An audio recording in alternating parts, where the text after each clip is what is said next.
Live coverage of the Guaranteed Rate Elite at Tennessee River is sponsored by Carhartt. Let's go from river to river. Stop number 2 on the Bassmaster Elite Series for 2021. The Guaranteed Rate Bassmaster Elite on the Tennessee River. We're going to the very top of this storied river. It starts pretty much just east of town here in Knoxville, Tennessee. Made a big visit here. History-making visit in 2019 for the Bassmaster Classic. This is a fantastic place to go, a fantastic host city, and a very, very challenging lake. Tommy Sanders here with Mark Zona. And Z, I guess the one thing we can say is what we said every day last year. What you relied on yesterday, do not count on today here. Exactly right, Tommy Sanders. And this is a different body of water this time around. Really, we're coming off some of the most historical cold fronts throughout the country, except for Florida. And really a lot of bodies of water, they're recovering right now. And here's the one thing to say, Tommy Sanders. A lot of guys say, hey, it's going to be a tough tournament. This one is truly going to test the entire field. Well, we always like to watch the grinders, the best in the business at grinding out a limit every day. If you can get a limit every day right here, you're going to be in pretty good shape, you have to think. So we got the full day of fishing coming up for you. 4 full days in our tournament. Of course, we're coming off that big one on the St. Johns River, and the rookie winner was Brian New. Practice has not been good, but you know what? I just won my first event, so I got some momentum. Awesome start to the year.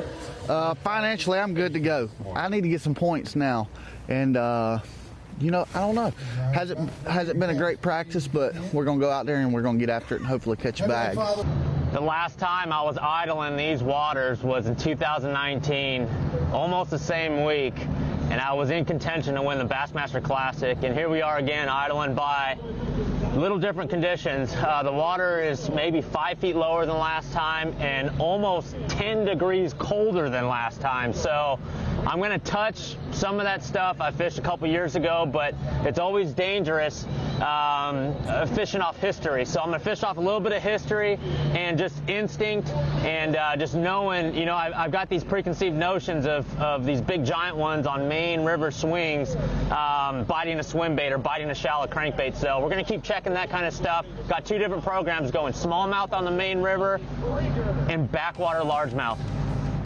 Chris Zaldane and Brian New sort of outlining their approach, their basic approach on this day. Let's take a look at this playing field here. Only about 30,000 acres. The first impoundment is called Fort Loudoun, and it also includes Tellico as well. And Mark Zona, give us our min code to unlock the lake.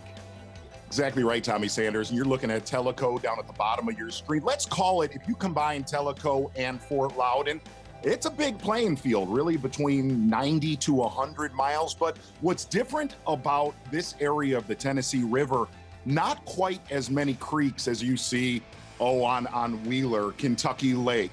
The interesting thing about this tournament, it's about a foot lower this time around, which has made it a totally different playing field.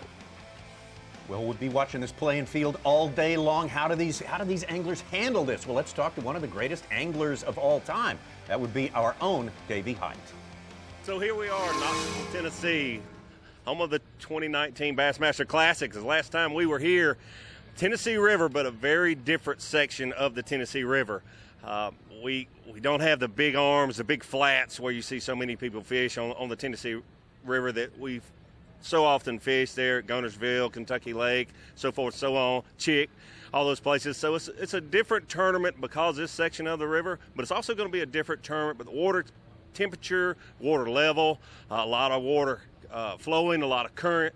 It's going to be very interesting. The fishing is a little tougher than we might like. It was in practice, but it's been getting better. I think today will be the survival day for so many people. You have to catch enough to be in the hunt. Tomorrow the fishing should be a lot better. We're talking about water temperatures in the upper 40s, the low 50s, maybe even in some places back in the pockets. It's going to be a great tournament. $100,000 first prize, whether it takes 20 pounds a day or 15 pounds a day. It's going to be an exciting tournament. We'll be leaning on Davey Height all day long through our coverage for you here on Bassmaster Live. Let's get out live on the water. Fort Loudoun and our champion from last week, Brian New, John Cox, Clifford Perch, 3 of the anglers will be with all day long today. I wasn't sure if they were drums or catfish or carp in practice, and I just stopped here and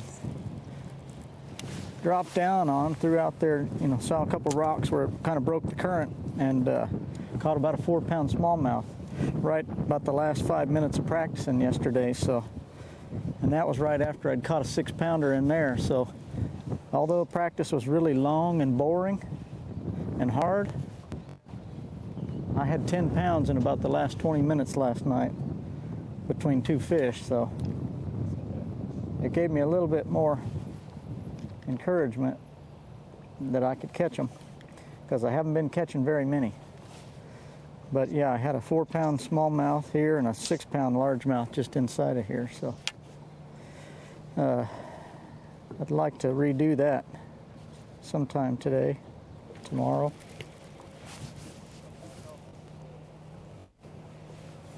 Hey, do you have your electronics on? No. Okay, thanks.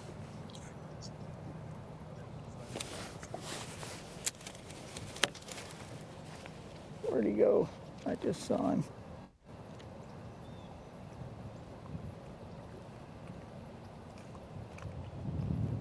Looking at water temps pretty much hovering in the mid 40s. Man, I saw one there and lost him.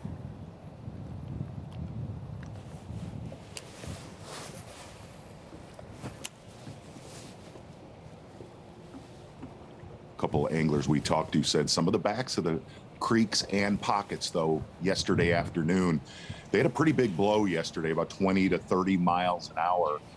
And there was definitely a late day bite that guys got on, but they were helped by that wind. And we are not supposed to have much wind at all. But so some of the backs of those creeks and pockets did spike to 50 to 52 degrees. And I look for a few of our anglers that we have cameras with today, definitely ease up here just a to be little as far closer to this back little as you can get.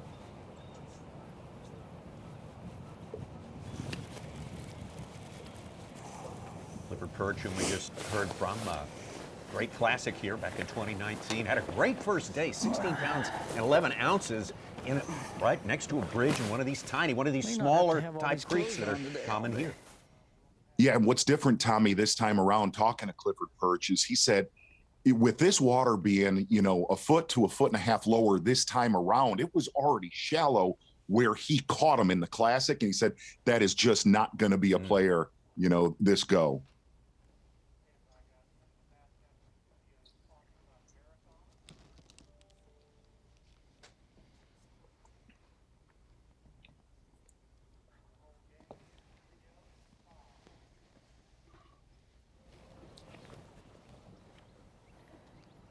Well, good Thursday morning to you. So great to have you with us here on Bassmaster Live. We'll be giving you 6 hours of coverage of day one of the second stop of the year for the Bassmaster Elite Series. Welcome to the Bassmaster Studios, sponsored by Marathon. I'm Tommy Sanders. We've heard from Mark Zona as well. And we're going to lean on the whole gang here today. We got a full crew in place, as we always do.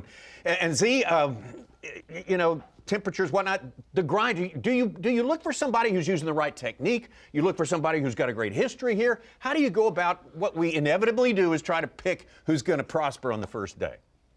Well, I think this is going to be a similar tournament to the St. John's. I think the guy that wins this tournament does not have a clue how he's going to do that yet. And really the other thing that Davey Height hit on is today, usually, you know, the first day of an event is when you see some of the biggest stringers. I don't think that's going to be the case because of the forecast. Davey Height made the comment, today is the survival day. Winds are going to be light and variable. It's not going to get that warm. As soon as that front hits tomorrow, if you're to rewind back into practice, it rained a ton on Monday, and it seems like that's when the best bite was, where a lot of the bigger smallmouth got caught in practice. Look for really from Friday on for the best fishing on this body of water.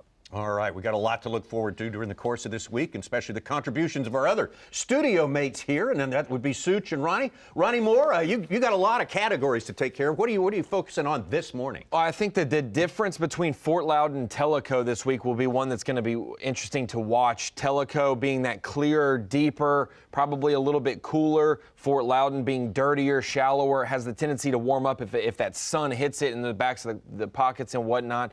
That'll be interesting. The draw drawdown, like Zona mentioned, it's lower than it was at the Classic. It's about 5 feet low, which is their normal winter drawdown. But then you got to think, last time we were here at the Classic, we had those record highs. The water was up in Knoxville in the streets, and they were sucking it down as the tournament was starting. So the fish were ever changing. A little bit more stable water, just really, really cold, and that's the difference this week. All right, and of course, Such, we got not as much history here as we have on the other impoundments. No, but why we're back here, visit Knoxville Sports Commission, got the Classic here, and we had record attendance, 158,000. We won a sports tourism award for economic impact, $32 million from our 158,000 visitors, and they got us back there. They, had a good thing and brought the elites back. All right. Well, the guy who whipped those record crowds into a frenzy is standing by right now. That is Dave Mercer. I know you have great memories of Knoxville as a fantastic host city, and it's going to be a challenging fishery today. What's top of your mind this morning, Dave?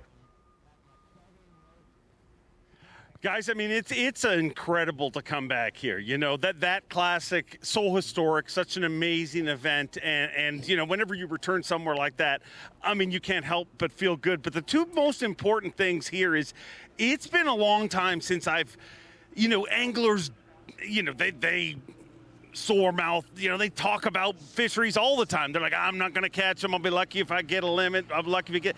Anglers are very nervous this time around. The two most important things that I think you're going to see throughout this tournament is, number one, timing, and number two, being nimble and being free to adjust as you move along. I mean, Zona said it just a few minutes ago, and I totally agree. This is going to be very similar to the Florida event that we just left, in the way, like totally opposite. Obviously, you're going to see more clothing in the first hour of this event than you saw the entire event in Florida because it's that cold here. But you are going to see, there's an angler that is out there right now that may not even have a fish in the boat that is going to win this event. I mean, you're going to have to adjust with those fish, and your timing's going to have to be on, because this fishery is fishing very, very fickle, and it's going to continually change because the weather is going to continually change through this event, and so will the fish. Dave, I'm going to ask you what you got to see this morning with some of our anglers. And we talk about how tough this tournament is going to be. But I'm going to tell you that talking to a few of the guys that are in this field, it seemed to me that there were already fishermen that were mentally out of this tournament before making the first cast today. Couldn't agree more, Z. I mean, there's anglers that literally, have cast in already. They're just like, wow, this is a tough condition. I hope I just get one. If you're hoping to get one at the beginning of a tournament, I mean, I'm a tournament MC, so I shouldn't really be pointing fingers, but that's not the goal. But I mean, you got to understand what these guys have gone through when you really think about it. I mean, a week ago we're in Florida and everybody's in flip-flops, and you know that feeling, Z. Your first time you get in the warm weather and you're out of the cold and you're feeling good, and then whew, we're right back into it in about as tough a conditions as these guys can fish in. And then let's call a spade a spade. I mean, there was a vote. I mean, there was a chance that this tournament wouldn't go on just because of everything that everybody is overcoming. But they all got here safely. They all got on the water. And now the goal is going to be to lock out those demons, to lock out all that thoughts and process that went into this, because nothing matters except for bringing in the 5 right fish here today. I mean, none of that stuff leading into it. None of that dock talk matters. I mean, you just have to put your head down and get it done. And I think that's going to bode well for some of our veterans. We talk a lot about the rookies. I get it. There's a lot of hotshot rookies here, but those veterans have fished these tough tournaments. They know how to stay mentally in it. And I think a lot of times you see a young angler and they come into a situation like this that is tough, that's going to be difficult for them. And a lot of times they leave it better. And what I mean by that is you'll see a lot of rookies that be like, if I have that opportunity to do over again, I'll fish it a little different. These veterans have had this situation before. They fish tough fisheries, and they understand 4 days from now, somebody's going to hold a blue trophy, win $100,000, block all the negative out, all good, Happy Gilmore, tap, tap, Peru, get it done. The hole is your home. Dave, let's talk about that veteran advantage. One more point about that. If you come off a not-so-good tournament, a less than satisfactory result in the St. Johns River, and then you're coming up here to where it's so very tough. It's setting up for the grinders and a little bit random. It's been characterized as.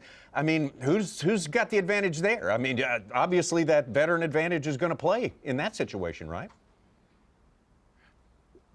I think for sure that veteran advantage plays, but it's really just relaxing. I mean, I think this tournament will be affected by last week's event. If you had a better Florida event, you're not going to feel that pressure as much on your shoulders. But there is some of our anglers like, I mean, Jason Christie. I mean, you go, that explains the Elite Series. I mean, he went from a week ago, the media saying he was going to win every single Elite Series event. And we are in the first hour of stop number 2, and we're like, will Jason Christie catch him? But you know, a guy like that is feeling so much more pressure because he came off kind of a rough event in Florida. But he's one of the guys that, those those guys that are just calm, cool, they're used to dealing with it. They know they're not fishing for a lot of bites. So guys like Christie and stuff have a little more pressure on them, but I feel like they're more apt to rise over that pressure, if that makes sense. Yeah.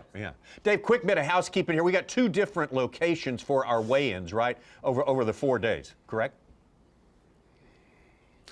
That's right. We're down here at a volunteer landing dock where our takeoff is every single day, and we're going to do our weigh-in on day 1 and day 2. Well, that'll be our full field weigh-in. We'll cut it down to 50, and then we're going to move over to World's Fair Park for Saturday and Sunday's weigh-in. So if you're coming in the area, make sure to swing down here for day 1 and day 2, volunteer park landing, and then World's Fair Park for Saturday and Sunday. And it's Knoxville. The Elite Series is back. Life is good, guys. I mean, it's all good. The snow melted. We're all good.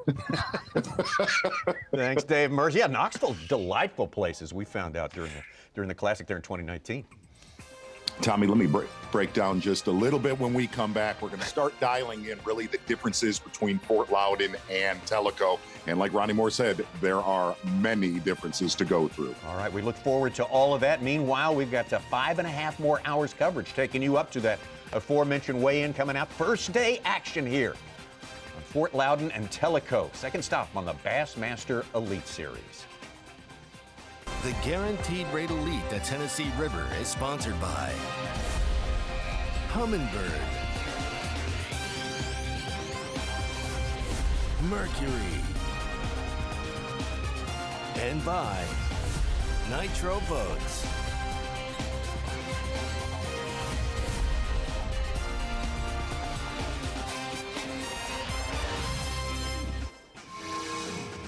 Well, from the palmettos and pines and Spanish moss of the St. Johns River, we take a look at a totally different environment here in the southern Appalachians. The first reaches of the Tennessee River as it flows east to west. And look, we got someone from Canada on top of our leaderboard right now, Chris Johnston.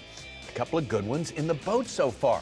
Really getting it done on this day. And turned them to a Louisiana man, Robbie Latuso in second place, Mississippi's Brock Mosley, Kyle Monty, also from Florida, and Kenta Kimura, rookie here on the Bassmaster Elite Series. So we've got the leaderboard lit. We've got some guys catching some fish. See, we've got some grinders working out there.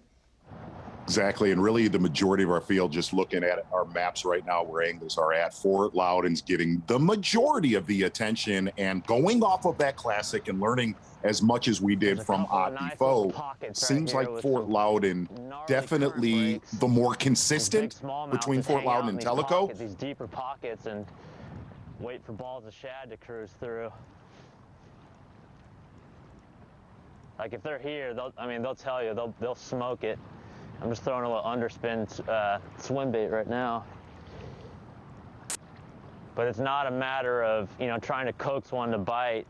I mean, if it's there, it's there to eat. It's a good little mix of clear water and dirty water.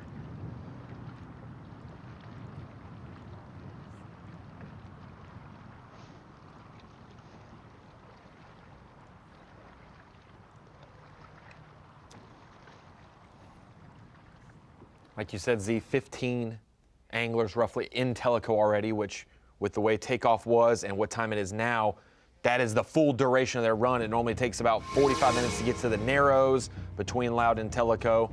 and then obviously, you know, 20 more minutes to get to the back of Tellico probably. We've already looked in on Clifford Perch here in a familiar place for him, or very near to a familiar place. Let's get him to dial us in on his electronics. See if we can catch that fish right there. There's a big one. You can see my jig going over the top of that stump there. We're just coming to him now. Come on, big girl. Be a big bass. Eat it. Dang it. There's one going out in front of me. See him? Yeah.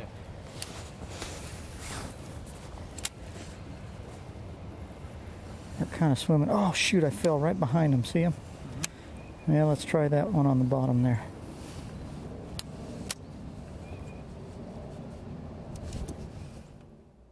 Darn it. Getting a good look right there at Clifford Perch's electronics, and really talking to a lot of the guys the locals that dominate here. They'll tell you Fort Loudoun is just more consistent over a multi-day tournament, but every single one of them that I got to talk to said, if you can unlock those deeper smallmouth on Tellico, you can blow this thing away. And we heard a couple anglers found a solid deep smallmouth bite on Tellico, but for a 4-day tournament, it just doesn't seem to hold up to where the shallower fish on Fort Loudoun generally, you know, play for a multi-day event. That's exactly what we saw in the Bassmaster Classic here. And people might wonder how Loudoun and Tellico are so vastly different, even though there's not a lock, you know, separating them. They're actually connected by you could just drive right to from one to the other. But the way they lay out, it's a narrow area that funnels out some of that dirtier water. The dirtier water will go straight through the Tennessee River Dam into, you know, Watts Bar. But all that mountain runoff, all that clearer water into Tellico comes from the mountain streams, whereas what funnels and fills Fort Loudoun is from Cherokee and Douglas and the farmlands up north of Knoxville. So much dirtier when it does come through, because they're going to, especially this time of the year with all the banks exposed on Cherokee and Douglas, when it does rain, it's only going to push dirty water down that Tennessee River. You know, and that's really what we're going to watch throughout this tournament, Ron. Is number one, they just live shallower on Fort Loudoun than they do on Tellico. Dang it. The other side is, when we were here for the Classic, we had really, really good water temps for that time of year. You know, we were in the 50 to 55 degree range, but we had a lot of color. Look, when it's cold, you're just dealing with cold water, but when you deal with cold water, I think really just because you run it right into their face, but could have been a carp, but it was a good spot for a bass right next to that stump there.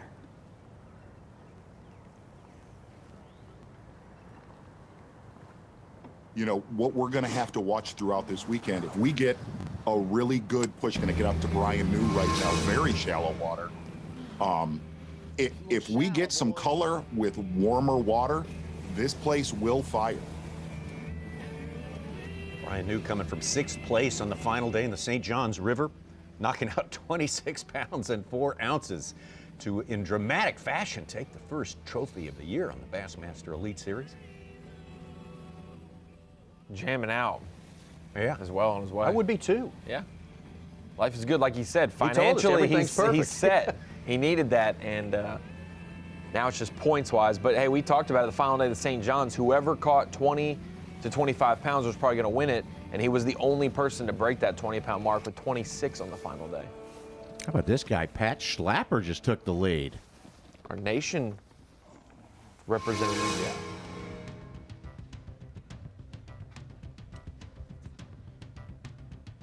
Just giving you an aerial You're going to see here. that.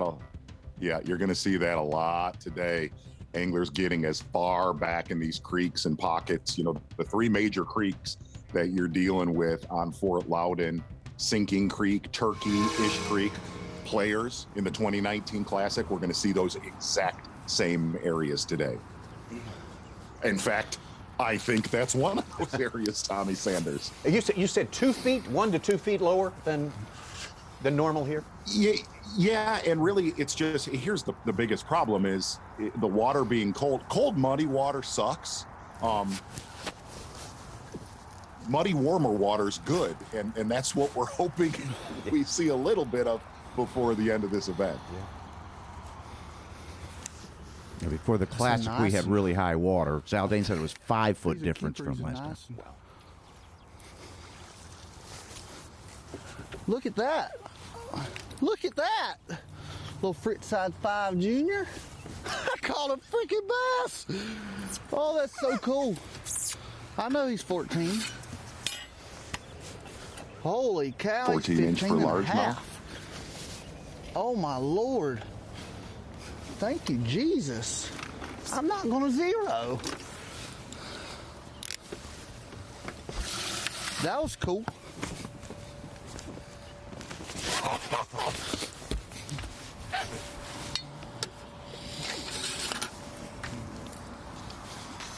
I like his enthusiasm. Boy, the importance of a keeper this week. That little B&W trailer hitch is on the line. Some bonus coverage for you. Man, having a fantastic morning so far. That is Canada's Chris Johnston. Chris, tell us a little bit with what you like to do. Are you being able to do what you like to do here? Or are you having to do something that's a little bit less in your wheelhouse? A bite, so you just got to put your head down and cover some water, that's for sure. And if I get one kicker, like if I get one 3+ pounder today and a couple of 2-pounders to go with it, it's a good day. I'm not getting any big bites, but you never know. They got to be around this stuff. So just gonna keep covering water here, and we had a good start. I'm just going to be throwing a crankbait 90% of the day today. And to be honest, Chris, we had really bad weather early in the week, and that is definitely coming. How was your practice when we had that downpour on Monday? It was cold, that's for sure. It wasn't great. The first day, I think I had 5 keepers, and I tried doing some different stuff. I was deep on smallmouth and ended up going shallow. That's how I got my keepers. Yesterday, I had 3. And 2 days ago I had 3. Yesterday I started getting more bites. It was warming up and there was a lot of wind and it was blowing in these pockets. I think it got more aggressive. So I'm just hoping to get through today and get 10-12 pounds, and then tomorrow I think we're going to bite better with that rain coming. A little wind doesn't hurt either. Sometimes Bass fans, Chris, talk about dirty water, and we think of guys from the West Coast, guys from Canada as being enemies of dirty water. That's not necessarily true, is it? No, I grew up largemouth fishing in dirty water, so I don't mind it. But if I can catch smallmouth in clear water, I'm going to do it. I just couldn't figure them out this week. Is there one common theme that you're catching these fish off of, or is it just covering water? It's going to be, to be honest, 50-50 between bank and dock. That's what I'm keying on, and I've got certain stretches of bank that I know what I'm looking for, and I'm just going to try and run all the high percentage stuff I got and cover a lot of water and go from there. So. Hey, Chris, what are you looking for? I can't tell you yet, dude. It's a secret.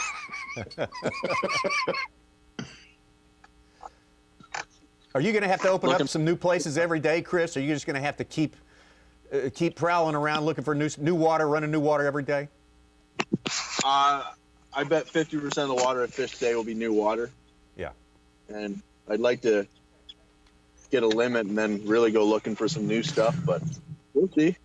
I might not get another bite for the next 2 hours, so I did have one on this dock in practice. So. Chris, any smallmouth? I haven't caught a keeper yet. I've caught some, but just couldn't get an 18-incher.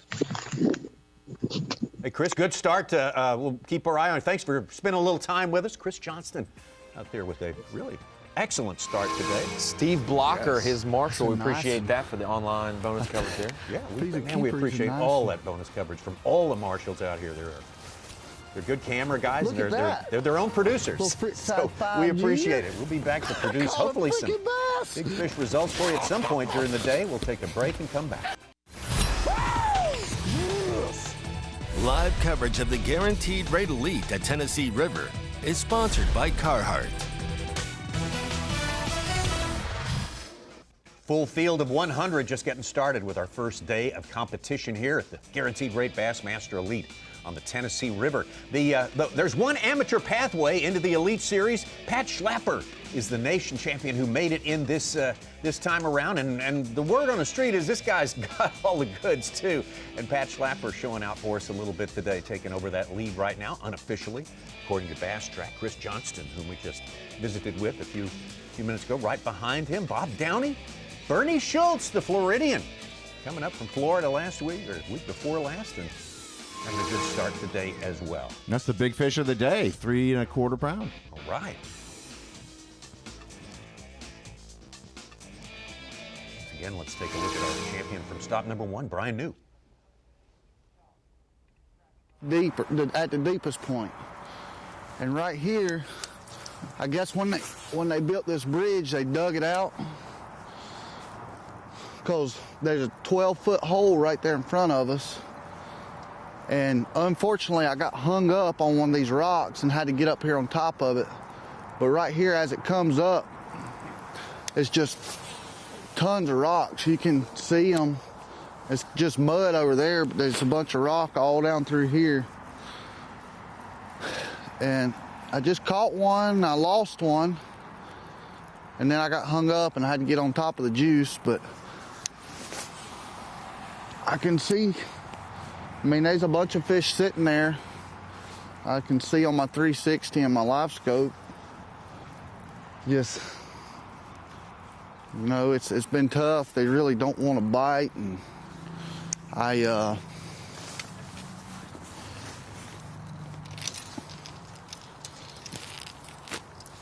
think, you know, I may have spooked them a little bit by getting up on top of them.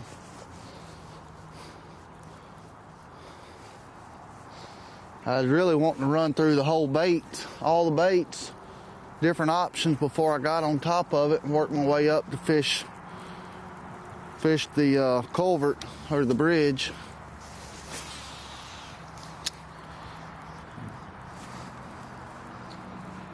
But I didn't get to. So now I'm just trying to back off just a little bit and do it. But we got one, man. That's you know, as tough as it's been, that's a pretty good start, you know.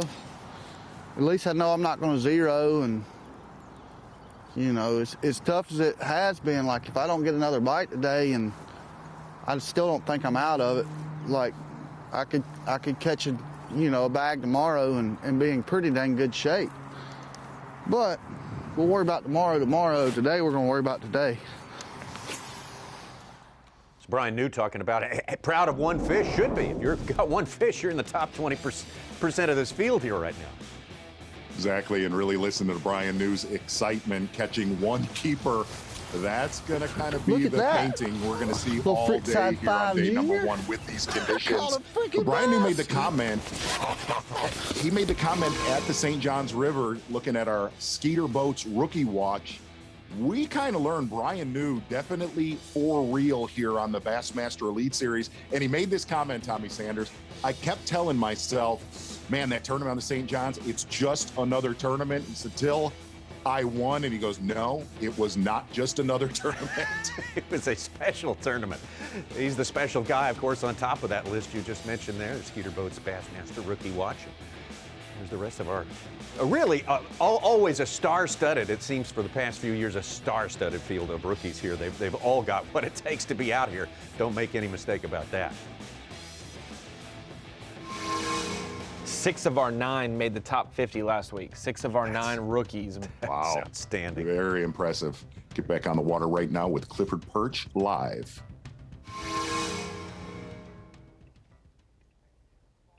New leaders Brock Mosley said he had a little something going on early. Wow. He's tied with Bernie Schultz with 5 1/4. Yeah, and I don't want to kind of give away, but there was one area I got to talk to quite a few guys before this tournament that fish there every day pretty much. There's one area that Bernie Schultz is in, Jason Christie. A lot of the locals said that area on Fort Loudoun, will kind of break that down tomorrow into Saturday. If it fires, that could be the winning area on Loudoun itself this time of year. Yeah, I came in here right at the end of practice. Zona called or texted me and said give him a call and said I'm going to be live today. So I was like, oh boy, had a rough practice. But I think most guys have. It's been really, really tough. And I was like, I've caught a bigger bag of carp than I have bass this week. But after I talked to him, I had just, maybe an hour to fish from practice yesterday, and ended up catching a 6-pounder and a 4-pounder late. So it gave me definitely some confidence to kind of keep after it through here. I went back in here to check this little place where I caught them during the Classic a few years ago, and I checked it late in the day because it really didn't look right the first day of practice, and I checked it late in the day and went in there and I scanned. I haven't had this technology from the Lowrance active but a week, and so I've been messing with it, and I scanned up in there and saw one great big one right where the depth change went from like 4 to nothing. Saw one fish up there, threw this little bitty crankbait up there, and he ate it, and it was a 6-pounder. So, they're here. I don't know how many of them. They might be trying to move in. The water temperature is warmer here than anywhere I've seen, but yesterday it was really, really a nice day. So things warmed up pretty good. So I'm hoping that it brought a few in. I just saw Kennedy, got here ahead of me, and he said he'd caught 2 here in practice. So, there was at least 3 fish back here, but he didn't catch any this morning, he said. So hopefully we can go back and find one or a couple. But it's been a really tough practice, and I kind of expected it to be, but every now and then you get bit. I kind of was rotating with baits that I was using last time, and they were just biting a lot better when we were here last time. And I had this little bitty crankbait, like 1-inch crankbait tied on a spinning rod, and I'd go a long time without a bite, and I'd pick it up, and then I'd catch a crappie, and then I'd catch a bass, and then I'd catch another little bass.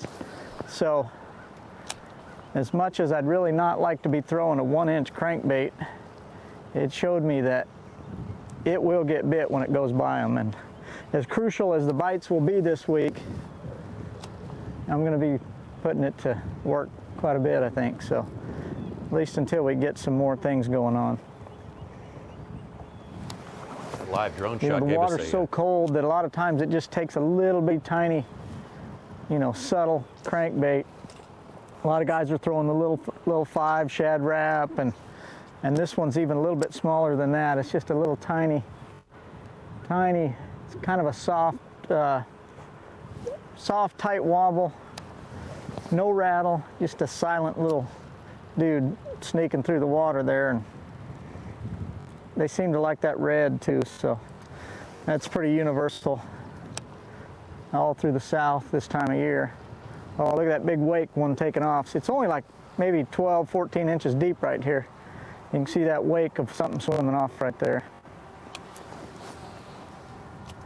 Oh, I was looking at that shadow. I thought it was a fish. It's that drone. I did see a wake though, going the other way. I'd say that live drone shot gave us a subtle clue as to how shallow it is in there. It's very shallow. And Tommy, for our Bassmaster Live friends that are watching this, we call all of our anglers that we have cameras with. Mixer. I had a lot of, oh boy, phone calls yesterday when our anglers found out they had a camera with them. I don't know how many of these are carp and bass. Hopefully there's more bass. It's so tough. It's as if you took the pitchers and catchers who were reporting to camp this week see all the and said, marks when you bump something, it just muddies the whole trail up and they take off. and you told us, hey, this week you're going to pitch from second base. We're going to toughen you up here. This is kind of the proposition these guys have There's something in here. Gonna pitch from Probably second base. carp or a lot Does it spookier count if than it bass. bounces over the plate? Gosh, look at that drone And I have shot. caught Yeah. a lot of carp.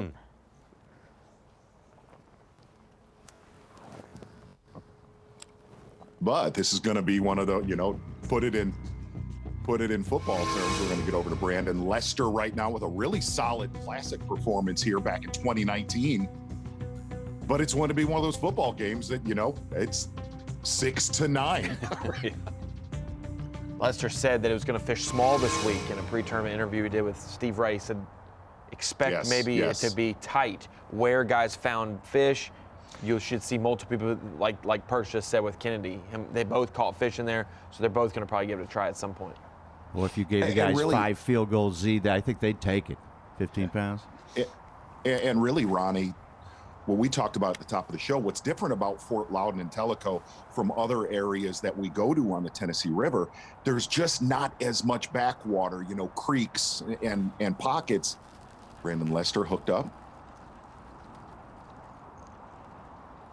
which is the reason why guys are going to be on top of each other, because there's not much of this kind of water to go around. Maybe. He's a fat one, but he's short. Largemouth spotted bass 14 inches this week. Smallmouth had to be 18. Yes, sir. Number one. Whew. He ain't a big one, but he sure does make me feel better.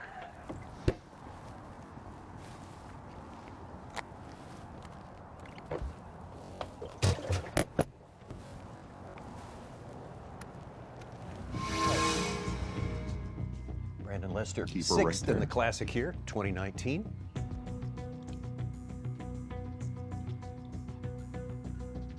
Taking you down to Chris Zaldane here in the general vicinity of Jeff Gustafson as well, who's actually been showing us a few fish catches from long distance here. Wow.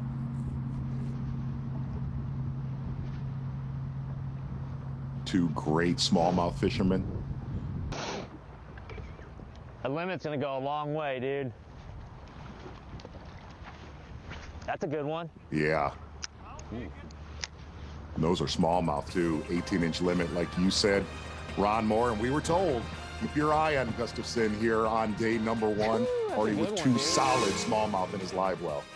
You talk about the gold standard. If you get a limit of smallmouth here, you are in good shape. I don't care what everyone else does. Brock Mosley, though, the man on top, 4 fish in the live well, average 2 pounds. Bernie Schultz, Pat Schlapper. We're going to see Gustafson move up that leaderboard very, very soon. He'll be second as well. place. So things are going. It's a tough fishery, but we got the best in the world going at it today.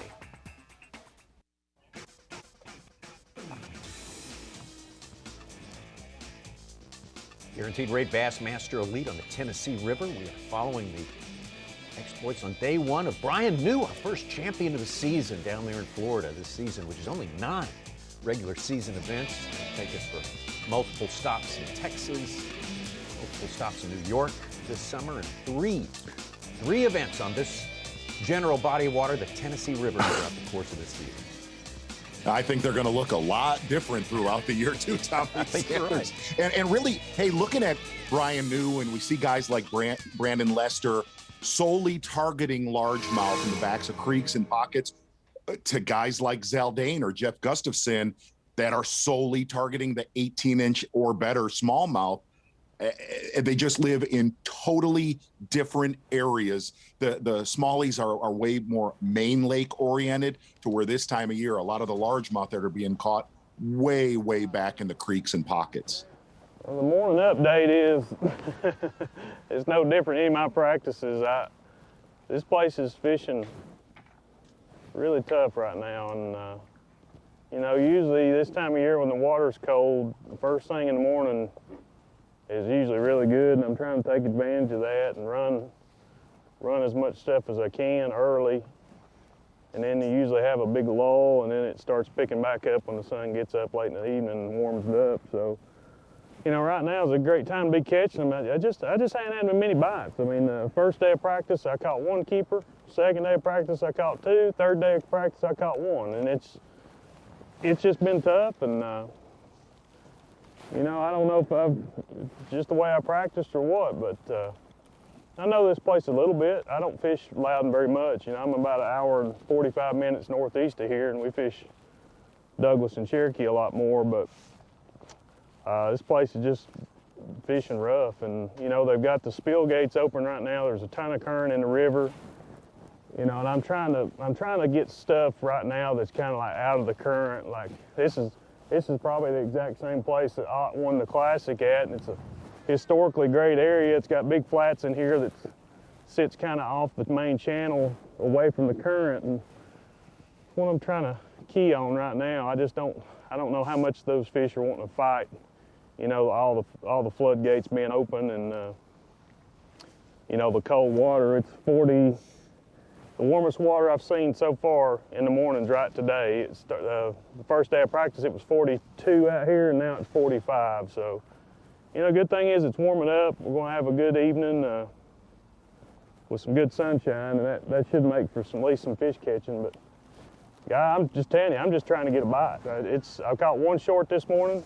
I fought it around the boat about 3 times just so it wouldn't come off, and it was 12 inches long. So that's how tough it is. So that's the update. We're just fishing kind of like off the main channel this morning and just trying to get a bite. I mean, it's just the toughest conditions that, not conditions-wise, but just the toughest the lakes fishing. And, you know, East Tennessee, we didn't really get our winter till 2 weeks ago, so this is all changing.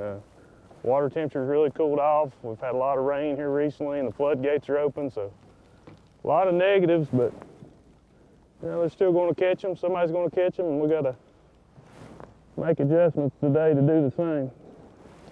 So we'll see.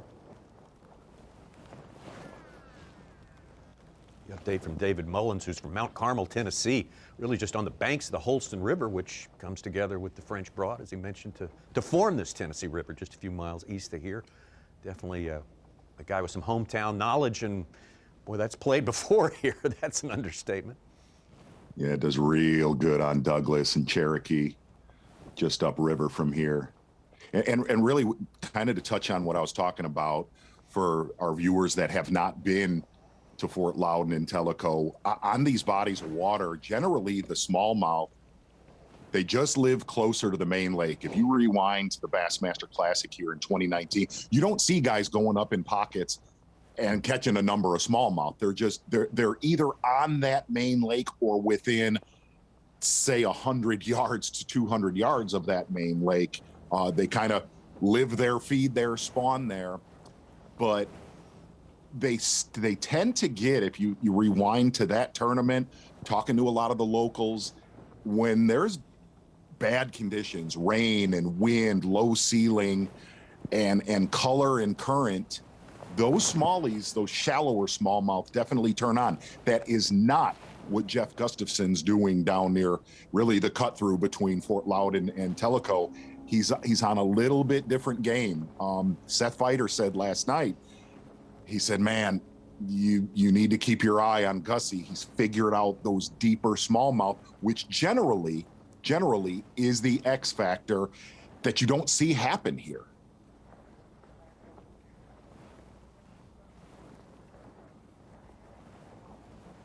I believe Mullins and Brian New right there coming back out of the culvert there to the electronics there, Clifford Perch.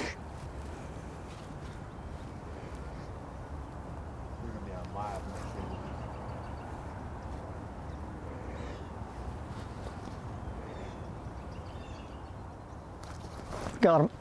Got him. Come here. Come here. Be a keeper. Dang it, he doesn't look big enough. Dang it. Looks a little short. Darn it. He's a fatty, but not very long.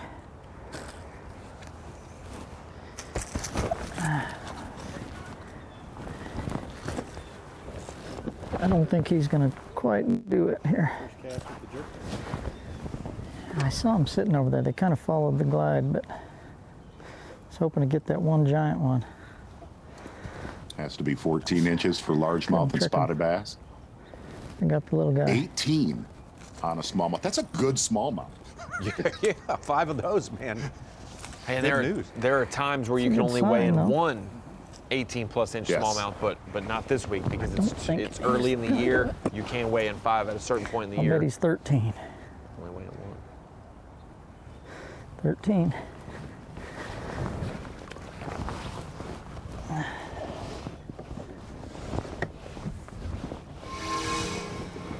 Clifford Perch working hard for him, that is for sure. See Zaldane fishing right at the cut through the canal between Loudoun and Tellico. So far, 37 anglers have come across the board on Bass Track. Brock Mosley with 4 fish is the only one. He's doubled up on several guys. Gussie's got the nice one, so he's got a 3-3 and a 2-10. There's 3 of us that started right through here, and Gussie's got 2 in the box. I started with a swim bait and I went to a jerk bait. Now I'm slowing down with just a jig-headed, Damiki style bait. It's so slow. The fishing is super, super slow. But I'm just trying to key in on this current seam right here. Again, there's one big rock point here. There's a second one, and there's one over there by that bridge piling. And you can see balls of bait like in the little current breaks here.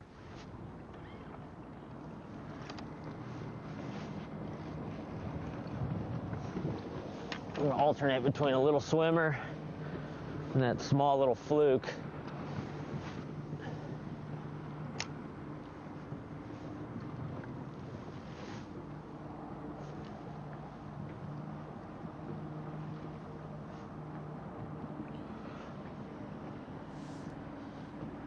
For Zaldane started. Go ahead, Z. Getting a really good look at Brian New, Brandon Lester, Clifford Perch. Pretty much just targeting largemouth, getting as far back as, some of these pockets and creeks where Zaldane, Gussie, solely targeting smallmouth where they're at. There's another aspect of it. We talked about largemouth, spotted bass, smallmouth size limits. There is also a thing called a mean mouth, which is a hybrid mix of a smallmouth and largemouth, I believe, or a smallmouth and spotted bass. Spot, yeah. And because smallmouth's 18, spotted bass is 14, mean mouth's a mix, which one do you lean on? It would refer back to smallmouth. If you catch a mean mouth that has characteristics of both, it is classified as a smallmouth. So that has to be 18 inches. Classic. I remember having some confusion, the guys identifying the species. Get some bonus coverage going for you again right here. B&W Trailer Hitches on the line. Our first visit of his first year on the Bassmaster Elite Series, Wisconsin's Pat Schlapper. Pat, a good job so far today. If we may interrupt you for a little bit, kind of tell us what the game plan is and why it's working so far. The game plan is to catch 5 keeper bass, and honestly, I got 2 real quick. Right, we pulled up on the first spot. Actually caught 3, 1 short one. And this deal is, I only spent a small amount of time doing this the first day, and I was hoping to get 2 or 3 in the mornings to get started, and it's worked so far, but I haven't had another bite since that little flurry. Pat, you decided to go into Tellico. Did you predominantly practice there all 3 days, or did you bounce around? No, I put in down here the first morning, and I fished for about 3.5 hours, and I caught 3 keepers. I kind of figured out a little deal, and then like an idiot, I didn't spend any more time down here, just because I felt like it'd be better up in Loudoun. And I did find some fish up there, but it's a lot more random up there. We're down here, I feel like I know when I'm going to get a bite, but I just don't have a lot of it to run. So I'm going to fish down here till I run through that stuff, and then I'll either A, drive around and look for more of it, or B, go up with everybody else and scramble around. Pat, you're fishing really close to the main lake. Are you catching a mix of largemouth and smallmouth? I haven't caught a keeper smallmouth in all the days I've been down here. I've caught a couple shorts, but all I've caught have been largemouth. I haven't caught any spotted bass, nothing. Just mediocre sized keeper largemouth is about it. Pat, you're in your second ever Elite Series tournament. You're one of our outstanding rookies this year. Give us your assessment of it so far. What were you prepared for, and what were you not prepared for? Well, to me, the fishing part of it isn't any different. A lot of people ask me like, "Oh, there's all those big guys." That doesn't bother me. It's just kind of getting in the routine of 3 days of practice, and then like last night, I got done, and then you got to try to get all rigged up and do everything, and it's just kind of a time cramp that I'm not used to. Like fishing the opens, you get however much time you want to practice, and here it's 3 days and that's it, and then you got to get everything ready. So that's been the biggest adjustment. Other than that, I don't know, it's just another tournament to me. Pat, we had a lot of people tell us when you came to the Elite Series to keep our eyes on you throughout this season. Where did you cut your teeth in Wisconsin? Is it a river deal, or did you focus more on the Great Lakes? No, I grew up in northern Wisconsin, so I fished a lot of natural lakes. I moved down to Eau Claire, a little south of where I grew up in college, and that's when I really started fishing the Mississippi a lot. So where I'm from, a lot of people don't realize it. We have a lot of diversity in our fishing. I mean, we got crystal clear water, natural lakes for smallmouth. We've got algae bloom lakes. We got grass lakes. I mean, about every type of cover you can imagine. And then we've got, probably the most popular river in the world, the Mississippi River. So I'm very fortunate that I've been pretty well versed in a lot of different techniques and that type of stuff. So it's helped me a lot on this journey, just fishing a lot of different types of water. Pat, thank you very much. Thanks for letting us interrupt there. Best of luck to you on this day. Pretty good start there for Pat Schlapper, a rookie from Wisconsin. Hey, you look at it and you think about the Christies, the Hackneys, the Brian News, all these guys coming in from the Opens. Schlapper won the Nation Championship to qualify, and he qualified in the Opens, so he double qualified. That is a task that hasn't been done, has been done very rarely. Oh, boy. Gussie again from the boat of Chris Saldane. Uh-oh. Wow. I got one on me right here, too. Did you watch him eat it? Yeah. Oh, yeah. I got one following me right here. Dude, that's a good one.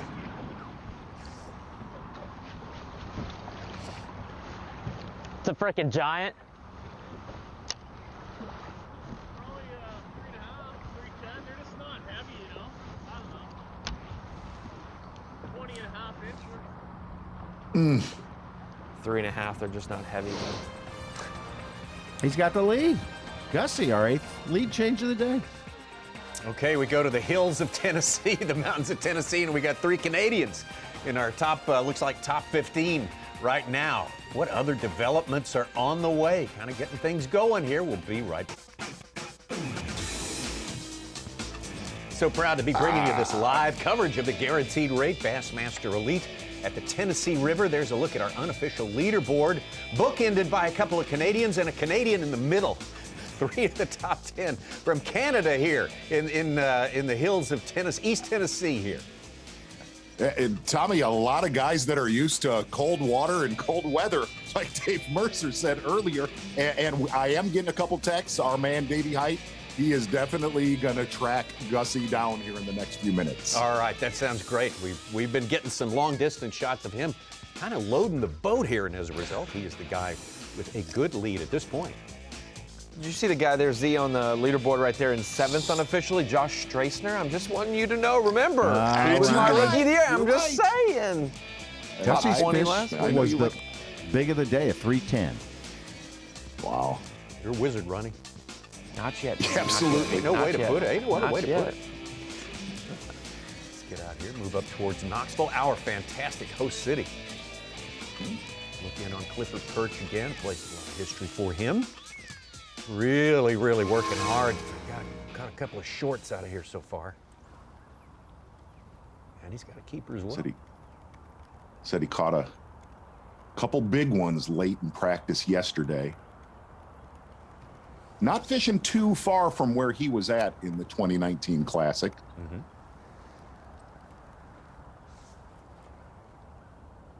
Which is farther north towards Knoxville compared to the rest of Loudoun and Tellico. Yeah. Come on. This one may keep. This one may keep.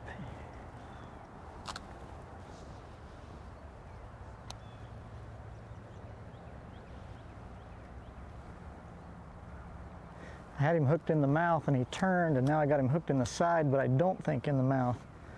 He just kind of, I don't want to pull too hard on him because I don't think he's hooked real well now.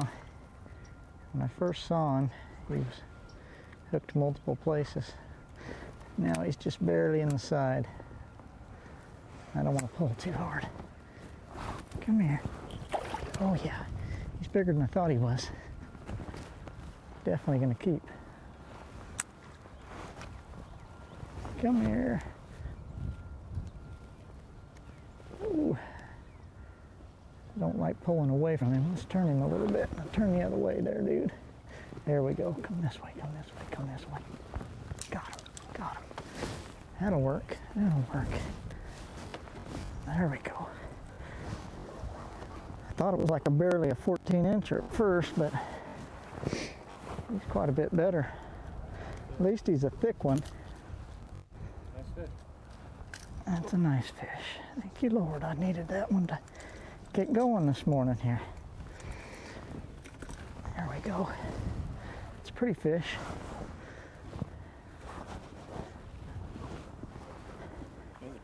I better measure him. He looks plenty big enough, but he is kind of stocky and short.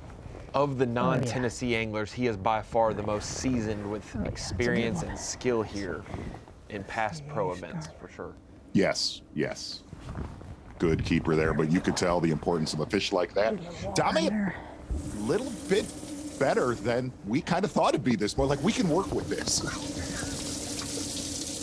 Seems like every time we put a camera in the boat with the bass angler from the mountains of Arizona, he gives us a memorable moment. Let's take you back in time to the St. Johns River. Got pretty nice conditions this morning. The water clarity is a lot cleaner than yesterday. Got a little different wind angle. And just trying to figure out what phase they're in, what's going on with it. Oh gosh, giant. I guess they're in top water phase. Golly. Oh my gosh, it's giant.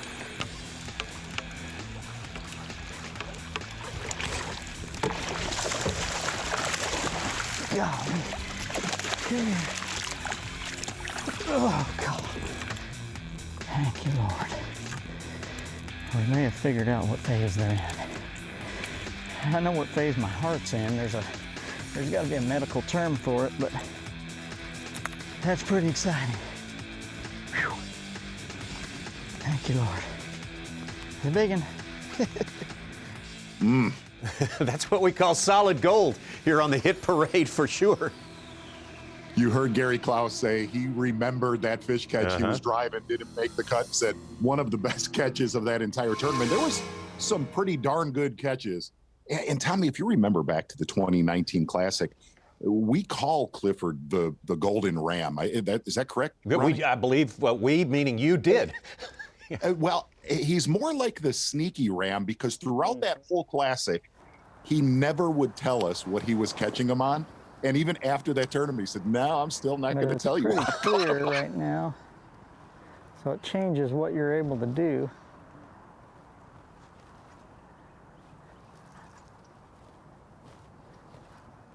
Might have to break up the little super finessey stuff. gin clear. Yeah. It's funny how it's so muddy back there. You just got a little clear water coming out of the spring or creek here.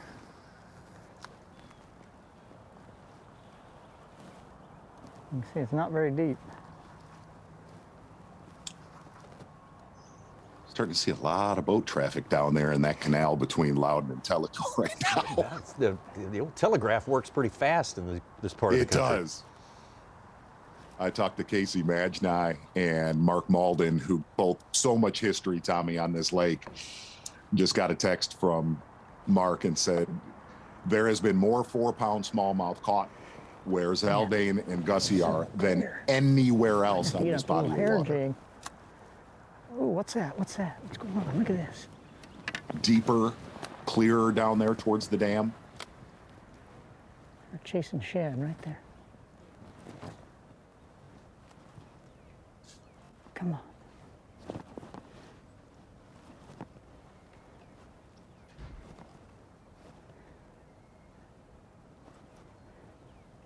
Some came through there and knocked a couple shad out of the water there.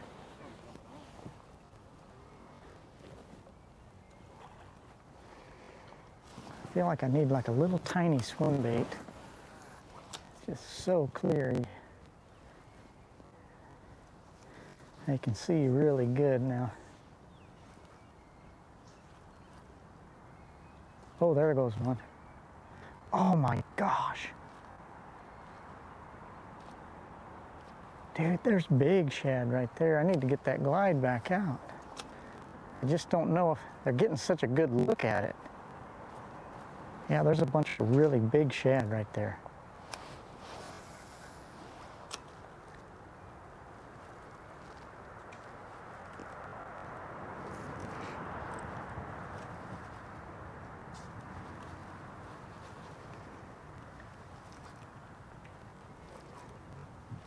Some of the people were surprised a little bit, Z, about the water temperature in Tellico. I got reports from guys who were out there as personal camera boat drivers saying it was around 48 degrees water temp and a little bit dirtier in the upper Tellico than they expected, where it flows in. Those are straight live bait sized. They look just like this, yep. See them all right through here. I want to look like a wounded one. Cliff Perch obviously seeing him right there. What we saw in one of our shots a moment ago was a group of boats starting to gather in the area of Chris Zaldane and Jeff Gustafson, and we might have suspected that one of those boats occupied by our man Davey Height down there. Davey, we got some guys down there in pursuit of what we might call the golden ticket here on this fishery. That's 5 smallmouth. Give us your idea of what kind of strategy you think that is. Well, Tommy, I think you're right. The golden ticket, in my opinion, to win this event, you're going to have a few of those smallmouth mixed in. We saw that in the Classic here a couple years ago. They're not easy to come by. They got to be over 18 inches, but it's a big, big part of what I think your limit needs to consist of this time of year here. And I'm with Chris Zaldane and Gussie, and not going to give away 100% exactly where they're at. But they're fishing, they're really targeting just the smallmouth, current related, and just doing something that's no big secret in Tennessee. But Zona clued me in last night that Gussie had got on a little something, but it really surprises me that we don't see more people fishing offshore trying to target just the smallmouth with the water temperatures as low as they are. But more than that, the water level is lower, and I think that's really hurt the largemouth fishing shallow. You know, a lot of these guys will be shallow cranking, and the bite just hasn't been there. And a lot of that has to do with not so much water temperature, but water level. Davey, if you can, kind of walk us through the depth. We did hear that there's a lot of bait in that area. The depth and how you think with the fronts that are coming tonight all the way into the weekend, if you think this will hold up fishing deeper traditionally than the rest of the field. Well, the way they're fishing, and there again, we're not going to get into it 100% today. We'll talk about that more as the tournament progresses. But the way they're fishing is ideal for these bluebird skies like we have today. But today is the only day we're going to see that. The fishing overall should be better tomorrow. We'll just have to see the way that they're targeting these smallmouth, if it'll hold up. But overall, I really think, and I've been talking about it all week when Tommy and I were doing the live well a couple days ago, I really think the fishing will be much better tomorrow. It's real important. I was at the docks this morning. It's real important to stay focused and understand this tournament pays just as much money, $100,000 to the winner, and the points are the same. You got to stay focused in these tournaments. And if it means catching 2 or 3 keepers and move on to the next day, that's what you've got to do. You can't take yourself out of the game mentally. And unfortunately, I think a few guys were starting to do that this morning. Davey, talk about this morning. You called me twice and were texting, and there were guys that were absolutely 100% spun out before their first cast. Well, I think a lot of guys thought it would be real easy to put in a ramp real close to where we were taking off from, and maybe didn't check out the situation. It would be fine if everybody would have gotten there early and taken some time, but we had more people running late to take off than I've ever seen in a Bassmaster event this morning. So that's not what you want to do, and I'm sure we won't see that again tomorrow morning. All right, some sage advice from a guy who knows, our own Davey Hyde down there where the action is. As always, down there with our leader, according to Bass Track right now, Jeff Gustafson. See what Davey can bring us through the day, and it will be good. How about we go to break with a bit of Striker Daily Trivia? All right, yes. Now we're talking here. Let's get this question out. How much did Chris Saldane's big bag at the 2019 Bassmaster Classic weigh? Was it 20 pounds, 2 ounces, 20 pounds, 12 ounces, 21 pounds, 12 ounces, or 22 pounds, 2 ounces? That was a huge bag for this fishery, no matter what time of year you are here. But give that one a think for a little bit, and we'll bust away for a few minutes and then come back and solve our Striker Daily Trivia as our Bassmaster Live coverage here on the Tennessee River continues. Our 100 anglers, full field at the Guaranteed Rate Bassmaster Elite at the Tennessee River out there on day number 1, trying to put enough fish in the boat to possibly have a chance of making that first cut, which comes after day 2. Our Striker Daily Trivia. Remember Chris Saldane, 2019 Classic, started that final day, that third day, in 3rd place based on a big catch he made on day number 2. What did that big catch weigh? Was it 20 pounds, 2 ounces, 20 pounds, 12 ounces, 22 pounds, 2 ounces, or 21-12? Mark Zona, give us the answer. Tommy Sanders, there's a lot of 2s, and I know the way Such works here. Oh, yeah. And that bag was a game changer. Oh, yeah. I'm going to go with 21 pounds. I'm going to go with C, 21 pounds, 12 ounces. I am totally in with you on that. I say it was, I remember it being 21 something, I think. Game I'll go changer. B. Oh, Ronnie's man, going look B. at that. Out 20. Oh, it was that man. game I thought changing. you'd have it, That Ryan. game changing. 21-12 for you right there. Oh, that was a big year for Chris Saldane. We spent a lot of time in the boat with that young man. Yeah, welcome to day 2. Runner-up Bassmaster finishes. Live. Come here. Yeah, baby. Hey, if you kind of rewind to that season, what was amazing was here on Lake Lanier tournament that Paul Mueller won is you thought Zaldane, it seemed like he was in the top 5 every single tournament, and what was unbelievable is that he never held a trophy that season. Yeah, that's just, how improbable is that? Always fun to follow him. He gets a winning game plan in his mind, and he will not be deterred from it. And this tournament right here on Gunnersville, I believe it, Jamie Hartman won it in the first hour of that championship Sunday.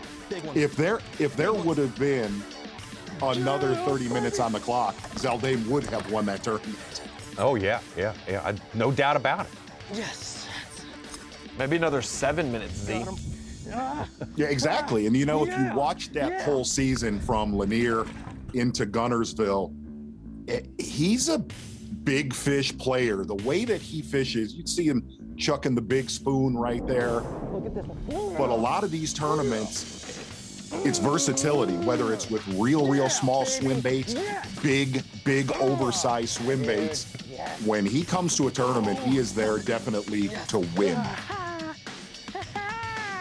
Almost put the mixed bag together there on the final day at Cayuga Lake to that finally pushed through. But again, he would come up in second place. That's 3 second places. That's just phenomenal in a single season on the Bassmaster Elite Series. How did he not win Angler of the Year? Well, we know the unfortunate, brutal math of Angler of the Year sometimes will catch up to you. In your bay. Another good finish right there on 10 Killer. That was eventually won by Carl Gustafson. Going to get out right now with Chris Zaldane live.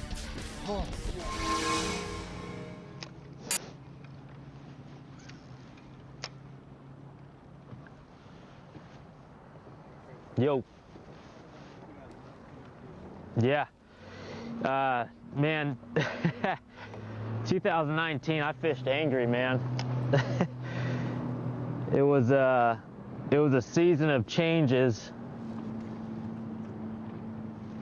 for the sport, for me. I got off to a pretty rough start, just like I did at the St. Johns River last week. It was a kind of a slow start, but I always seem to do that. I've been at this for 9 years now, but it always seems like I get off to a real slow start, and then I pick things up, get through the spawn, and then through post-spawn, I really start to turn it on, and then we go up north and really pour it on. But the end of 2019 was so crazy. I don't know how many. I had I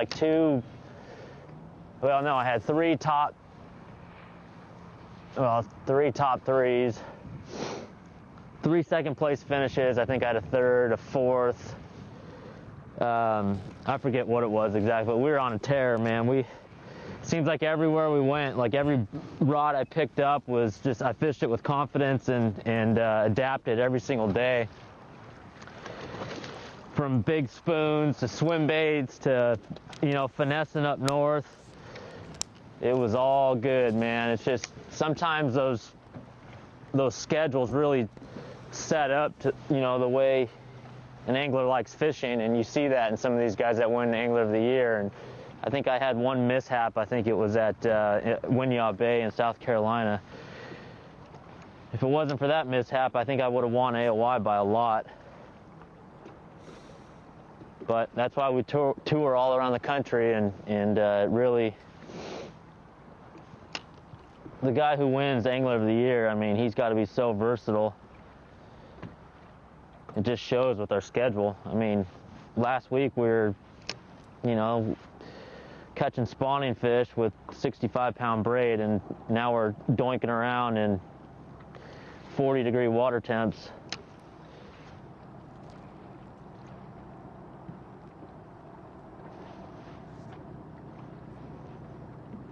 Hey, Tommy, can I drop some knowledge on our Bassmaster Live fans this morning? Oh, yeah. In 2019, I was in the zone, man. It's amazing when you're in that space and just, you're fishing freely, fishing whatever looks good, taking every clue out here into consideration and just applying it in your next move. Extremely aggressive young rookie Greg Hackney has 3 in his live well and a couple big ones. Uh-oh.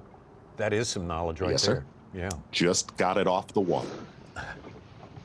Let's motor up. He's not sure. He doesn't understand how to enter stuff in Bass Track. No. He does. We're pulling for him to make progress, though, in that way. Right. Like he does. He just doesn't do it. Yeah. This is a kind of tournament you should keep your eye on a Greg Hackney. Very used to conditions like this.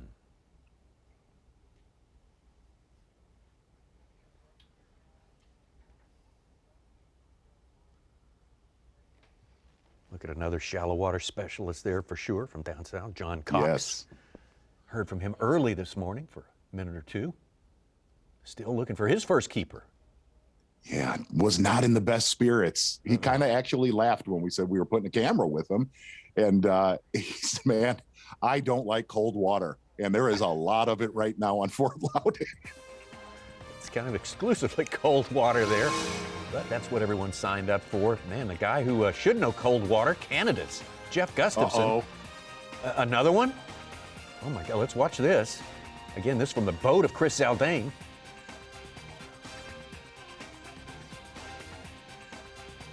Keeper number 4, and they're all over 18 inches. Oh, it's another smallmouth. Wow. Just went in as a 3-2. Oh my gosh. Another 3-pounder. Boy, we can't wait to get the details on what Jeff Gussie Gustafson is doing out there on the water, but it is impressive. We'll be right back. The Guaranteed Rate Elite at Tennessee River is sponsored by Minn Kota, Power Pole, and by Skeeter Boats.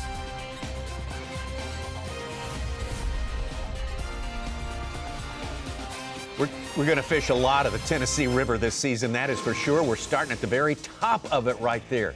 Familiar sight in the background there. Oh, yes, from a little bit downstream. Jeff Gustafson, the Canadian, in his 3rd year with the Bassmaster Elite Series, has come close many, many times. Man, oh man, no one is close to him right now, Mark Zona. You know, Tommy Sanders, I want to rewind and remember back to that 2019 Classic. One thing that Hot Depot taught us, cradle a 20-pound bag. Catch a 20-pound bag and protect it in a multi-day tournament. Jeff Gustafson definitely on his way. Going to get out to the water right now with John Cox, Bassmaster. Alive. Gussie just caught his limit fish. He's up to 16.3. It was a 3.10. Oh, oh my gosh. Wow.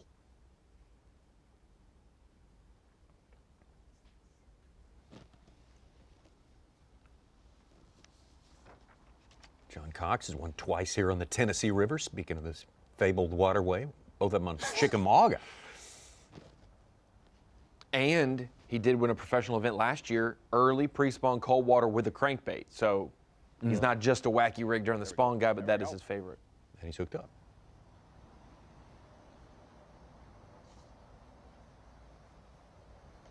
Oh, he's barely hooked. That might be a keeper. Got him on the fritz side there. Barely got him. Boy, I could feel him. That was the second time I felt it like come over their back. They really don't want to eat. Let's make sure. I think they got to be, where they got to be 15. Look at the hair.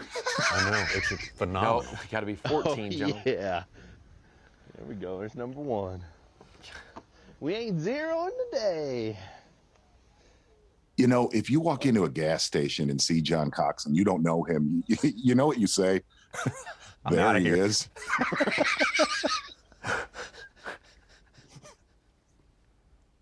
There's Gussie on the right. My gosh, Gustafson is on him. Yeah. And that's the most disheartening thing about this pattern in this region is that you could go there tomorrow and not get a single one that looks at your bait to bite it. Good job. Woo. Hold him up for it. Oh, Chris Very Zaldain is getting an hard. eyeful of all this all morning long. At some time, you got to pull the plug on that. You got to say, I don't want to look at this anymore. So I think that's pretty much what Chris Zaldain has done. He's leaving. Like I said, taking every clue into consideration. I had 2 big smallmouth bites here in practice, and it was on those real stormy days, and they were right up in the current seam and 8 to 10 feet of water, fishing a little underspin. And Patrick Walter started right here. I started right here. And we were jerking and swim baiting and talk about taking every clue into consideration. And here comes Gussie, Canadian ice fisherman, vertical fishing just right inside of us. And he's got 3 nice smallmouth. I mean, they're all along this current seam. But Gussie and I are cool. We're cool and we talk a lot in practice. It's funny that we all ended up right here.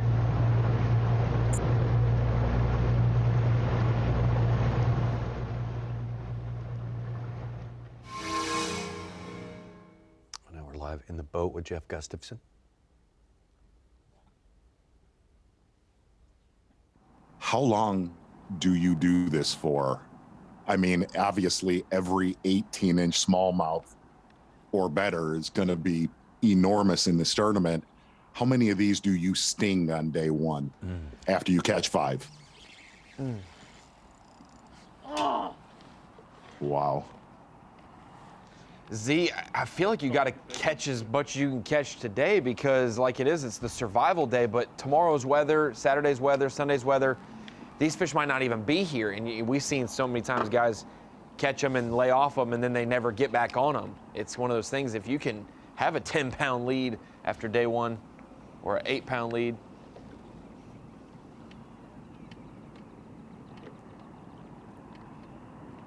I don't know. You get around 18 to 20 pounds. I don't know that you set the hook many more times. And why I say that, an 18-inch fish is a, wow.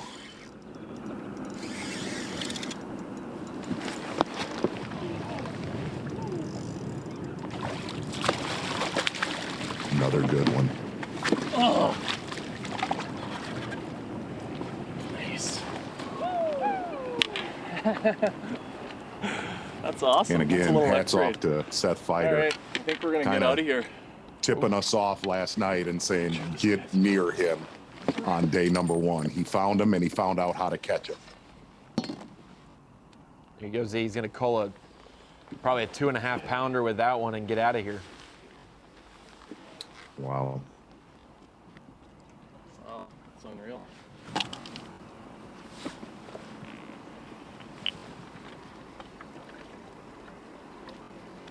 Taking a look at him fizzing that fish. The process of that, you could hear the air just pop out, and then put them in the live well, bubbles go, and when the bubbles stop, their bladder is completely, back to normal. Haven't checked in with our champion from last time out, a couple of weeks ago, Brian New, the St. Johns River. Big comeback final day for him to get his rookie win, first ever Elite Series event.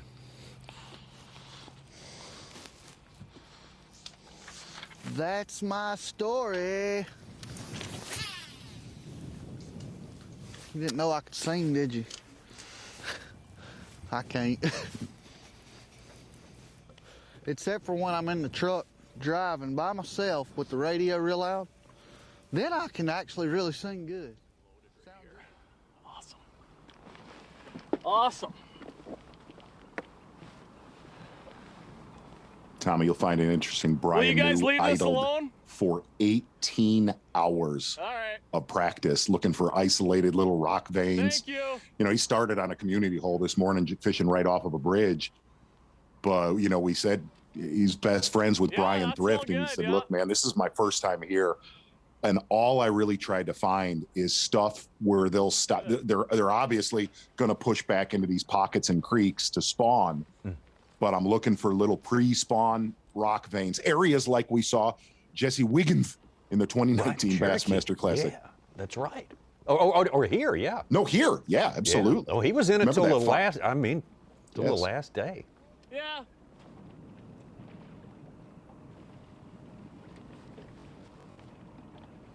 Curious to know how much Do a drift through here somewhere. Gussie has in the tank besides this general area. I'll come in. You get to see a lot of that today, Come and I grab think. him before I get out of here. Hope. Yeah. Well, he's put together that part of the puzzle that you mentioned, the Adifo part. Catch a big bag, protect that thing. I don't know if he's got as many alternative spots to go through as our 2019 Classic champ, but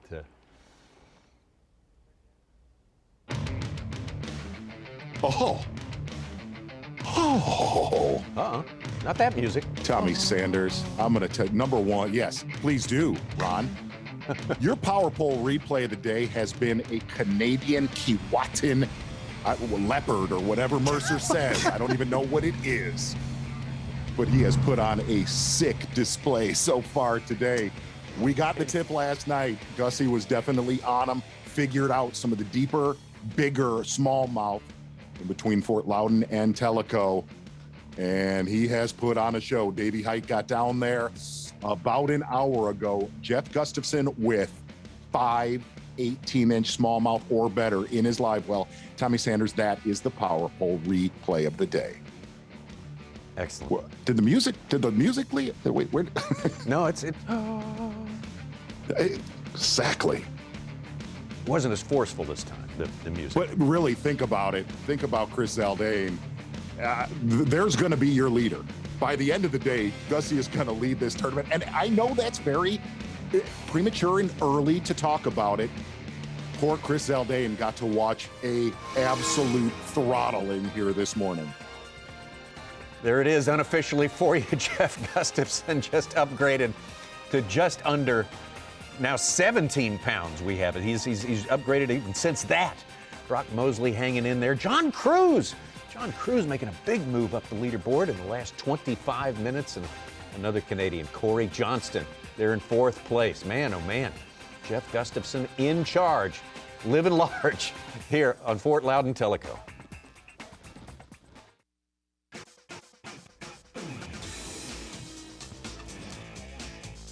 Beautiful place, a little bit of chilly weather, high skies today. That's going to change. Everything changes. That's been our experience in this special place, Fort Loudoun Tellico, Knoxville, Tennessee, the upper end of the Tennessee River. Jeff Gustafson, the Canadian there, 16 pounds and 13 ounces. My word. Seriously, Z, did you foresee someone knocking out a 5-fish smallmouth limit that size inside the first 2.5 hours of fishing? Tommy, I thought we were headed down the road of the Pittsburgh Classic today. So, hey, we have, number one, we have exceeded that. And in all honesty, it's turned out a lot better than I think all of us thought we were walking into this morning. Go down to Clifford Perch there. You know, all the last time we were here, the smallmouth guys had something in common. They were all seeing those big gizzard shad. Man, you could catch. Cliff Perch just showed us a few minutes. He was seeing a lot of bait in this creek here. There's something boogered him right there. Look at that. Man, those are big shad. Oh, I got one. Well, here's why the big ones live here. Look how pretty that is.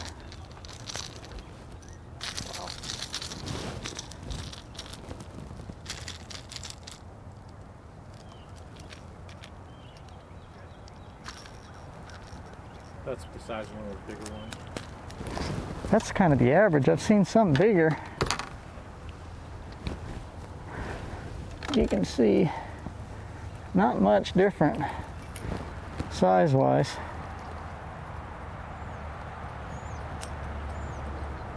That one's a little wider, but same size, and that was just kind of an average one.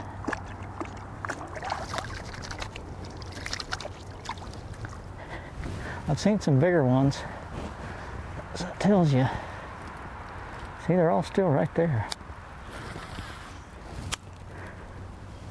I think you could. Very cool. Cool glide bait. That's the same one he used in the Classic, Z. Yeah. Even though he didn't want us to know, we know. Boy, he was elusive, that Classic. Where's all this going?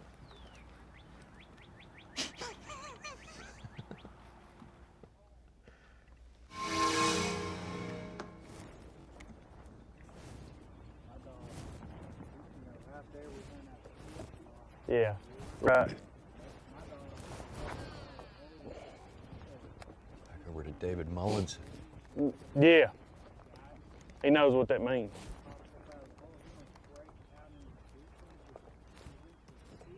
Right.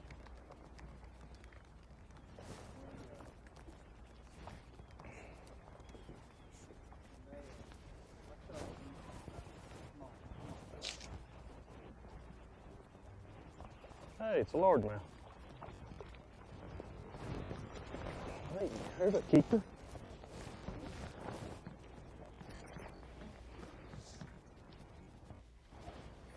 I believe Slow morning so far for David Mullins, but I believe I just did. A lot more action than we thought we would see here this morning. David Mullins on the board here. Jeff Gustafson on the board in a big way, dominating the board. As a matter of fact, with a 5-fish limit. Shows no signs of letting up at this point. Found a pile of them down there deeper. Yes. Mullins, one of the most positive guys at practice, said he wasn't sure he was even going to turn his live wells on. So looky there, he always going to turn his live well on. Jeez. Is that the Tennessee version of positivity? Yeah. Yeah, exactly. David Mullins with more experience on this particular stretch of the Tennessee River than probably everyone else in the entire field right here, but he's playing catch up right now to a Canadian, Jeff Gustafson. Couple of rookies in our top 10. One of them, a young Ron Moore, definitely called at the St. Johns River, Joshua Streisner. Justin Hamner up there in third place as well. The veteran John Cruz right behind him, and another Canadian, Corey Johnston, giving chase right now. It's getting very, very interesting. Live coverage of the Guaranteed Rate Elite at Tennessee River is sponsored by Carhartt. This spot was announced as the destination for the second stop of the year for the Bassmaster Elite Series. This Guaranteed Rate Bassmaster Elite on the Tennessee River. Everyone knew it was going to be a tough proposition. It was going to be a very tough proposition. But it's been a pretty lively morning in view of all that, Mark Zona. Exactly right, Tommy Sanders. And we knew and definitely heard it from all of our anglers that Fort Loudoun and Tellico was a lot different this time around, taking a look at Brian New, our champion from the St. Johns River. And really, Tommy, I think one of the biggest curveballs that we've seen is one of the comments that we made is, how did nobody else really get on what Jeff Gustafson is on? We're going to take a look also at Brandon Lester earlier today. I think a lot of guys really looked at that 2019 Classic and tried to duplicate how they got caught. You know what I mean? Whether it was kind of near the main lake shallow or shallow up in creeks and bays like this, I really think a lot of our anglers are fishing in front of where they're at. I just don't think there's a lot of shallow fish happening right now. Saw Brandon Lester right there, Clifford Perch. We spent a lot of time in the boat with Clifford Perch this morning. He's been working very hard in this small creek. Yeah, and one of the things that we're definitely taking a look at throughout day number one, we said this is the survival day with the weather. We've got high skies, not a lot of wind, massive amount of rain starting tomorrow, going all the way through the weekend. And I really think by the end of this weigh-in with Dave Mercer later today, the importance of a 5 bass limit will be I'm stating the obvious, but catching that 5 bass limit on this day with this weather is going to be huge. Taking a look at John Cox earlier today. This is what John earlier was not real happy with the conditions he was confronted with, yet we returned and he immediately caught one for us. Keeper too. No, and I think a lot of the anglers that were really poor mouthing the fishing are going to come to the weigh-in later today, and I think they're going to be shell-shocked when they see what is caught by the end of day number one. I would think so. Of course, one of the local favorites, one of the chalk guys, David Mullins, said, I may not catch a keeper on this day. So that does not speak well for the prospects. Some of these guys felt they had. Exactly right. Every keeper is going to be a bonus. Ron Moore nailed it. He said, Mr. Positive, David Mullins, bringing it earlier today. Taking a look at your unofficial leader right here, Jeff Gustafson. And here's what's amazing. In 18-inch limit, and basically everything we saw him hook, they were all solid keeper smallmouth. Did we even see him catch a non-keeper? No, not yet. No, we haven't seen it. Wow. Z, Ronnie's out of his chair. He's got his fantasy pick of Brandon card. Came across the board with 13-12. He's got our Phoenix Boats Big Bass of the day, a 5-10. Wow. Awesome. This is gonna set up really, which every tournament does, Captain Obvious, but this is gonna be a game of strategy by the end of this tournament. Largemouth fishermen against guys like that right there that are solely targeting smallmouth. I don't care how tough it is in the Elite Series for practice. They're going to catch them. That's what they do, and this is what Gussie's done already, 16-plus pounds. Well, you asked the obvious question, right. Mark Zona. How does no one else get on this? Wow, the Mercury move of the day. Going to be this guy, Z. It has absolutely been a beatdown on deeper water smallmouth, obviously fishing that Damiki style that we saw on Cherokee Lake. Your Mercury move of the day, Jeff Gustafson catching a strong limit by 10 a.m. And it, like I said, we owe Seth Fighter. Seth said, get on him. He's definitely, he's figured him out, and he's figured something out that nobody else is on, it looks like. Incredible stuff. He's got 5 of the top 8 on the Phoenix Boats Big Bass leaderboard. So impressive, and such a tough day for all of our anglers today. So we bring it into the screen of knowledge. We wanted to hit some Rapala Bassmaster fantasy fishing, and I wanted to show you something a little bit different with Bass Track. We talked about the new advances that we made coming into the year. We've made an advance since the St. John's just 2 weeks ago. But when it comes to Rapala Bassmaster fantasy fishing, I just wanted to be completely transparent on this graphic that I made, Tommy. This was the team that I set before the tournament started. Mike Huff, Micah Frazier, Shane Lee Hugh, Brandon Card, Todd Otten. It's not like the flashiest roster. It's not like there's a high percentage owned guy. There's a lot of low percentage, maybe some risks and gambles. But my favorite pick of the week so far has been Brandon Card, not just because he's in second place, but he moved recently to North Carolina, so his hometown is now listed Salisbury, North Carolina, instead of Knoxville, Tennessee, where he is basically born and raised. And so he knows more about this stretch of the Tennessee River than any of the other Tennessee locals. Skylar Hamilton, David Mullins, they're all on other Tennessee lakes. Brandon Lester as well, not this stretch of the river. Brandon Card using that very well. And when we get into the fantasy favorites, the guys who are picked the most in each bucket, Brandon Lester, Stetson Blaylock, Brandon Cobb, Jason Christie, and Skylar Hamilton, these guys it was a pretty penny to get them. Over 25% for most of these guys, and Skylar Hamilton in the last bucket, Bucket E, the guys who struggled at the St. John's River, 45% of the fans picking him to do well this event. So that's a hard risk to do. And when we look over, I'm going to take you to the Bass Track and some of the little updates that we've done with it. We mentioned it. You can do the drop downs, and you still get to see the 5 fish limit for these anglers and what they are. You get to see the content. There's already some Jeff Gustafson highlights from today underneath of his angler profile page.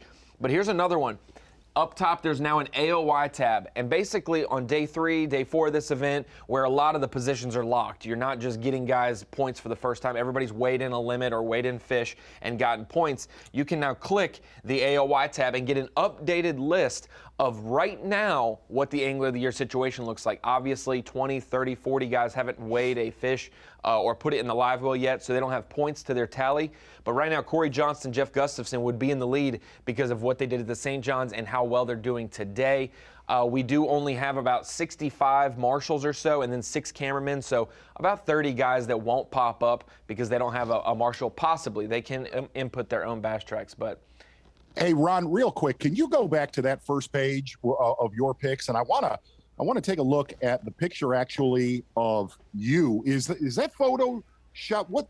Zoom in on that. That's one of those nice headshots. I can't zoom. Why is it not zooming? It's not there. Wow, There it is. There it is. Look at that. Isn't that Man. nice? Class favorite, Ron Moore. Isn't that a good one? Exactly. So that's your Rapala Bassmaster fantasy fishing. That is day 1 of the Elite Series right now. Feeling really good about the picks, though, early, Z. Thank you for that headshot drama there. Absolutely, my friend. Good to take a look at our Humminbird Unlock the Lake. Looking at Gussie on the bottom end of Fort Loudoun and Tellico. A lot of your leaders fishing that clearer, cleaner water as you kind of head up Fort Loudoun right there. Taking a look at Keith Combs. A few of your leaders fishing in the backs of creeks. And interestingly enough, looking at where all of our anglers are at, the backs of the popular creeks. Turkey, Sinking, Ish Creek, getting a lot of attention as we kind of fly up towards Knoxville. And again, on Bass Track, as you just nailed it right there, Ronnie, very unofficial because we are getting word that a few anglers not putting their weights in. So it should be a fun weigh-in had by all later today. That is your Humminbird Unlock Lake. Fantastic. 3 o'clock that way in, 3 o'clock Eastern time, local time. So when that comes your way, as Arizona pointed out, could be plenty of surprises, maybe a few explosives set off there. Hey, Brandon Card, not a big favorite, not a big local love guy? Man, I think that I'm just saying, they go down that fantasy list and you look at the guys and where they're from, and that kind of guides you where you want to pick. So a lot of Tennessee anglers picked. His says North Carolina, which he's lived there, less than he's been on the Elite Series this year. Like, he's lived there just a few months. And so I think that deterred him. He's also in a bucket where there's, a couple really good names. Scott Martin, Christie is in that bucket. Paul Mueller, some of those Mullins. guys for sure. Yeah. He's so, 3%. But only 3%. He basically had a condo overlooking Knoxville and the Tennessee River. I mean, volunteer it's landing. like a robo pick or I know. something, right? I'm like, of all the Tennessee anglers, he's the sneakiest, and I was so surprised to see only 3%. Smart of you to get on him. A little bonus coverage here. Some more bonus coverage coming for you right now. Let's get out to Corey Johnston. Corey, good job so far today. Give us a quick sketch of what's been going on where you are. Yeah, it's it's been this whole week's been a really, really tough practice for me, but have been getting some bites, and they're few and far between, and the whole thing is just covering water for me, and that's what I'm doing now, just going from pocket to pocket, dock to dock, tree to tree, and just kind of junk fishing. Corey, do you think this is a tournament that will actually get better as the fronts come in the next few days? 100%. I mean, the first day of practice was by far my best. It was nasty, ugly, rainy, windy, cold. So I'm looking forward to tomorrow. I'm just hoping I can get 2 more nice fish and then see what tomorrow brings. You say you're covering a lot of ground. That doesn't necessarily mean you're fishing fast, right? You're pretty deliberate? Yeah, you're covering a lot of ground, but with this cold water, you got to fish slow. So it's you got to kind of teach yourself to go fast but slow down at the same time.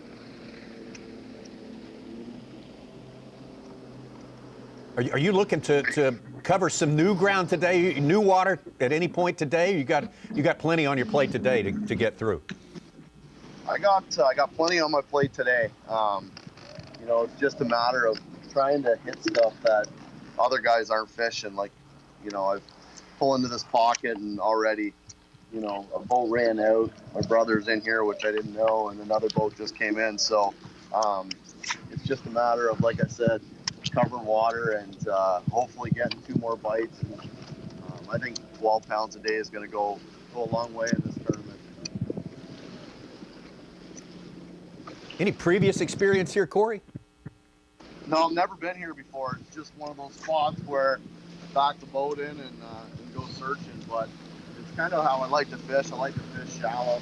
So, we'll see what happens today. It's I did get a few bites out deep, but I'm just going to kind of see how it goes the next hour or so and let the conditions tell me what to do next. I don't want to get any preconceived notions as to what I should be doing or what I did in practice. If it's not working, it's not working. So I'm going to give this pattern another hour or so, and if I don't get any more bites, I'm going to have to go try something different. Corey, has it been mostly all largemouth, or have you caught a mix throughout practice and today? It has been predominantly largemouth, but I have caught a bit of a mix. The hard part is that 18-inch size limit for the smallmouth. If it wasn't for the 18-inch size limit, I'd probably do things a little bit differently. But as far as the largemouth go, they're fat, they're healthy, and they're pre-spawned, obviously. So when you catch one, they weigh a lot more than the smallmouth do.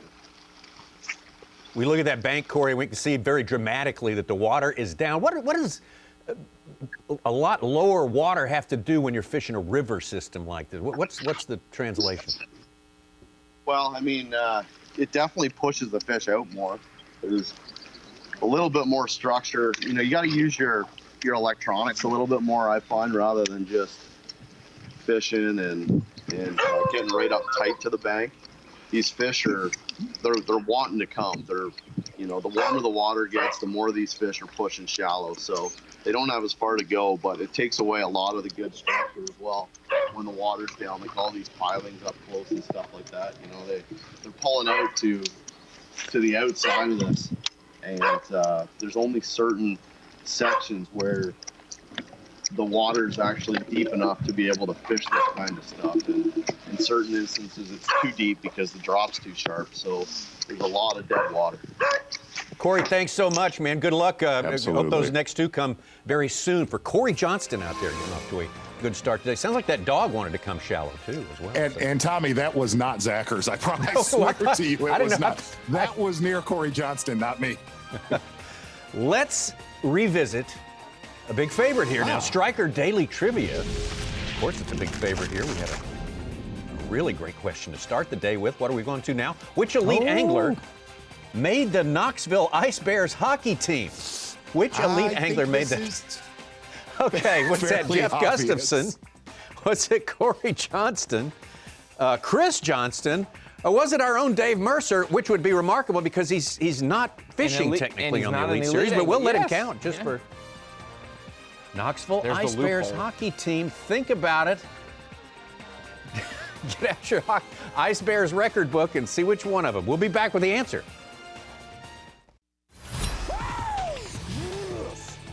Live coverage of the Guaranteed Rate Elite at Tennessee River is sponsored by Carhartt. Getting closer to midday, day number 1. This Guaranteed Rate Bassmaster Elite at the Tennessee River right now. Seeing a lot of action out there. Some beautiful pictures from on the water. Let's revisit our Striker Daily Trivia here. Question was, which elite angler actually made the Knoxville Ice Bears, Go Bears, hockey team? Was it the Canadian snow leopard, Jeff Gustafson? Was it the only Canadian winner on the Elite Series, Chris Johnston? Was it the Canadian spark plug, Dave Mercer? Or was it the Canadian that we just talked to just a couple of minutes ago, Corey Johnston? What do you say, Mark Zona? You know what? It is not the leopard. Okay. And I'm going 1,000. I'm batting 1,000 today, and let's stay with it, Tommy Sanders. Let's go 1. Chris Johnston, B. Yes. All right, I'm with. I'm batting 1,000 just by following you. I'll go with Corey. I will not do it this time. Yes, I'll go C. Corey Johnston. Chris. It's Chris Johnston. Wow. You spun it at the end, Tommy. You had it. I know. Chris, I and know. you said Corey. I know. Corey was the enforcer that did not make it out of high school hockey, is what I understand. Wow. Okay. That's what I understand. Yes. I checked. I thought both of them played some semi-pro type hockey up in Canada. I could not be more wrong. Yeah. Could not be more wrong. Hey, Z, Back you'd out be of- interested in this at the Ice Bears Saturday night, Z. They got the wiener dog races at the Ice Bears game in Knoxville. Zachers in lane 5. I love him so much. Get back on the water right now with John Cox, Bassmaster Live.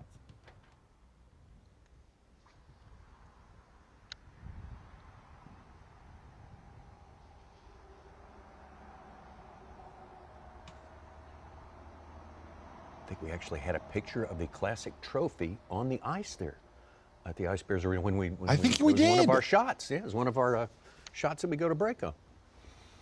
Back in 2019, seems so long ago.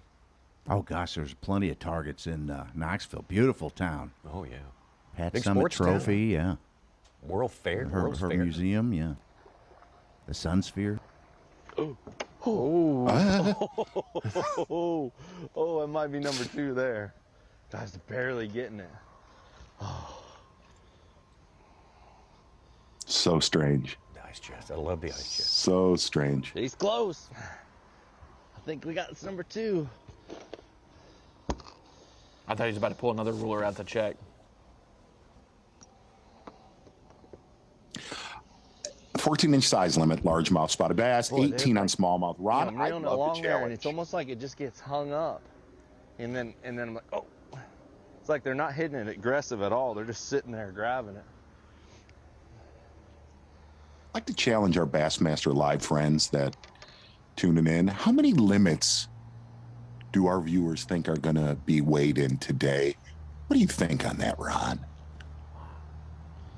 Ooh, That's a tough question. That is a tough question. It we is. were talking about that, Ronnie. That was less than half the field going to get a limit. The way they were talking, it sounded like that. Oh, I'll yeah, say- I think less than half.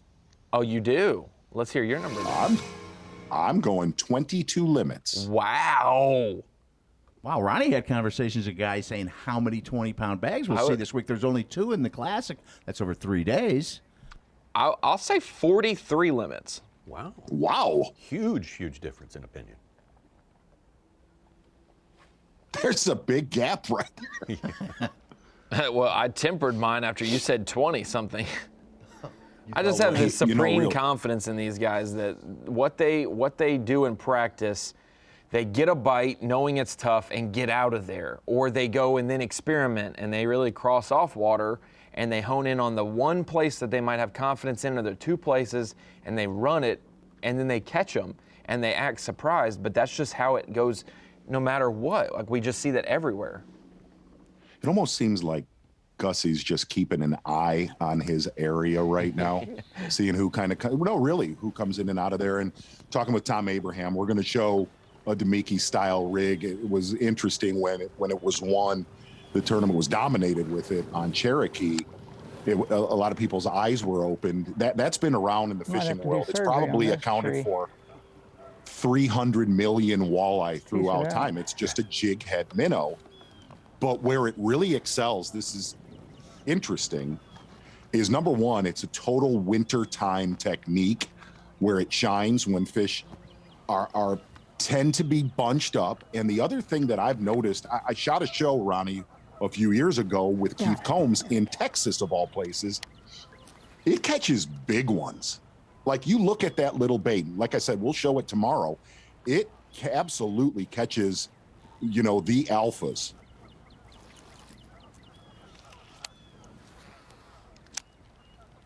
Yep.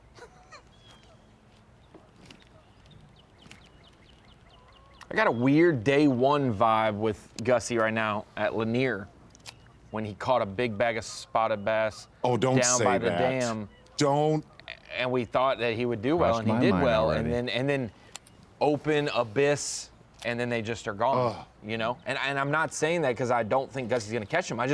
They're so hard to keep track of, keep tabs of. All it takes is the wind to change direction or a warm night, and they're just absolutely 150 yards the opposite direction. You just don't find them.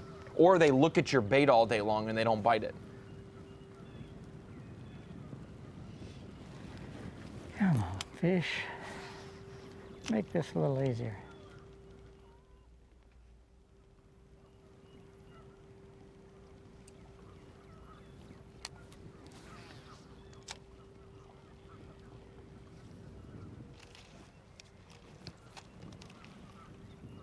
Bonus coverage of Ed Loughran.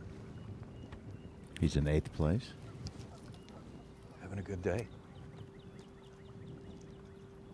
Boy, he's really been solid since the middle of the season last year. Very consistent.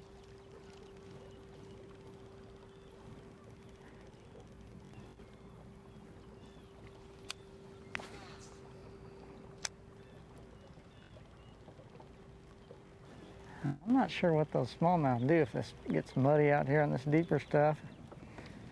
If they sit out in it or if they get up shallower or what.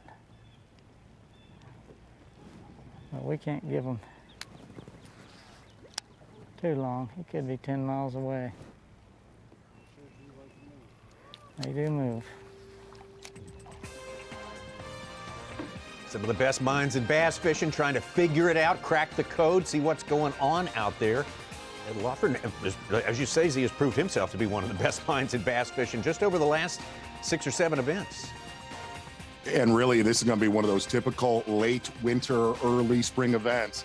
You're going to see an early bite. You're going to see that window, but guaranteed after our midday break, it will fire again with these conditions.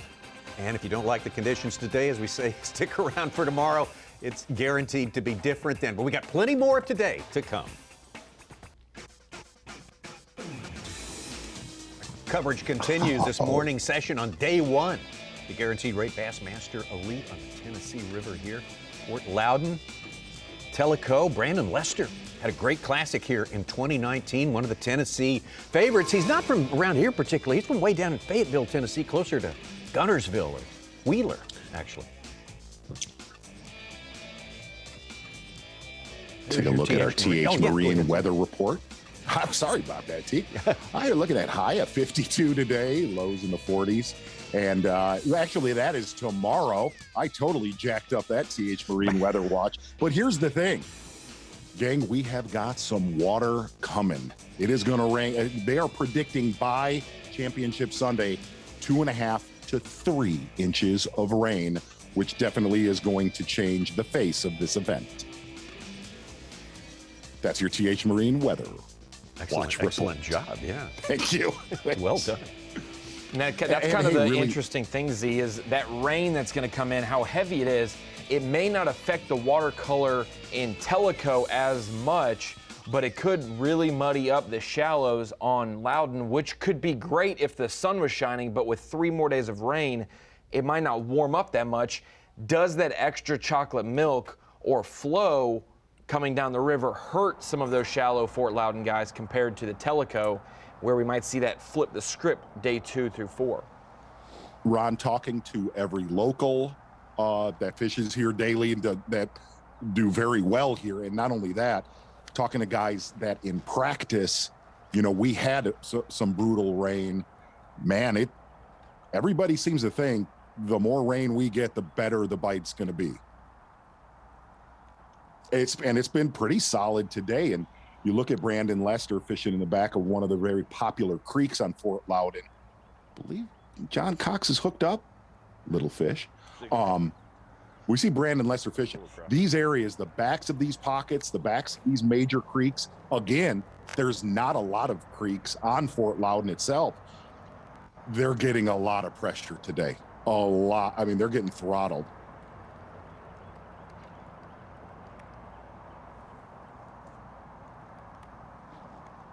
Bob Downey just filled our 3rd limit of the day. He's up to 3rd place with about 8.5.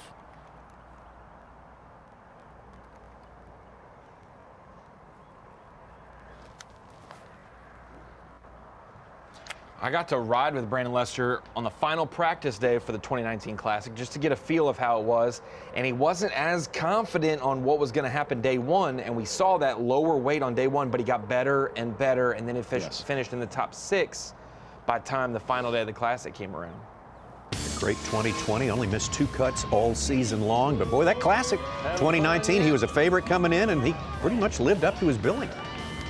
And what's weird is he was a favorite, but he really wasn't, is what he told us. Right, he just doesn't have a lot of experience. Absolutely. If you look at guys like Brandon Lester and David Mullins, we call them locals, which in proximity to where they live, but if you put the time that they have on this lake, they just live on the Gunnersvilles, the Chickamaugas, guys like Mullins, Cherokee, and Douglas, to where, yeah, they're locals, but they're not locals. And that's what made his performance in that Classic so impressive, just because he does not have a lot of time. That's the deal, is everyone sees Tennessee and says, oh, home state, fishes here a lot. When you have Chickamauga, when you have Nickajack, when you have Cherokee, Douglas, in between you getting to this destination, you may not fish here as much as people think, but when you get here, East Tennessee type lakes can help. And going back to that Classic, Ott really talked us through his game plan before that tournament started. John Cox with another. John Cox starting to get a lot of bites, actually. Yeah. There. Fritz side, baby. That might be number 3. Oh,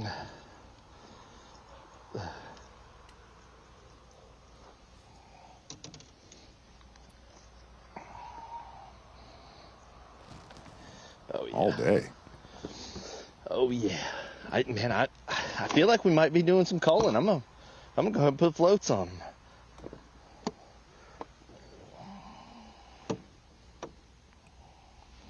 I'm gonna grab that guy real quick. The one we didn't put a float on because I thought we weren't gonna catch anything.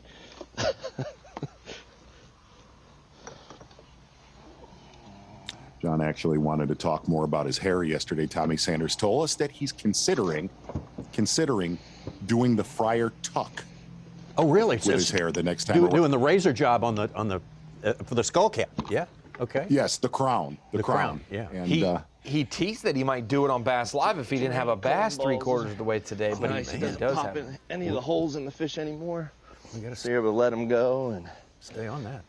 And they don't have those giant holes in their mouth from the old penetrating clips. Oh, I'm getting excited. It's starting to warm up. That one actually bit it. That one was like not slacking the line. It felt amazing.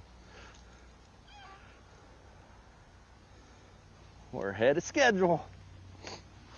Oh my gosh, I might keep my hair now. Wow. I thought for sure you were gonna have to cut it off for me about noontime when we didn't have a fish yet. That's a missed opportunity. I think my wife was, she was hard. She couldn't really decide whether she wanted me to catch them or she didn't want me to catch them and cut my hair.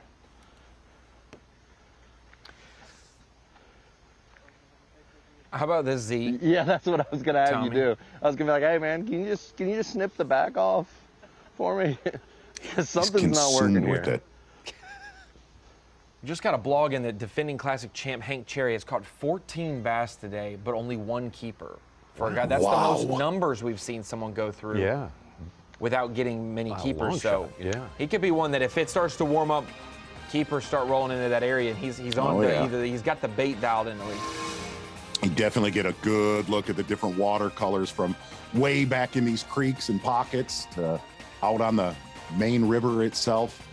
Definitely a strategy of do you go largemouth or try to catch a mixed bag or solely concentrate on smallmouth like our unofficial leader, Jeff Gustafson. Yeah, the third option is working out the best so far, by far. Think so. Jeff Gustafson on top. 16 pounds and 13 ounces, but Brandon Card giving the best chase so far. We'll take a break and be right back.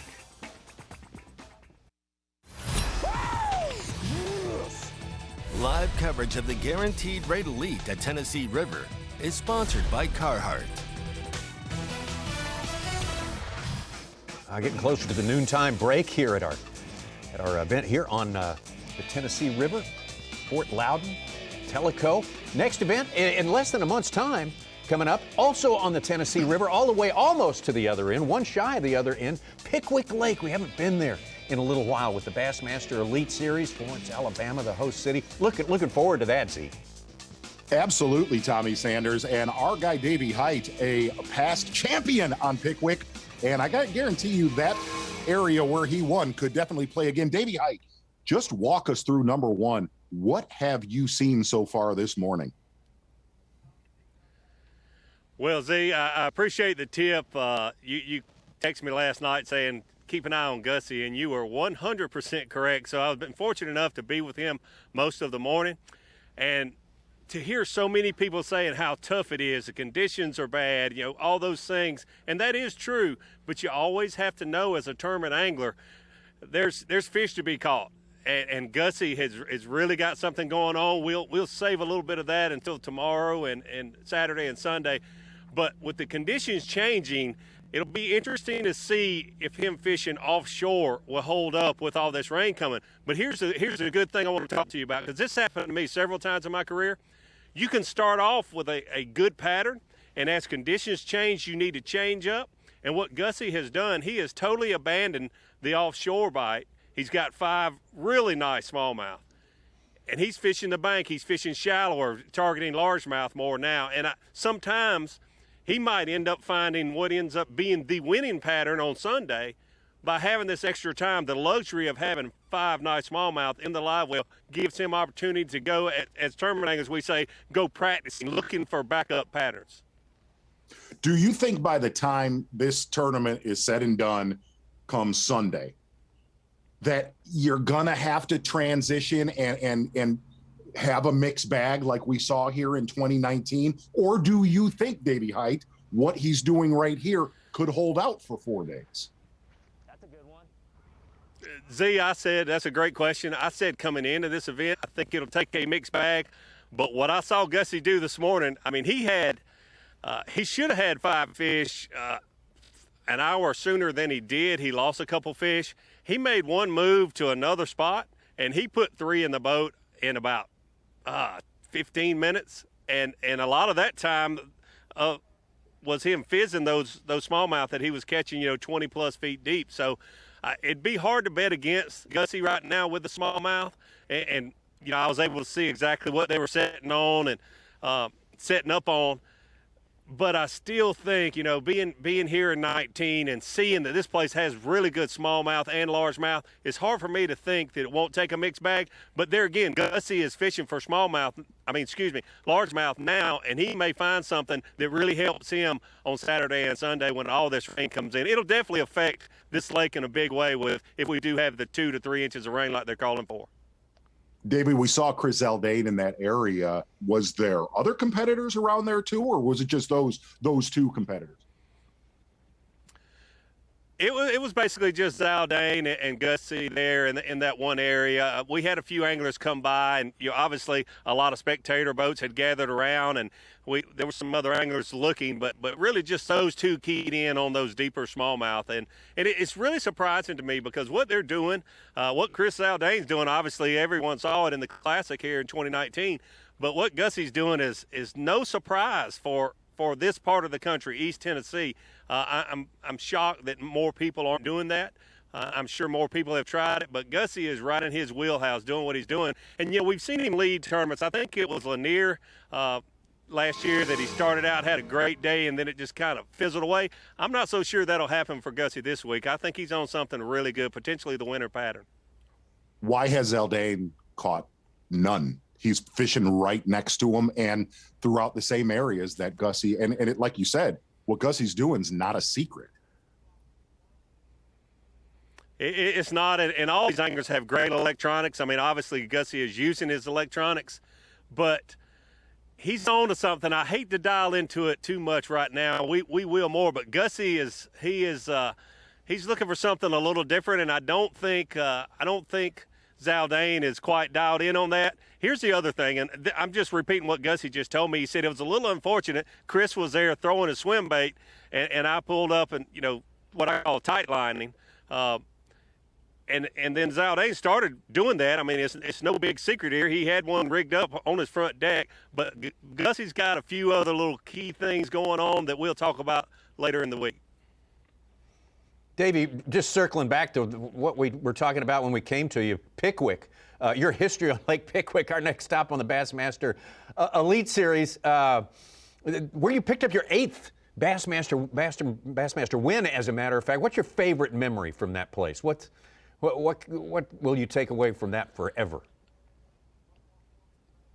My favorite memory was, and I'm sure, Tommy, you remember this, and Z, you guys were there. My favorite memory is hearing the horn or the whistle blow at 11 o'clock because the floodgates had been open the 3 previous days all day long, and the floodgates were closed until 11 o'clock. And when I heard that whistle and saw those birds move in to get ready and feed, I was like, okay, this patience is going to work out, and I'm going to be able to catch some here on the final afternoon of that final day. So my favorite memory is hearing that whistle come on that they were about to open those floodgates. Yeah, we were sitting in a boat about 150 yards away from you, and you could tell right then that an appearance of a couple of big herons made you very, very happy on that day, and that's when it started to go down. Yeah, Tommy, and one other thing I must admit, you never know when it's going to be your last Bassmaster victory. That turns out that was my last victory. But I knew at that point in my career, don't take any of them for granted. And I go back and look at some of that footage. I think I was just as excited for that victory as I was the Classic or my first victory way back in '93 on Eufaula. But everyone's so important and so memorable. But that one right there, I knew not to take it for granted. Davey, you tried to skid on your knees on the stage in that event, and it looked like you almost ripped both kneecaps off when you hit the rubber mat on the stage. Fair? Absolutely. I did rip a lot of skin off, but that was intentional. It really was. I was like, I know I'm going to hurt myself, but it's going to be worth it. Everything will heal up just fine. And I'll never forget that moment. And I planned it, and I knew we were on a rubber mat. I knew what was going to happen, but it was great to be there and to do it. Davey always willing to give up his body for the victory. Davey Height, one of the most physical champions ever in the history of the Bassmasters. I've seen him do that in a cactus patch when we've been deer hunting in Texas. Jeff Gustafson, whom Davey has been on for the last couple of hours here. obviously doing something a little bit different now. It'll be interesting to track his strategy as we go through the rest of this day. Brandon Card, Bob Downey, and Pat Schlapper giving chase right now. We'll take one more break, and we'll be right back. The Guaranteed Rate Elite at Tennessee River is sponsored by Ranger Boats, Yamaha, Toyota, and by Berkeley.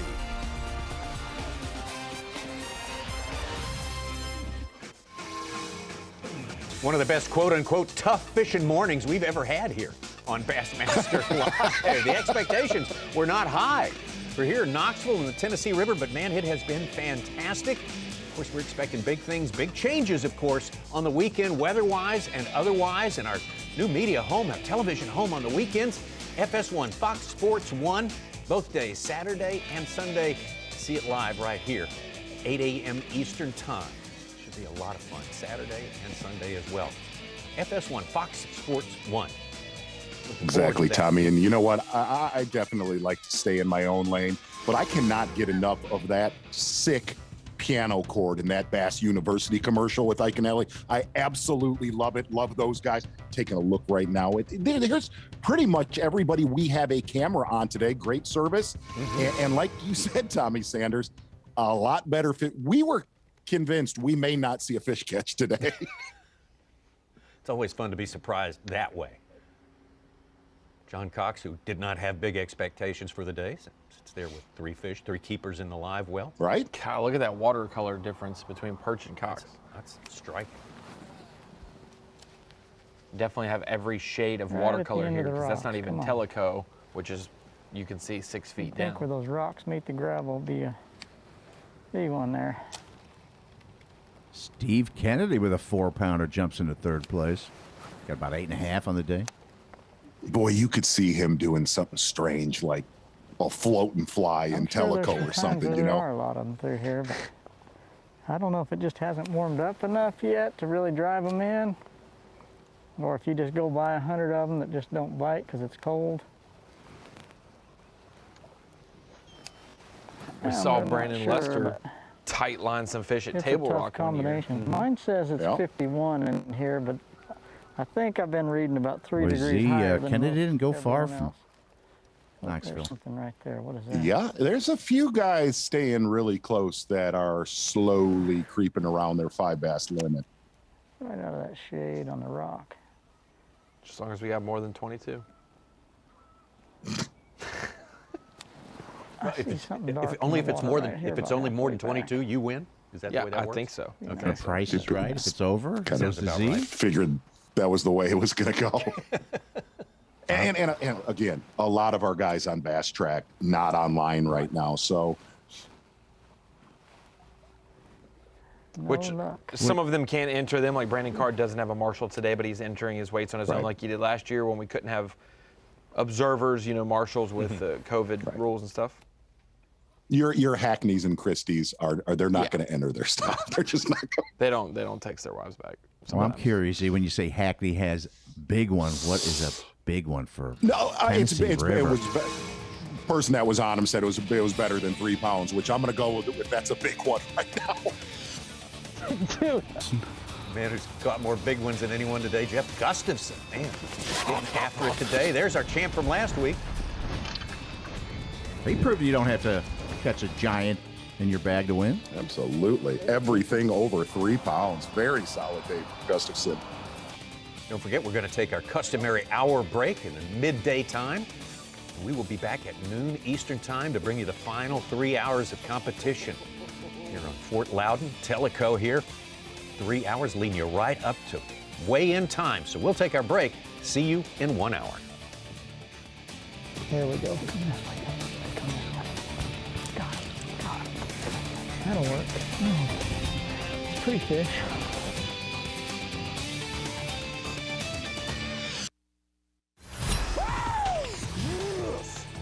Live coverage of the Guaranteed Rate Elite at Tennessee River is sponsored by Carhartt. Bassmaster Live, getting ready to launch into our 3 hours afternoon coverage, day one of the Guaranteed Rate Bassmaster Elite at the Tennessee River, Fort Loudoun and Tellico. We watch one of our anglers on the run right there, Jeff Gustafson, the Canadian, 16 pounds and 13 ounces to overwhelmingly take over the top spot during some great fishing during the course of this morning. Tennessee native Brandon Card, Corey Johnston, Keith Combs, big move during the break right there, Steve Kennedy as well. Let's take a look at the big story from today, this morning, Mark Zona, Jeff Gustafson. No doubt about it, Tommy Sanders. If you're just joining us on this afternoon sesh, we need to thank our friend Seth Fighter for tipping us off that Jeff Gustafson, well, he definitely found them in practice, and that is where he started off this morning. Here's the biggest thing, 18-inch size limit for smallmouth here. Jeff Gustafson filling his live well with all over 18-inch smallies. And really, here's the amazing thing, Tommy Sanders.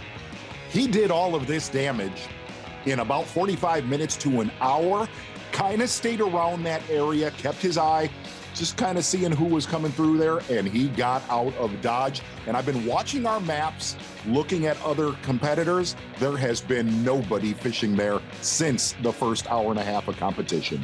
Wow. Now, do you interpret that as a fish saving fish for the next 3 days, or is that just needs to expand his territory?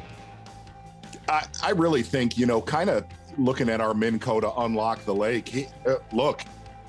He did his damage, and I think he pretty much knew if I snuck around 16 to 18 pounds, don't burn anymore. And that's exactly what he did earlier today. It'll be curious to see how the weather affects that. Taking a look at Fort Loudoun and Tellico, it sounds big. I mean, it really sounds big, about 90 to 100 miles of playing field. Obviously seeing that, well, Fort Loudoun is getting the most pressure. Here's what's interesting, Tommy. You're looking at about 90 miles, but this place actually fishes very small. We heard that in the Bassmaster Classic. About 50 anglers in that tournament. It fished small then. We're definitely seeing it this time around. But since we took our midday break, you're starting to see those largemouth fishermen that are in the backs of creeks or pockets starting to sneak up the leaderboard. That is your Minn Kota Unlock the Lake. Gonna get on the water right now with John Cox, Bassmaster Alive. Exactly.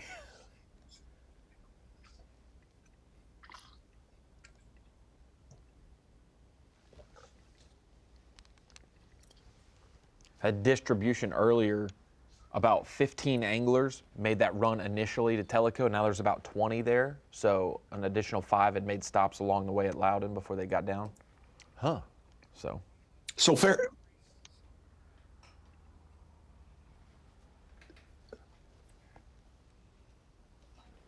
Taking a look at John Cox. Fair to say about 20% of the field then went to Tellico? Yep.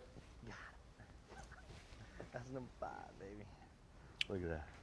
Fruit side. Barely got it though, gosh. It's a limit. Oh, I love it. I love it.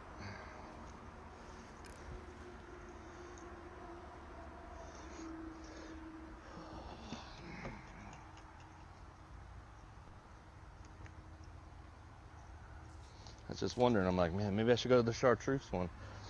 Just wasn't sure. Good 2-pounder.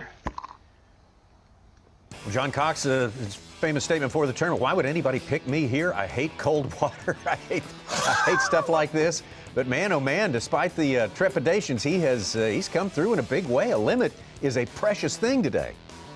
And Ronnie, you know this, all of our Bassmaster Live viewers know, when you're in a grass lake situation, he is so dominant on lakes like Chickamauga, really all the way throughout the southeastern part of this country. No, this lake does not really fit John Cox's style. He said throughout practice, one of the most brutal practices he's ever had is in his entire life. But putting 5 bass, 5 keeper largemouth in his live well, that is huge because this bite could get better as those fronts start to pass in tomorrow.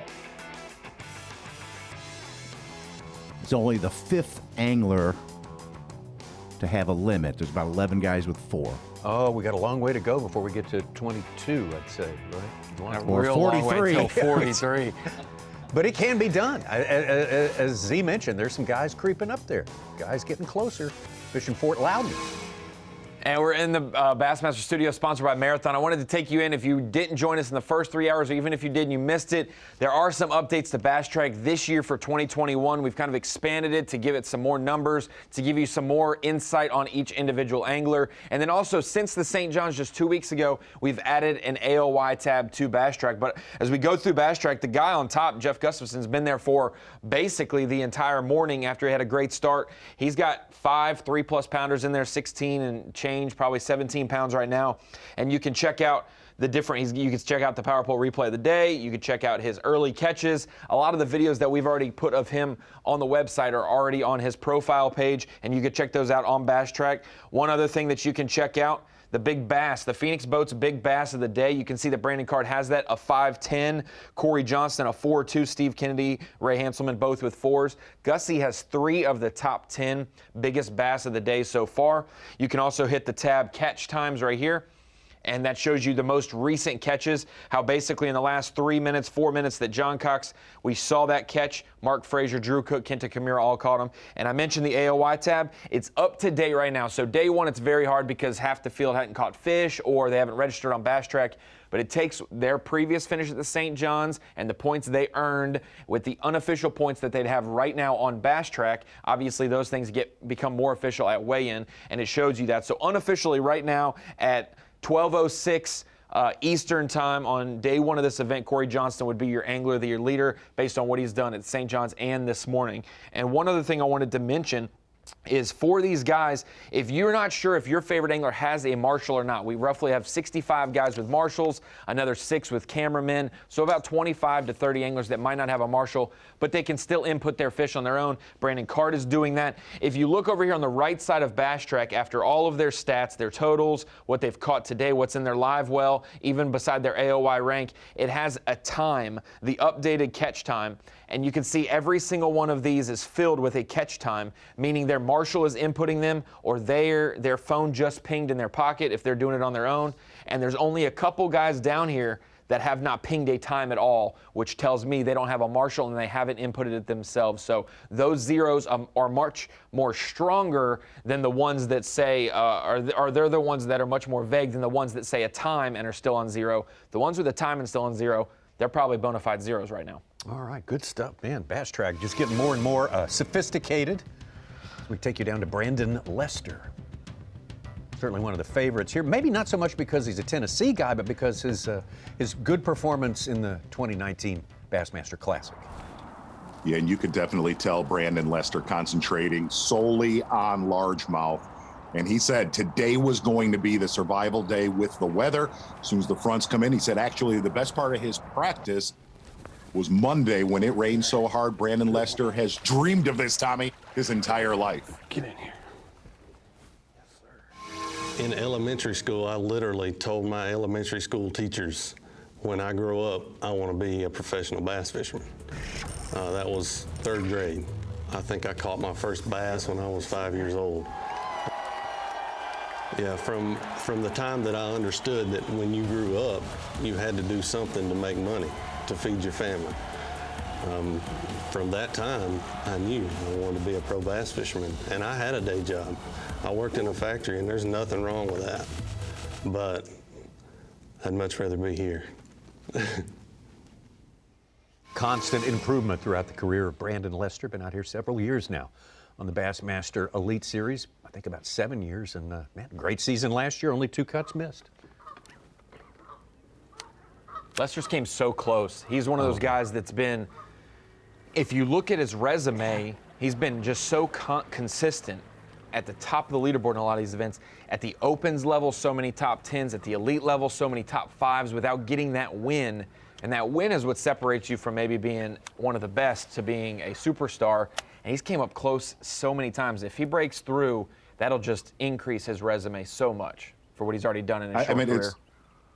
It's almost a law of average. I mean, he has so many top 10s.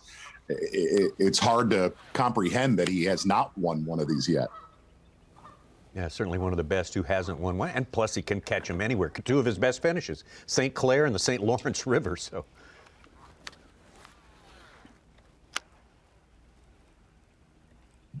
At the second biggest fish of the day, Jake Whitaker jumps into 5th place, a 4.7.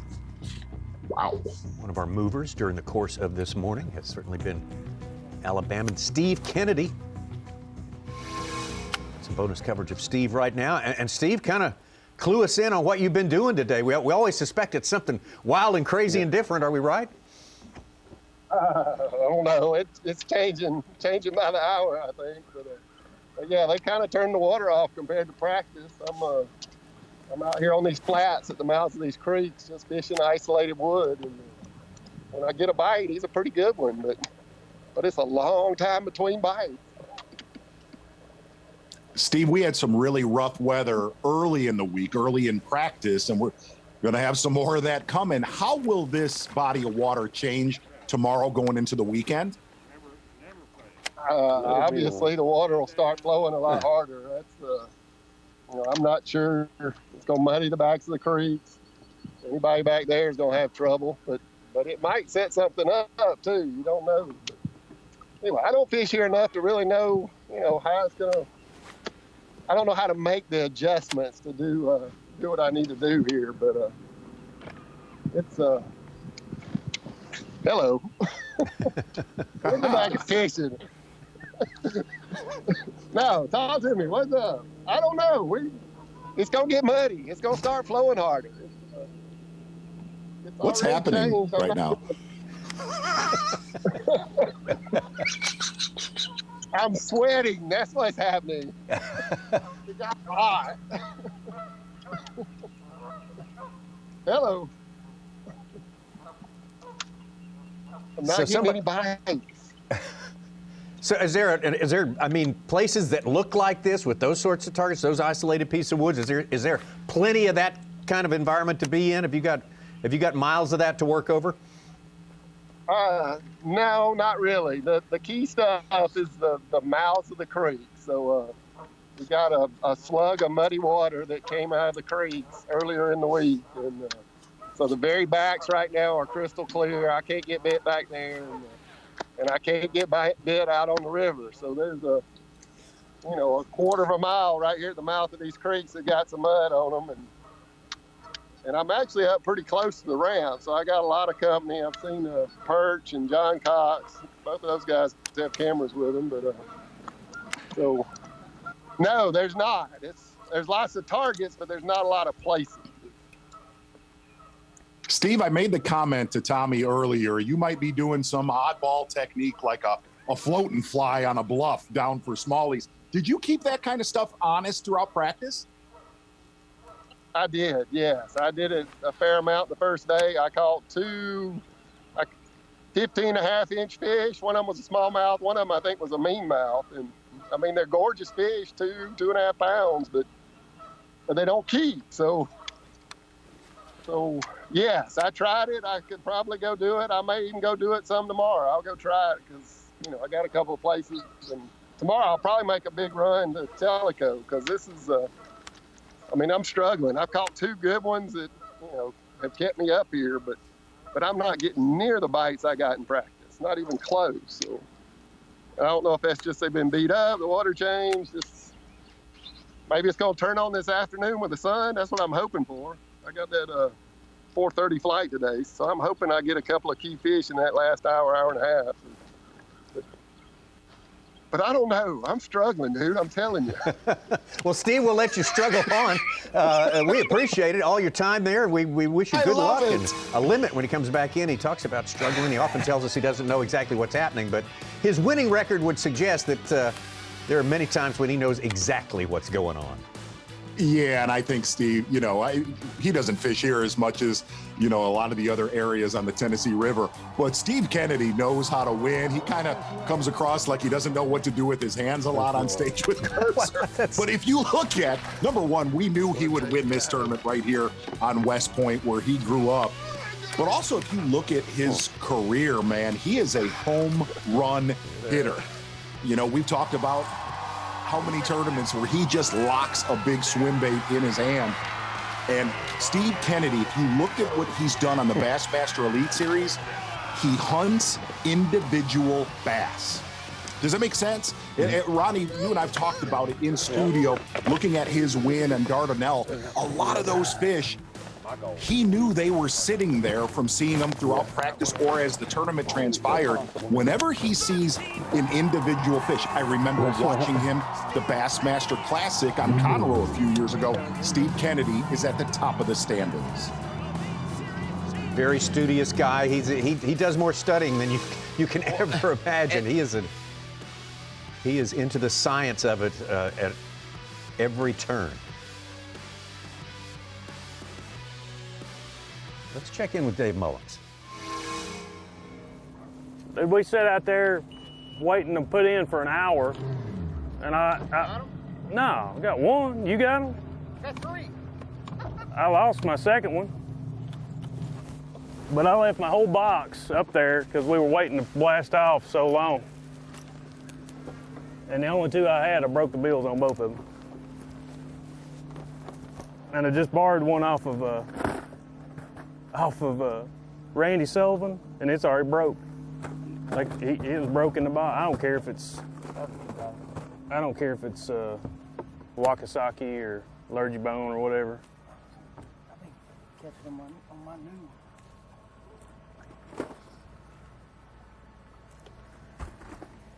I think we have some high-dollar jerkbait trading going on right now. Yes. Oh man, I'd kiss you, but I ain't like it. Thank you, bud. I'll give him back to you. Don't give him back with a bill, bro. Yeah, I've got one keeper in there, Hank, and I hooked another one.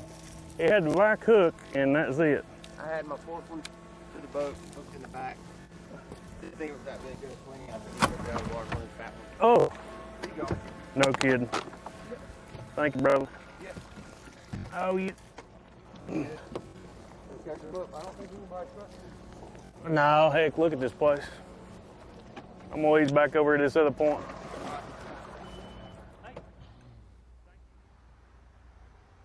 Friendly gesture from Bassmaster Classic champion Hank Cherry. Yeah. So you nailed it, Ron. So much positivity right now. Critical. Boy, freaking hammering it now. Look at the color of that water. It's a big old single Colorado water. There we go, baby. They're starting to eat it. Starting to eat it. Oh, and they're coming in. Boy, that was finally the bite I was waiting for. Not complete slack in the line. That's what we're looking for there. Solid fish right there for John Cox. Actually, we're seeing culling, which, Tommy, I'm not sure that we thought we would see that today at all. Anywhere on this I'm counting that as 2 limits. If you catch a limit and start culling, I'm just going to add that to that's like a bonus. No, point. let's don't do that. He's up to 4th place with that fish. Ow. John Cox, from a humble beginnings, as they say, on the start of this day, to now culling, catching them good like that. Is there more of that in store? You gotta think so. We'll be right back. The Guaranteed Rate Elite at Tennessee River is sponsored by Humminbird, Mercury, and by Nitro Boats.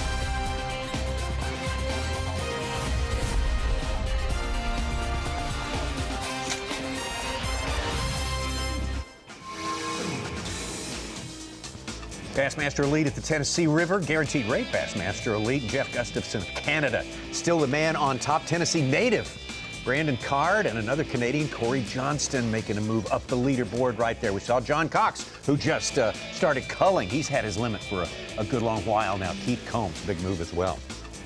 Exactly right. And looking at Steve Kennedy fishing in the mouth of a small creek, catching a couple really quality largemouth. John Cox right around the corner, further back in, as we said, coming back from our midday break.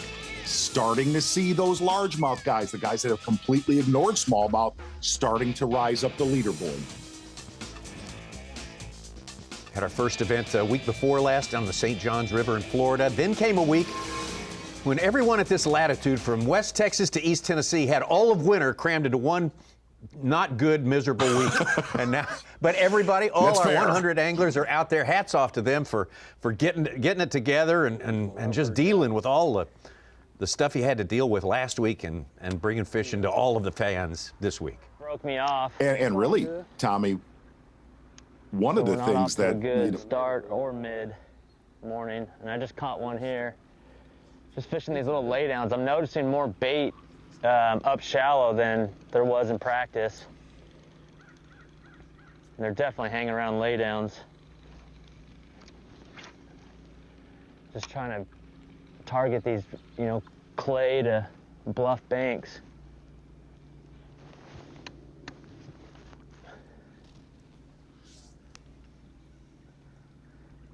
You're talking about that weather that hit the whole country except for Florida, really the last 2 or 3 weeks. The fishing, talking to a lot of the local guns on this lake, the fishing was really, really solid here January into the beginning of February. But when whatever came across this country, which is, indescribable, that's when it truly knocked the fishing back. Not only here, but heck, there was lakes that were frozen in Texas, said nobody ever.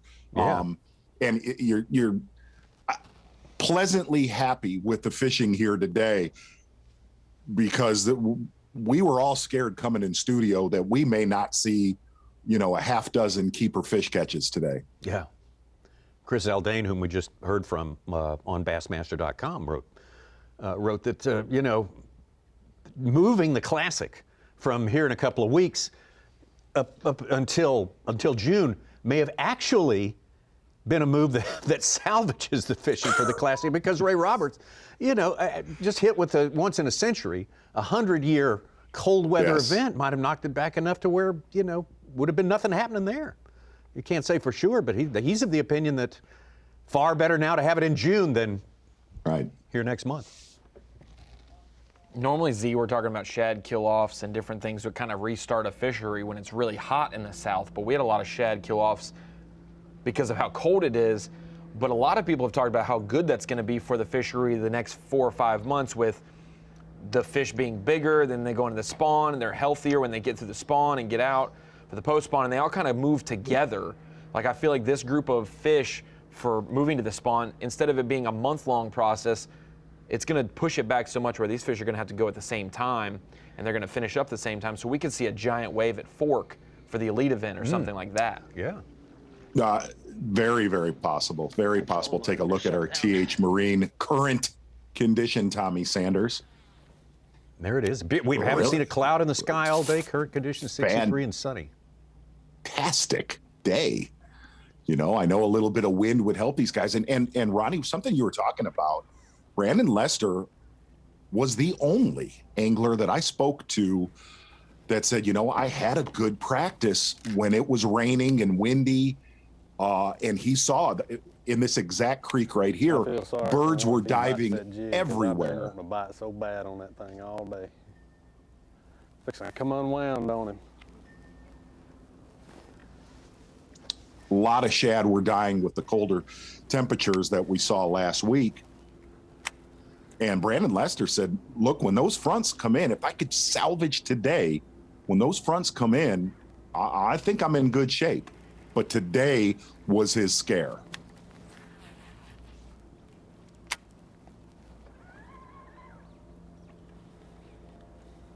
Which it's always the worst for these guys when the toughest day of the tournament's going to be day one, because that's half of your guaranteed fishing days. So if you don't, it's not like it's a day 3 where you've made the cut, you can't drop but so far. Here, if you have a tough day, you're 100th instead of 50th.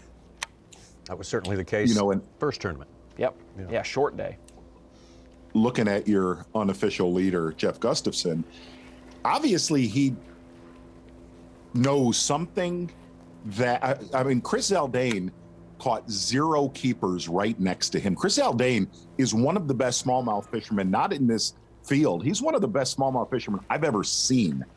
And for him to not get bit and Gussie to catch those fish in an hour, Davey was very elusive when we asked him to dive in on what Gussie was doing. So hopefully tomorrow into Saturday, we'll be able to really pick that to pieces. Yeah, Jeff Gustafson's story. Leading headlines, still fishing vertically out there deeper. Getting that sort of a lead over the rest of the field here. It's quite remarkable on this day and was quite a show this morning. He's off looking at other things right now. We'll certainly catch up with him. We will catch up with Corey Johnston probably. We've checked in with John Cox and the rest of them, Steve Kennedy. So much more to show you here. We're going to take ourselves a quick break and be right back here on Bassmaster Live. Live coverage of the Guaranteed Rate Elite at Tennessee River is sponsored by Carhartt. Full field, day one. 100 anglers out there doing their best. They got to catch what they can catch today and tomorrow to make the top 50 who fish on. Through the weekend here, Jeff Gustafson has done great work already today. He could hang up his hat for today and be just fine. Tommy and I do have a sewer possum alert. What? Our guy just told us that it's following Greg Hackney. He is now culling and just made the gesture, I need 2 more solid bites, and I'm right where I need to be. So very, very unofficial sewer possum alert.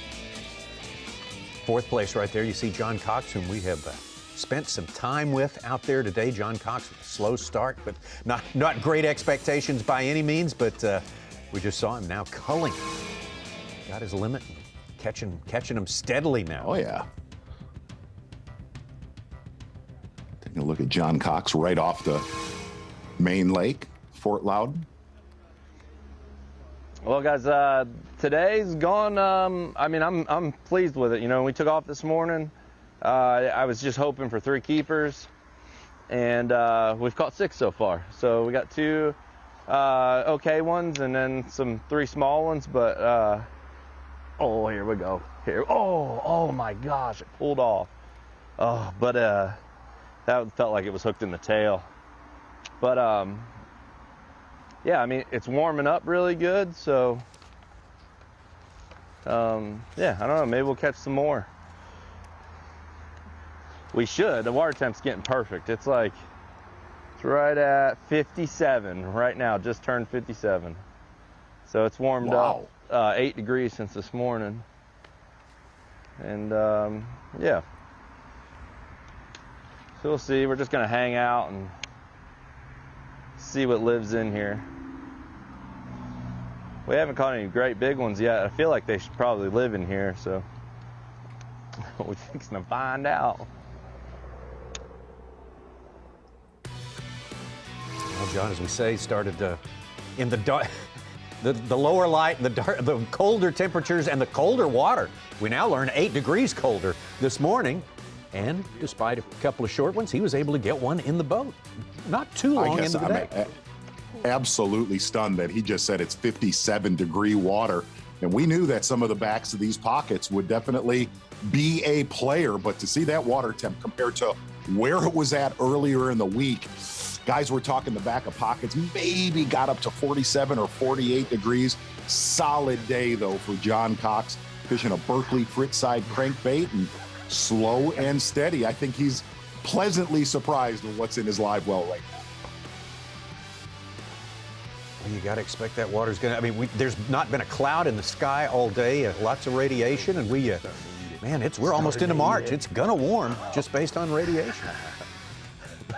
Pretty good. It was John Cox's first year on the Elite Series, was last year. He put on a great show at Lake St. Clair.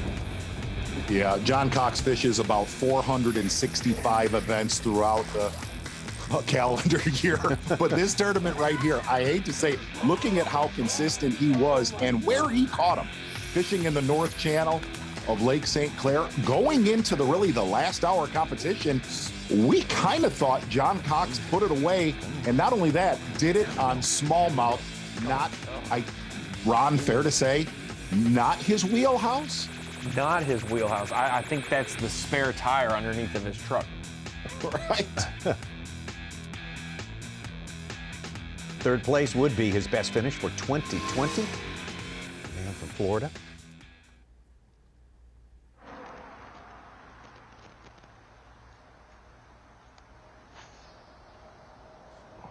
One thing you did hear Steve Kennedy say, that he felt the backs of these pockets and creeks had potential to get blown out when all that rain comes tomorrow into Saturday.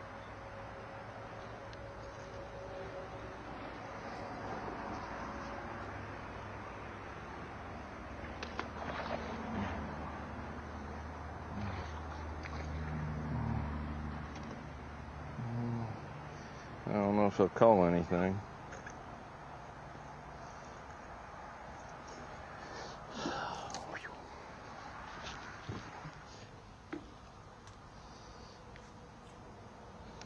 I don't know if we see what we have in there.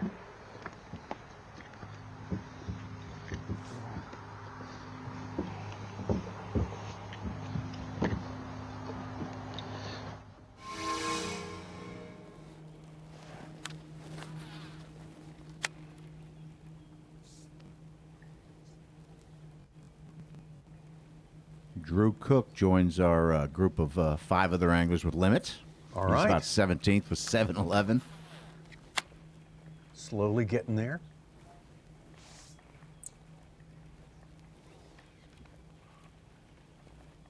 Take a look at Brandon Lester right now. Going to get back out to our guy on the water who's been all over Fort Loudoun and Tellico already today, Davey Height. Davey, kind of talk about, we're starting to see the largemouth play a bigger role than we saw earlier this morning. But here's the thing. Definitely getting a lot of pressure in the areas they're being caught in so far. Yeah, you're exactly right, Z. It's a beautiful sunshine. The water temperature is warming up. Not quite as much. I was able to hear you talking to John Cox there. He must be in the back of a creek where it's shad. I've stayed on the main river basically all day, and the water temperature is up about 2 degrees from what it was this morning.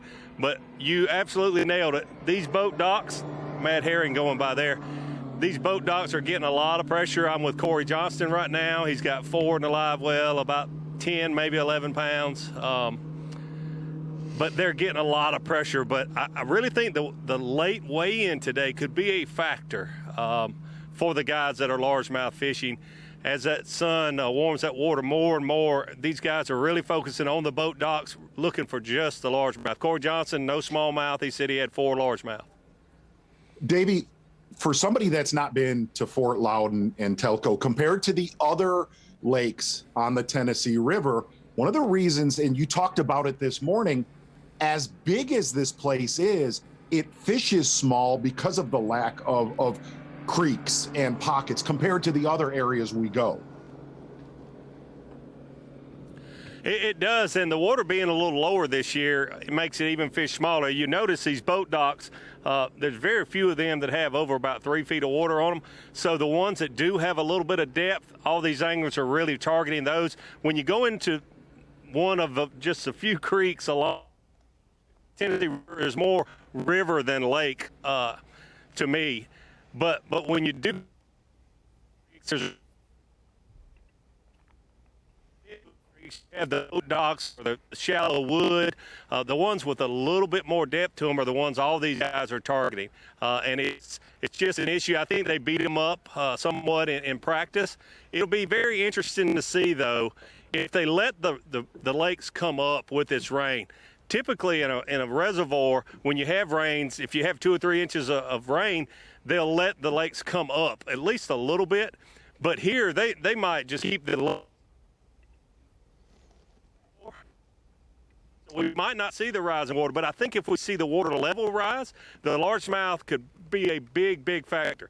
Here's the thing, though. I've been looking around, just kind of doing some pre-fishing like Gussie, because I was able to be with him this morning. Nobody has been around what he did this morning and how he was fishing.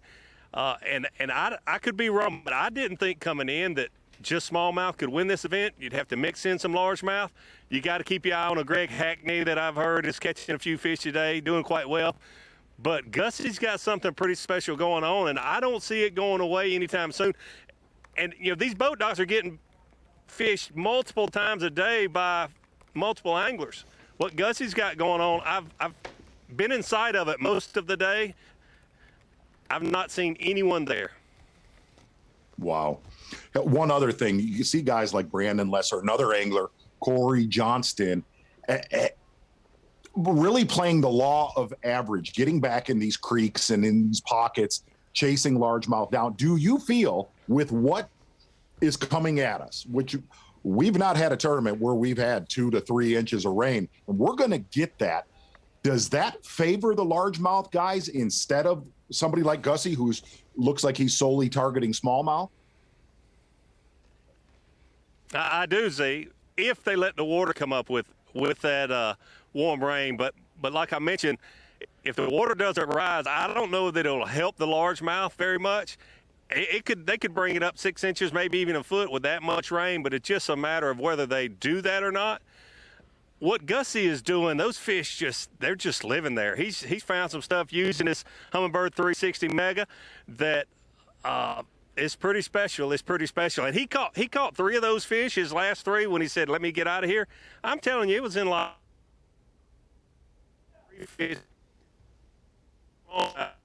10 minutes and left it. It's going to be fun. A lot of people coming in this tournament thought what low weights it would be. I'm telling you, about an hour, and that's impressive this time of year what he's been able to do, and I don't see it going away. Davey, thank you so much. Good stuff, good insight out there from our own Davey Height. And of course, we got people fishing in all sorts of conditions. Oh, hold on just a second. It's not going to keep there for Brandon Lester. But according to guys like Corey Lester, the great thing about fishing, hey, it's something you can do all season long and something everyone can do. We grew up in bass boats. We were lucky that way.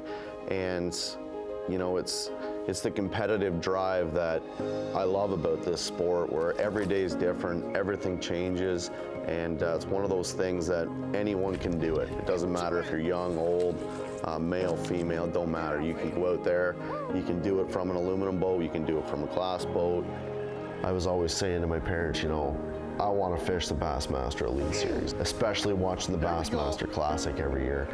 Then it was unheard of for a Canadian to make a living fishing.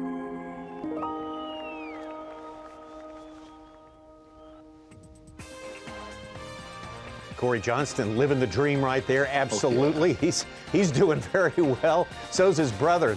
And the top Canadian in this tournament, yeah, Jeff Gustafson, still holding on to the big lead right there.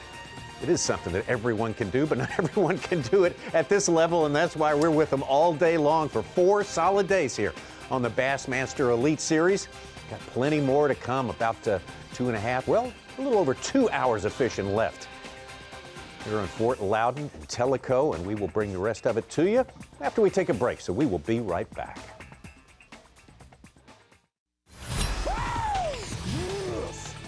Live coverage of the Guaranteed Rate Elite at Tennessee River is sponsored by Carhartt. Guaranteed Rate Bassmaster Elite here, second stop of the year for the Bassmaster Elite Series. Cold, cold, cold, bad weather on the way. All these headlines leading up to here, but there's always that select group of guys that take all those lemons that are flung at them and make some delicious lemonade, and we've seen good evidence of that today as we take a look at how Fort Loudoun sort of lays out here, Z. I definitely love delicious lemonade. Tommy Sanders taking a look at Fort Loudoun right there. You'll notice Chris Zaldain back in the area where Gussie caught him earlier, but if you look at our top 10 right now, our unofficial top 10 on Bass Track, pretty much it has been dominated with guys that are fishing the backs of the major creeks like Turkey, Sinking, Ish Creek. And besides Gussie, think about it, besides Gussie, we have not seen another keeper smallie caught, unlike the 2019 Classic. And no trolling motor. So it happens, but luckily the wind's not blowing. We're just gonna drift the canal for the rest of the day.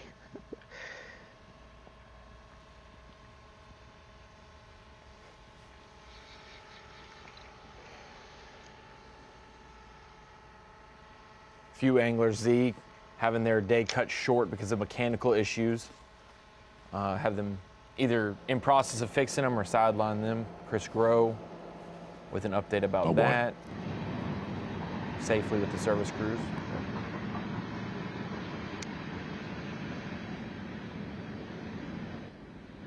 Sounds like Zaldane was just saying the same, I think. Yes, but opposite end of the boat for Grow. Right, yes. right. Got it. Much more like dangerous.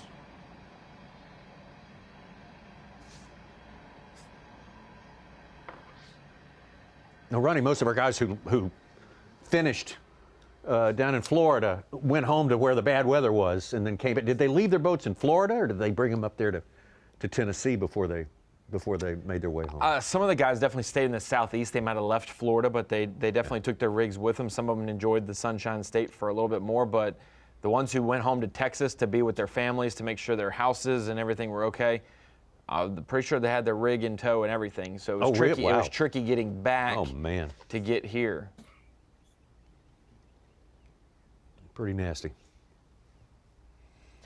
Z, was I correct earlier talking about the dirty water warming up and the science behind it? I know that you're a part-time scientist, but because of the sediment, the mud that comes down through there, that's what helps the shallower, dirtier water warm up more than maybe a shallower, clearer part of a lake.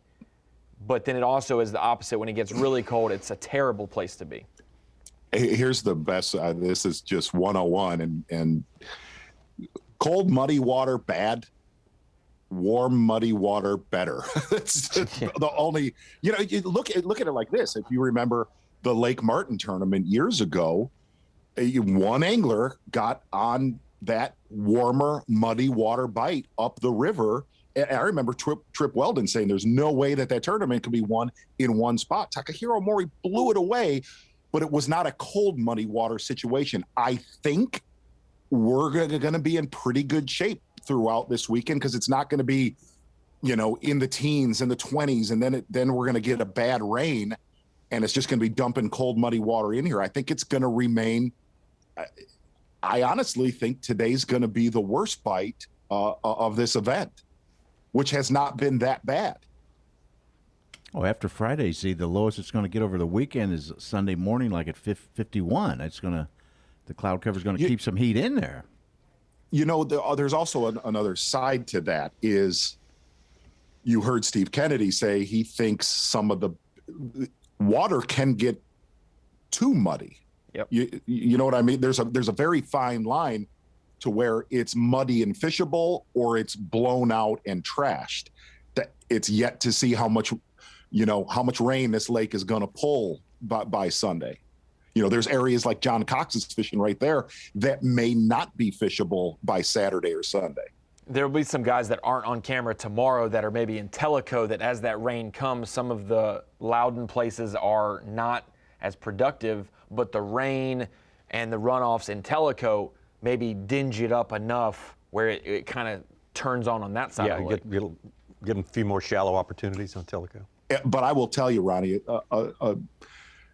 Casey Magnai, who I talked to before this tournament, who fishes here darn near every day, said this event's going to get better as it goes along, as long as it's not a frigid rain, which it's not.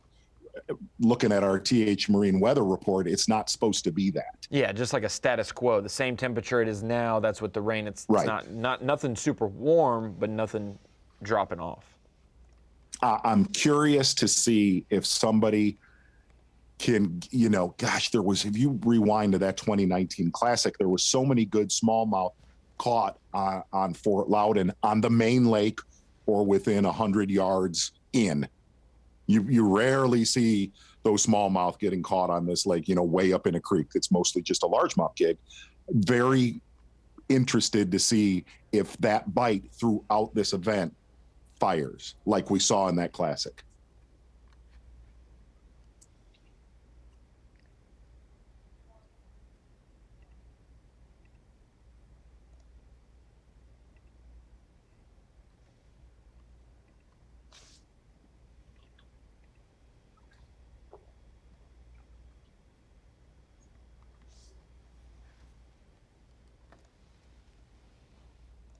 about John Cruz making a move? 4-pound, 3-ounce fish.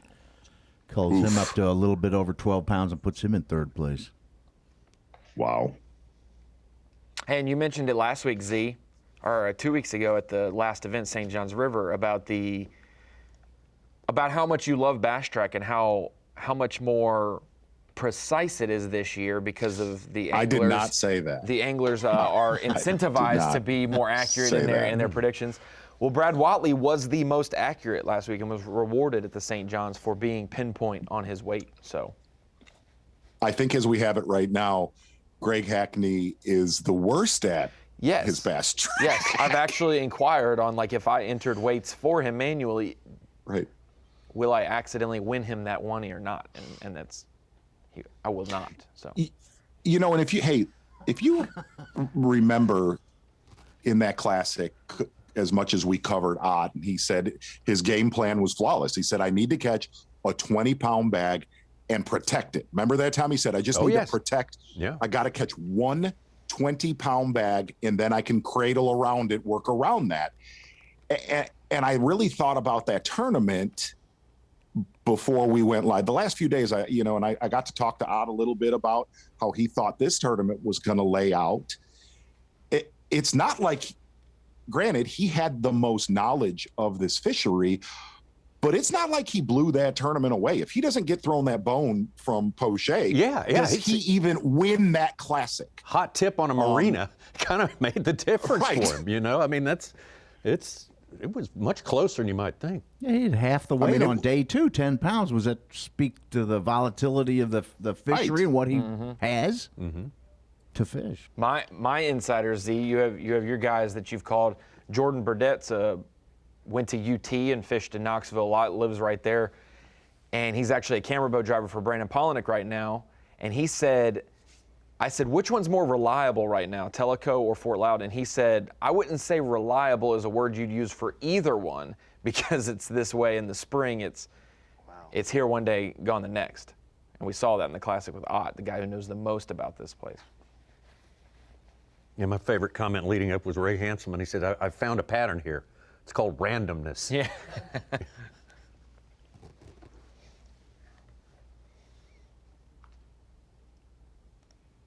Almost have 10 anglers with limits right now. Scott Martin, this fourth fish, has jumped into our top 20.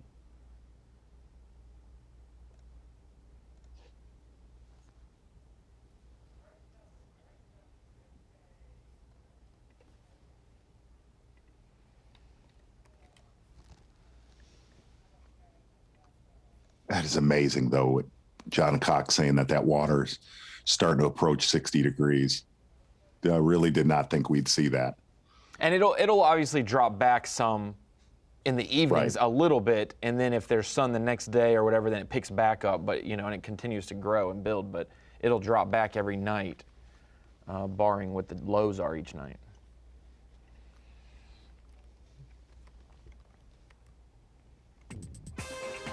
David Mullins, hard to believe, 68th place, just one fish, small one in the boat from just up the road on the Holston River. As Ronnie said, though, it's about being positive, and you're not going to find anybody more positive than that guy on this body of water. It's impressive, the level of positivity. You know, the only thing more impressive is when you can get your fish estimates right. Yes. Right. You get to the true teacher's pet category right there. Jeff Gustafson still on top. Great show this morning. All smallmouth. Big 5-fish limit of smallmouth. I've got him at the top of the list, and we will see who will climb when we come back.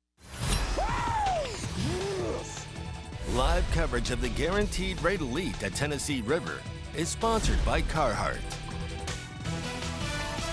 Bassmaster Live would take you right out to Clifford Perch here. Spent a lot of time. Here, come on.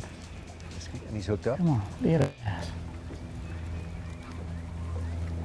Be a bass this time. It's a bass. It's not a real big bass, though. Ooh, he's barely hooked. Come here. It's a maybe. It's like maybe. I don't know.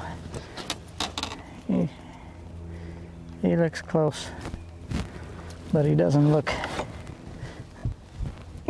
quite there. Come here. Oh my gosh.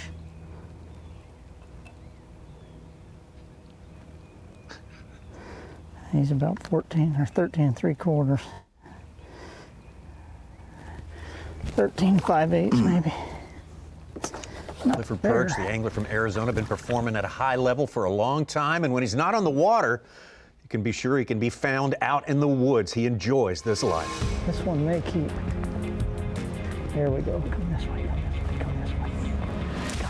Got him. I started out bass fishing every chance I got growing up, and just had a passion for it, and blessed with kind of a good set of outdoor instincts. You know, that's how I got here.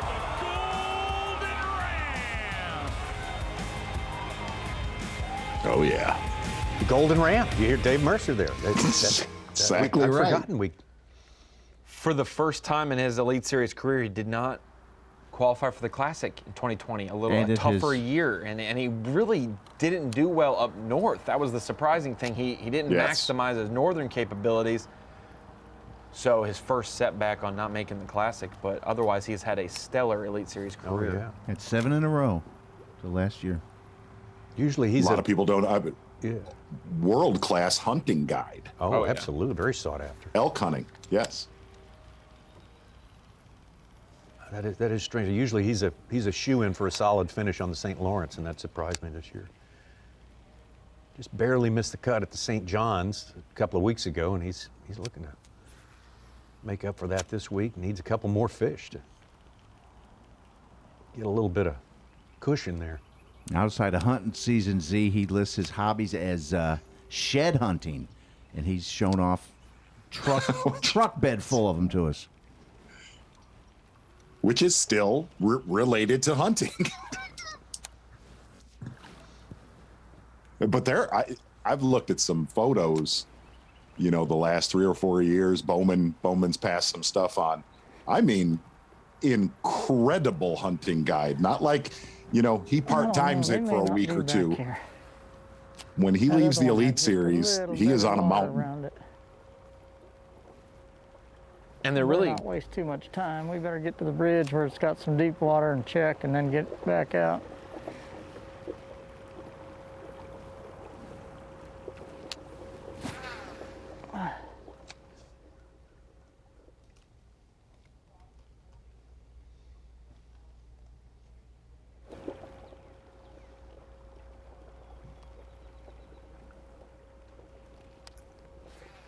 Said this place would be beautiful with another foot of water in it, but it's just like 12, 14 inches deep.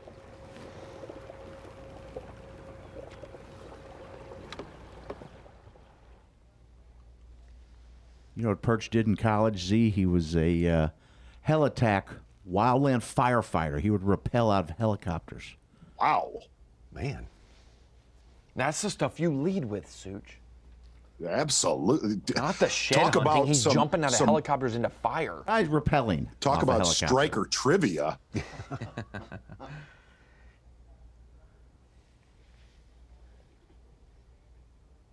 Well, if you're just hooking up with us here on Bassmaster Live here, we welcome you. We've had quite a show this morning. Most of it put on by that fellow right there, Canada's Jeff Gustafson, who started catching them pretty good. His first keeper was a big keeper smallmouth. 18 inches is a keeper smallmouth. That's impressive. One is impressive. And he went on and got himself a limit. Taking a look at his catches that were early and often this morning, I think the most incredible thing about that was we never saw him catch a non-keeper. And coming into today, Seth Feider said, I think he's catching a lot of 17 to 18 inches. No, he did not. He caught all 18s and better. Tommy Sanders, you know what? I know what that music means. Oh, I know exactly what it means, my friend. Exactly. Jeff Gustafson, early today at the bottom of Fort Loudoun and Tellico, getting to work, and really Chris Zell did. Here's what Jeff Gustafson said this morning to the rest of the Bassmaster Elite Series field, Tommy Sanders. Stand down. Did you hear me? Everybody stand down. I like that you hear me. Easy. Yeah. I know exactly right. We're starting to get the wheels tightened on, bud.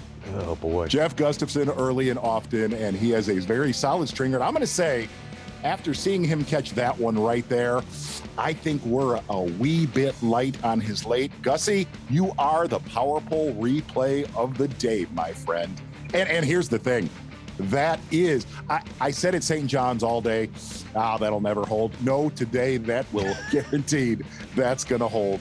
Gussie, you're the power pole replay of the day with a solid 5 bass limit, all smallies on Fort Loudoun and Tellico.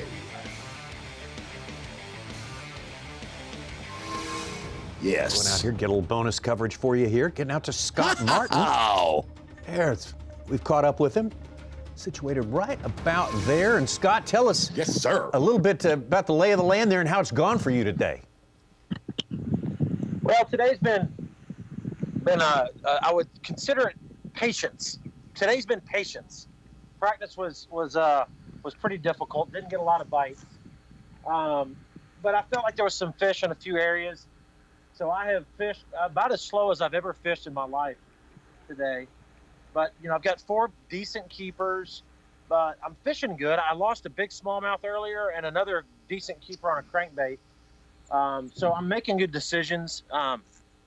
You know, I have no idea how I'm doing in the tournament, obviously, but, you know, I think a limit for me, at least at this point, is I'll be happy with it.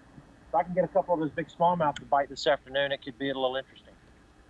Scott, you're a dadgum Florida U2 stud, as the kids say. Tell us right now, coming off of that first tournament in Florida, your family was there. Were you mad at them when we left the St. John's? Yeah, that was what you call a train wreck right there. And you know what it was for me is I almost fished a little too confident, to be honest with you, Z. You know, being that we start in Florida a lot, I mean, that's my wheelhouse. I knew the fish were going to be doing what I wanted them to do, and I just missed them. Like literally missed them by a quarter mile or so, several different times. And so, you know, I put myself behind a little bit. You know, it's always good to start off the year with a good finish in Florida, but hopefully I can make up for it the rest of the year. But yeah, I was mad at them for sure. What do you look for going into the weekend here? We definitely have some wicked fronts coming. Do you think that could improve what you're doing, my friend? You know, I don't necessarily think it's going to improve a lot back here in the back of these things that I'm at, but some of my main lake stuff could really play. I've got a couple places some big smallmouth are on. You know how those smallmouth here in Tennessee, they like bad weather. So if we can get some bad weather out there on those main lake fish, it could be pretty good. But you know, anytime in the spring like this, if we get a nice warm rain, it could light them up a little bit back here in the back, especially if you got some warm water coming in. Scott, you are a superstar on northern smallmouth, no doubt about it. But a southern smallmouth is a different monster. Good one. Oh, God. Oh. Dang it. Oh. I don't know if it was a good one or not, but it felt pretty good. Dang it. Yeah, no, those southern smallmouth are a different breed for sure. That one I lost a little while ago out there on the main river, it came off and it sat on the surface for about literally 5 seconds, shaking its head at me, and I think it flipped me the bird or something crazy. So yeah, they're a little off, man. They're crazy for sure. They're definitely not like the northerns. You got any YouTube videos dropping soon? We do, yeah. So we had a travel blog drop, and the practice video will be dropping on Saturday as well. Scott, there's not a cloud in the sky out there. Is that water back in the back shallow? Is it warmed considerably during the day?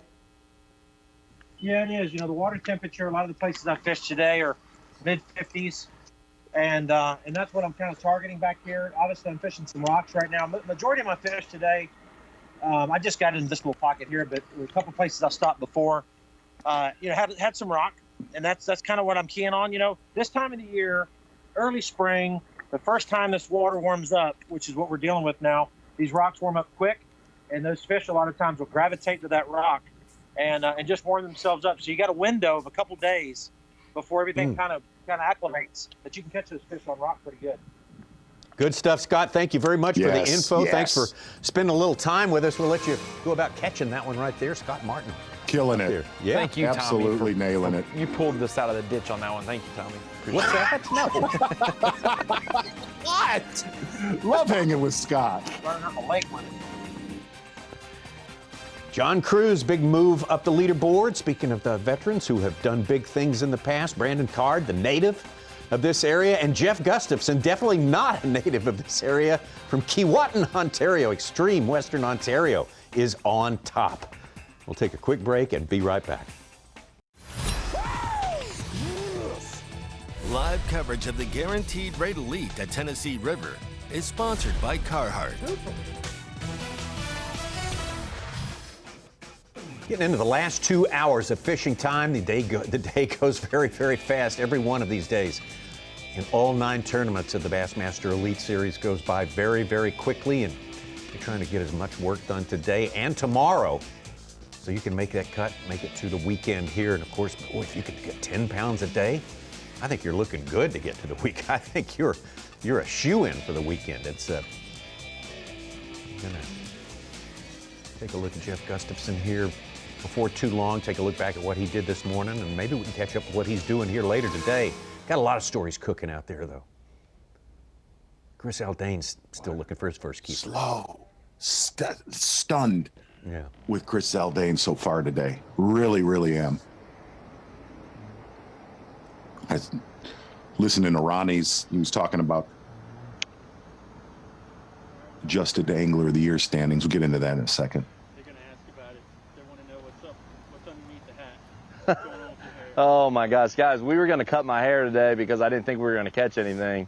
But I have a mess of hair from COVID last year, and we got this awful idea. My daughter wanted to dye her hair, and I'm like, baby, you can't dye your hair. Her hair will look awful dyed. So I went ahead and did it for her.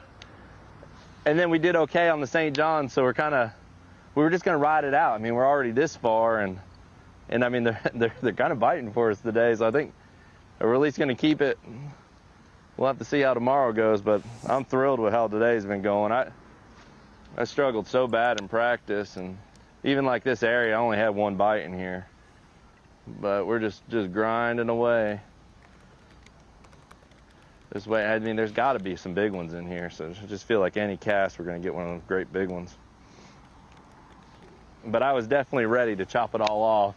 If we had 0 at noon, we were gonna take those scissors I got right there and chop it off. Maybe tomorrow. You'll find it interesting, Tommy. John Cox told me that hairstyle's called Party Boy. That isn't right, is it? But yeah, you said he was thinking of getting the friar tuck. Is that right? He was thinking about. Well, that's what we had talked about. I was trying to prod him into it. If he walked into a 7-Eleven at 5 a.m. on a Saturday morning, what occupation do you think he has? I couldn't say. I couldn't say. Like I said, my response is if I did not know him, I would simply go, whoa, there he is. I'm following that guy wherever he's going. Gerald Swindle into the top 10 unofficially. I was about to mention that. He just filled his limit, 10 pounds even. About to tie with Hackney. Got a winner from the Tennessee River from last year. A little bonus coverage now. Getting to watch Frank Talley. Big win at Guntersville for him. What's Lee Livesey catching? He's got a limit that goes 5 pounds, 3 ounces. What? That's impossible. That's impossible. He's fudged that a little bit. Listen. To catch 5 14-inch fish, you don't have 5 pounds. He is locked into the post-spawn portion of the Tennessee of the tiny one. Yeah. Okay. All right. Yeah. Okay. Talking about Frank Talley in his second year on the Bassmaster Elite Series last year. I don't know if he was expecting this or not, but boy, he got things going early at this tournament. The first day, he found something a little bit different. Exactly, Tommy Sanders. Really the only other angler running as far up the river as Frank Talley was a one Kyle Welcher, who also did very solid in that tournament. And really, here's the best way to put it. If you looked at Frank Talley's rookie season, he needed to have last year, or because we talked about it. Look, there's going to be cuts on the Bassmaster Elite Series. Frank Talley turning his entire career around in one season. Amazing stuff. And this was fall fishing on Guntersville. This is one of our rescheduled tournaments, so it was a little bit of uncharted territory for many of our anglers out there. And boy, being the best to adapt can have its rewards, and it certainly did reward Frank Talley. I remember going to that event, talking to some of our local experts, and one of them in particular said, I've lost a couple.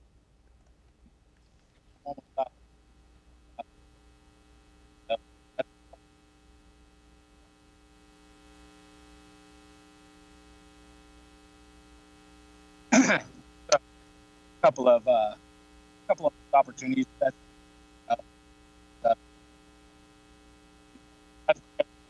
little bit of tough audio there from Frank, but we'll backfill you on his story when we get all the facts straight out there. Not doing badly at all in 23rd place. I went to the Temple, Texas region right before Thanksgiving or around that time to shoot some videos with Clark Windlet in Austin and then Frank Talley in Temple. And Talley's trimmed down. He has lost a lot of weight from when he first started on the Elite Series. You can look, He's, I mean, absolutely. Well, I'm just going to start calling him Trim Talley. I mean, he's not going to be a tank by the time 2022 comes around. But I remember folks saying there is no way that tournament could be won up that river on Guntersville during that event. And it was, you could tell it was a big deal, obviously, for Frank. But you know, when you have a good dude, when guys stick around for that final day weigh-in, so many anglers, stuck around to see him win that tournament. It's very cool. Absolutely. Yeah. It's a very popular win out there. Yes. Oh, and he had to have a boat brought to him up there, that spot. Yeah. He was having issues. One good deed. Brad Watley.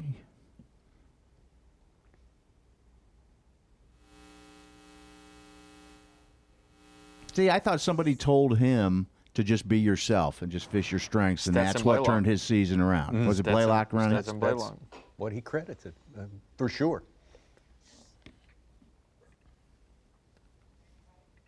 So 4 fish in the live well currently for Frank Talley right there, and John Cox on the right. Man, he's been culling for a while here. So two of the guys with the upper hand on this very first day of competition. We take it back out to Davey Height. And Davey, where do we find you now? And what are you trying to run down for us right now? Well, a couple things. I've been running quite a bit because you just tell a lot of these anglers since that you're in large amount bite could be better. I've been running around back in some pockets, but I will. All right, we'll check back in with Davey in just a little bit. We got a little signal issue right there, but we should be able to clear that up for you.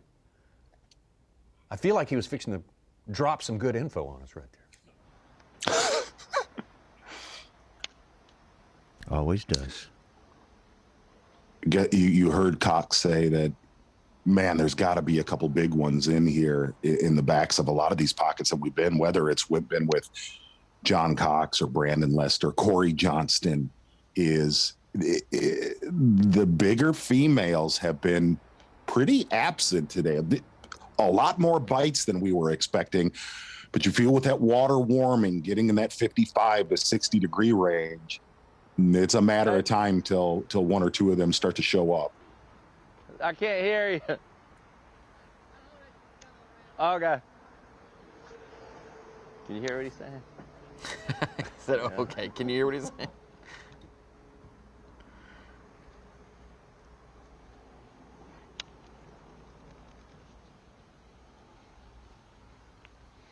I was like, you got some meth? Crack.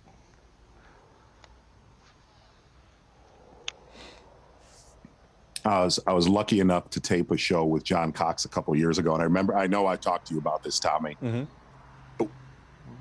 As if you look at how many tournaments, number one, that he fishes, but how many tournaments he's won, the one thing that really stuck out being around him for a week man, he keeps it simple.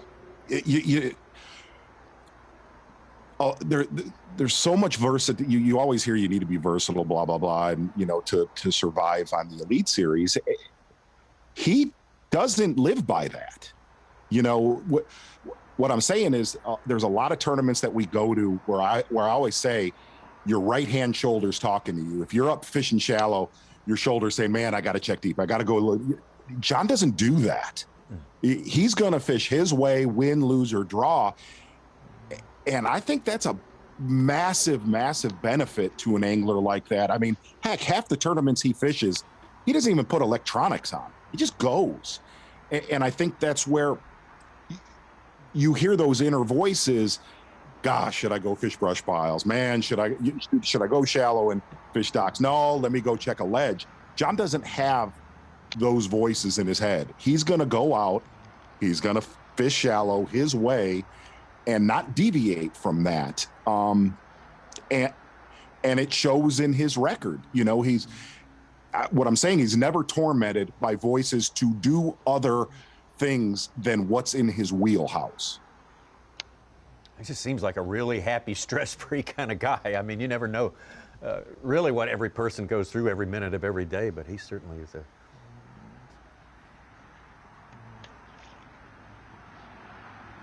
someone you'd kind of like to, whose attitude you'd like to adopt.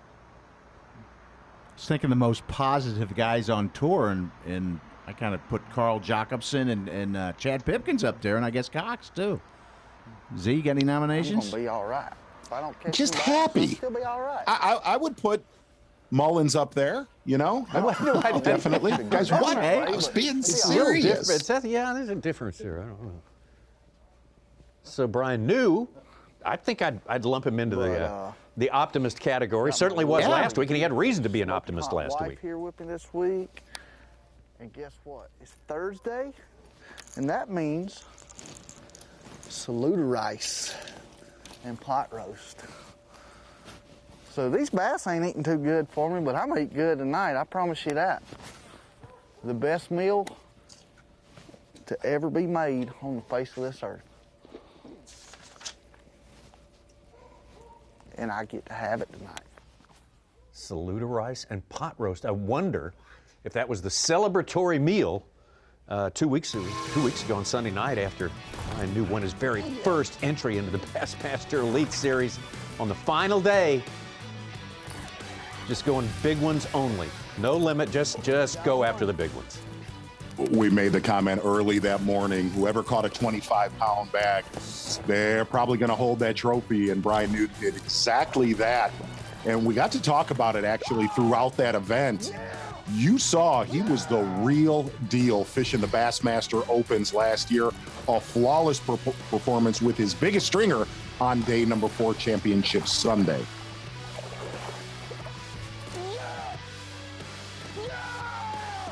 $26 pounds plus on a day that just everything seemed to go right for Brian New. And Brian New came with the credentials, more than enough credentials to fish with this crowd, and he proved it right off the bat that he's ready to not only compete, but to win. And what's really scary, Tommy Sanders, is he made the comment earlier today, I don't need to worry about finances. I just need to worry about catching them now. That's a huge weight off of his shoulders. Well, let's hit you with a little Striker Daily Trivia right now. What? Yeah. How many anglers, as a matter of fact, have won the first B.A.S.S. tournament? B.A.S.S. tournament they ever fished. Was it 10 anglers? Maybe 21, maybe 29, maybe 34 anglers have won their very first B.A.S.S. tournament. Doesn't necessarily have to be an Elite Series tournament. In honor of New. Any B.A.S.S. tournament. Your Striker Daily Trivia. And we will pay it off for you after the break when we come back. The Guaranteed Rate Elite at Tennessee River is sponsored by Minn Kota, Power Pole, and by Skeeter Boats.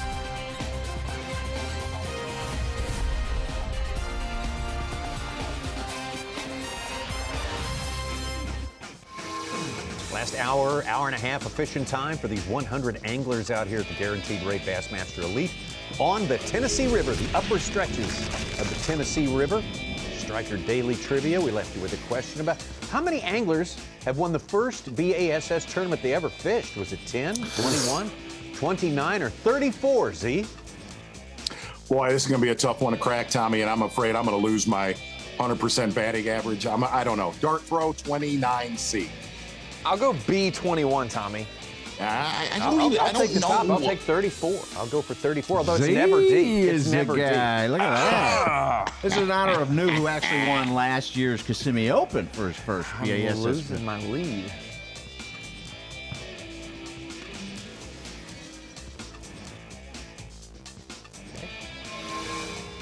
Get you out there on the lake, get you some more bonus coverage. We're hitting all the superstars with our bonus coverage today. We have motivated Gerald Swindle right now. And Gerald, you're a Tennessee River expert. Tell us, give us a rating here on Fort Loudoun today and how it's cooperated with you or not. I mean, I've been somehow really fortunate to have caught 5 today. It started out a little bumpy this morning. Had a few good opportunities to get away from it, and it's really had to battle back, Tommy, to catch 5. I've actually got the coil one time. But this ain't the regular Tennessee River. The water temperature is extremely cold on the Tellico and the Fort Loudoun side. It's just really making the lake fish small. But it's been pretty tough practice for me with only being able to catch, a couple of keepers a day. Knew it was going to be a grinder coming into it, just kind of braced for it. And, I figured today if a man can catch 10 or 12 pounds today, it's kind of like just see where you're at and what you can do, because we're going to have some real change in weather tomorrow. A lot of rain, cooler. I mean, I ain't going to say Loudoun's been bad, but it's tough. I can tell you that. It's tough, like your grandma's feet. It's pretty dusty. It's pretty tough. Gerald, talk. When you say it's tough, a lot of the tournaments that we've covered you in, where it is a grinder, where you're kind of hodgepodging a tournament together, you tend to shine. Talk about the mindset going into this weekend, because it's going to get brutal into Saturday. Just keeping the wheels on. I think, Z, it's just something I started working on as I seen the weather developing. I just kept telling Leanne, hey, the key to having a great tournament here is mentally don't get spun out before you get there. We know it's going to be tough. We know the weather's going to change. All you can do is put your best foul weather gear on, like my AFCO gear. These are long runs. You just have to brace yourself for it and know this is going to be the days your mother warned you about to be a fisherman. So, I think once you get that mindset, you don't expect too much. You just try to take your time. I think that's how I'm going to have to get through it. And that's kind of what I've been doing here today. I try not to fish a lot of areas. I try to just go somewhere and grind. I feel like this is a tournament where you're better off casting than you are running from spot to spot. Is this one of those rare tournaments it could actually get better going into the weekend? I don't want to say it's not. I looked at that weather last night. I don't think tomorrow is going to drastically drop the water temperature. I think today with the sunshine, I feel like there's fish trying to move in. I feel like with the clouds, you're going to see guys catch those smallmouth a little better down around the lower end of Loudoun and all that. You're going to see the old wigglewort and that stuff come in. I hate to say it's going to get better, but there's a chance. You're saying there's a chance.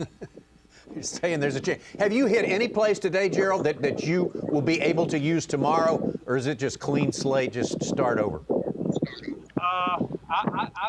I've actually seen a few things today that I think I can build on tomorrow. I've seen a few things develop that I think could play a factor. Noticing, a little bit of the water rising and where the fish is trying to go. I think I have a good place to start tomorrow. But I think it's going to be ever-changing conditions, and you're going to have to kind of just get out here every day, fish till you get a bite or two.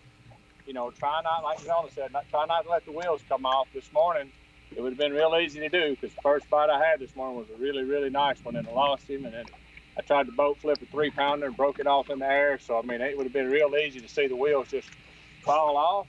I think you fish till you get one in the live well, and you say, that's one, now let's do 2. You just don't try to overdo it or overthink it. Has it been a hodgepodge of baits or one certain technique?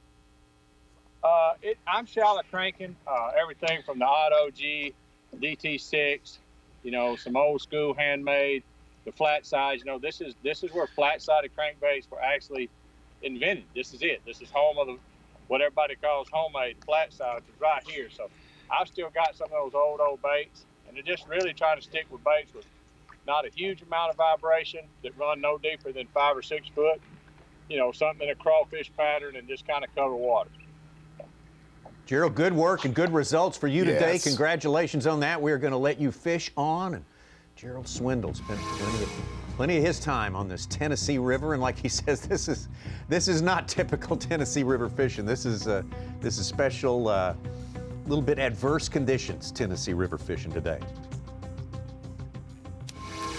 Back over to Clifford Perch. Boy, Bill Lowen had moved into our top 10, but Brock Mosley just knocked him out. Don't hang up. Don't hang up.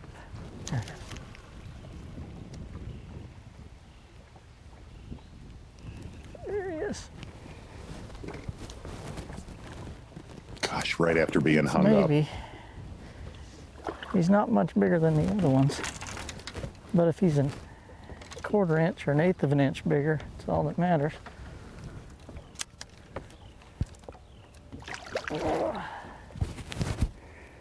Dang, he looks 14-ish, doesn't he? Yeah, I think he's 14-ish.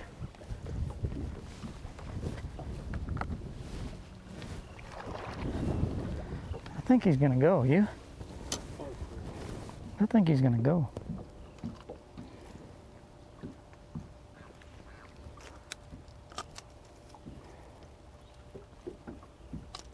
Every keeper so critical today. Come here. Oh man, I think he's gonna go. He's gonna go. 14 and an 1/8. We needed that one. Much needed third keeper there for Clifford Perch. See, every time we go to somebody who's just extricated their crankbait from something, I expect him to get bit because that's the way it kind of works out here. So Clifford Perch making a big step toward getting that all-important limit. Who else can get the job done? Live coverage of the Guaranteed Rate Elite at Tennessee River is sponsored by Carhartt. Some of our anglers are already into their final hour of fishing time. And the hours this morning, though, is when we really observed the most striking performance so far in this Guaranteed Rate Bassmaster Elite. Jeff Gustafson here on the Tennessee River doing something way different from anyone else. You really kind of put in perspective earlier today with Gussie. We got to hear last night that he was pretty solidly on them at the bottom end of Fort Loudoun and Tellico. And again, a stunning performance. We never saw Gussie catch a smallmouth under 18 inches. Well, we have various accolades to hand out during the course of the day. Our newest one, Marathon Peak Performance, the daily leader. Boy, just all you have to do is get impressed is look at the way those 5 fish in his live well came in and how quickly it happened, Mark Zona. Very quick. And the other side of that, Tommy Sanders, is he was done at 9:45, and we have seen other anglers go through that stretch and never catch one, never get a bite. Obviously doing something totally different. The one thing, looking at this Marathon Peak Performance, can he duplicate that with the weather that's coming in? Obviously, Davey Height nailed it. I mean, absolutely crushed them earlier today. Take you back to our host city, Knoxville, Tennessee, site of the 2019 Bassmaster Classic. And they're at the landing, that famous volunteer landing. It's our own Dave Mercer. And Dave, the weigh-in's coming up. Very important hour and a half, depending on where you are in the lineup for these guys. It's only the first day, but if you're sitting there with 2 small keepers, man, this is as much pressure as you'll feel all season, right?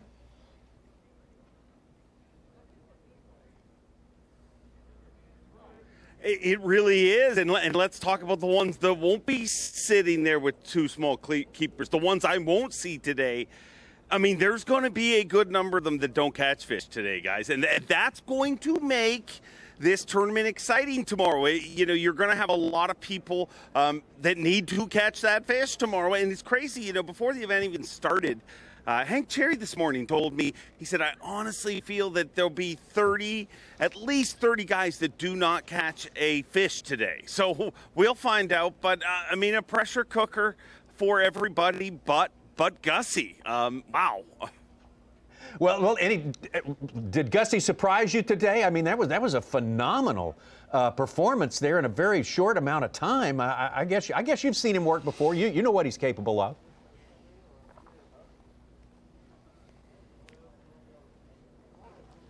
It was amazing watching Gussie. And, guys, I'm going to tell you, watching him, it kind of, I mean, I don't know exactly what he's doing. I mean, it seems pretty apparent watching him, but we're going to keep this little charade up and not talk about it for a little while because that's what we do. Yeah. But I'm going to tell you, there's a lot more to it than what you're seeing.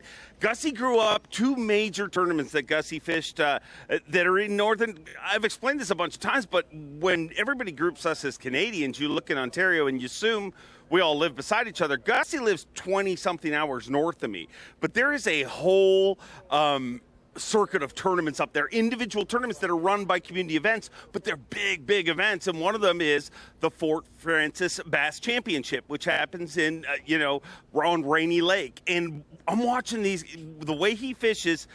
There was a 2 to 4 year run where the Linders, Jimmy Linders specifically, absolutely dominated that tournament, fishing a way that has become very, very popular down here in Tennessee. And watching Gussie today, I mean, I can't help when you're wondering why other guys aren't doing what Gussie is. It's just you're seeing somebody in their wheelhouse.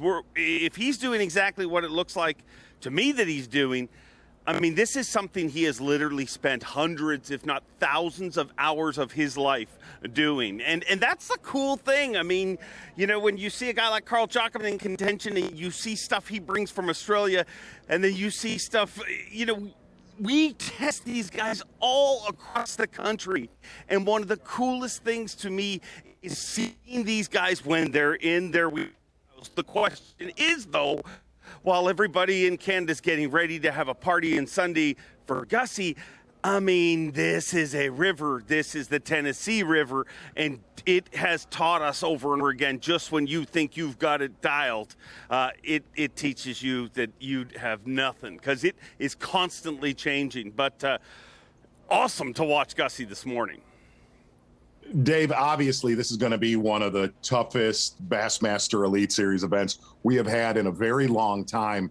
If somebody's just tuning in, I'm going to tee up the same thing and you got to see it with your eyes this morning. There were anglers, and this is rare in an Elite Series tournament. There were anglers, as tough as it's been, that were absolutely out of the game before they launched their boat today.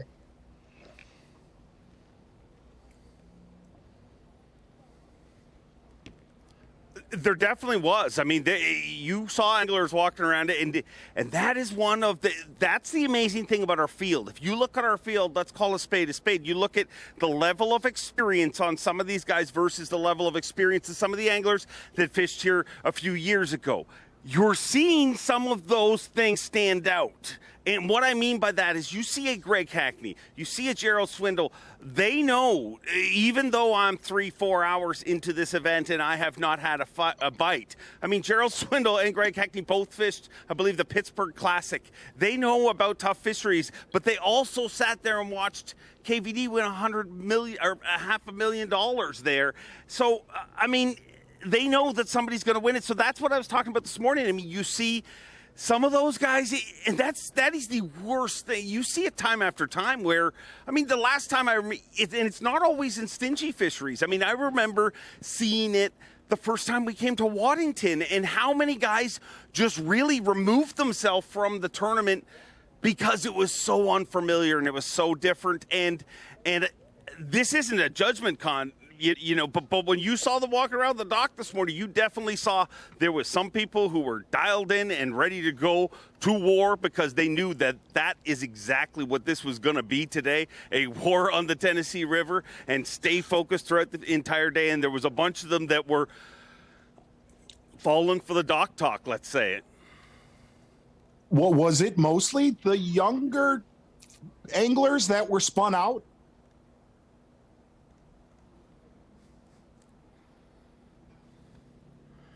No, I mean, I would say, yeah, for the most part. I mean, there was a few veterans that were spun out. I mean, but we had a bit of a mess up this morning. I mean, there was a lot of boats that we're in a big city. There was a lot of boats that, you know, were getting to take off at the last second and that sort of thing. So I didn't get to spend as much time with the entire field as I normally do. But I'd say it was a mixture, but predominantly the younger guys. And I think, you know, that's the game. That's what the war in this sport is, really. And I think we say this sport because it's the sport that we all love, but really it's probably every sport.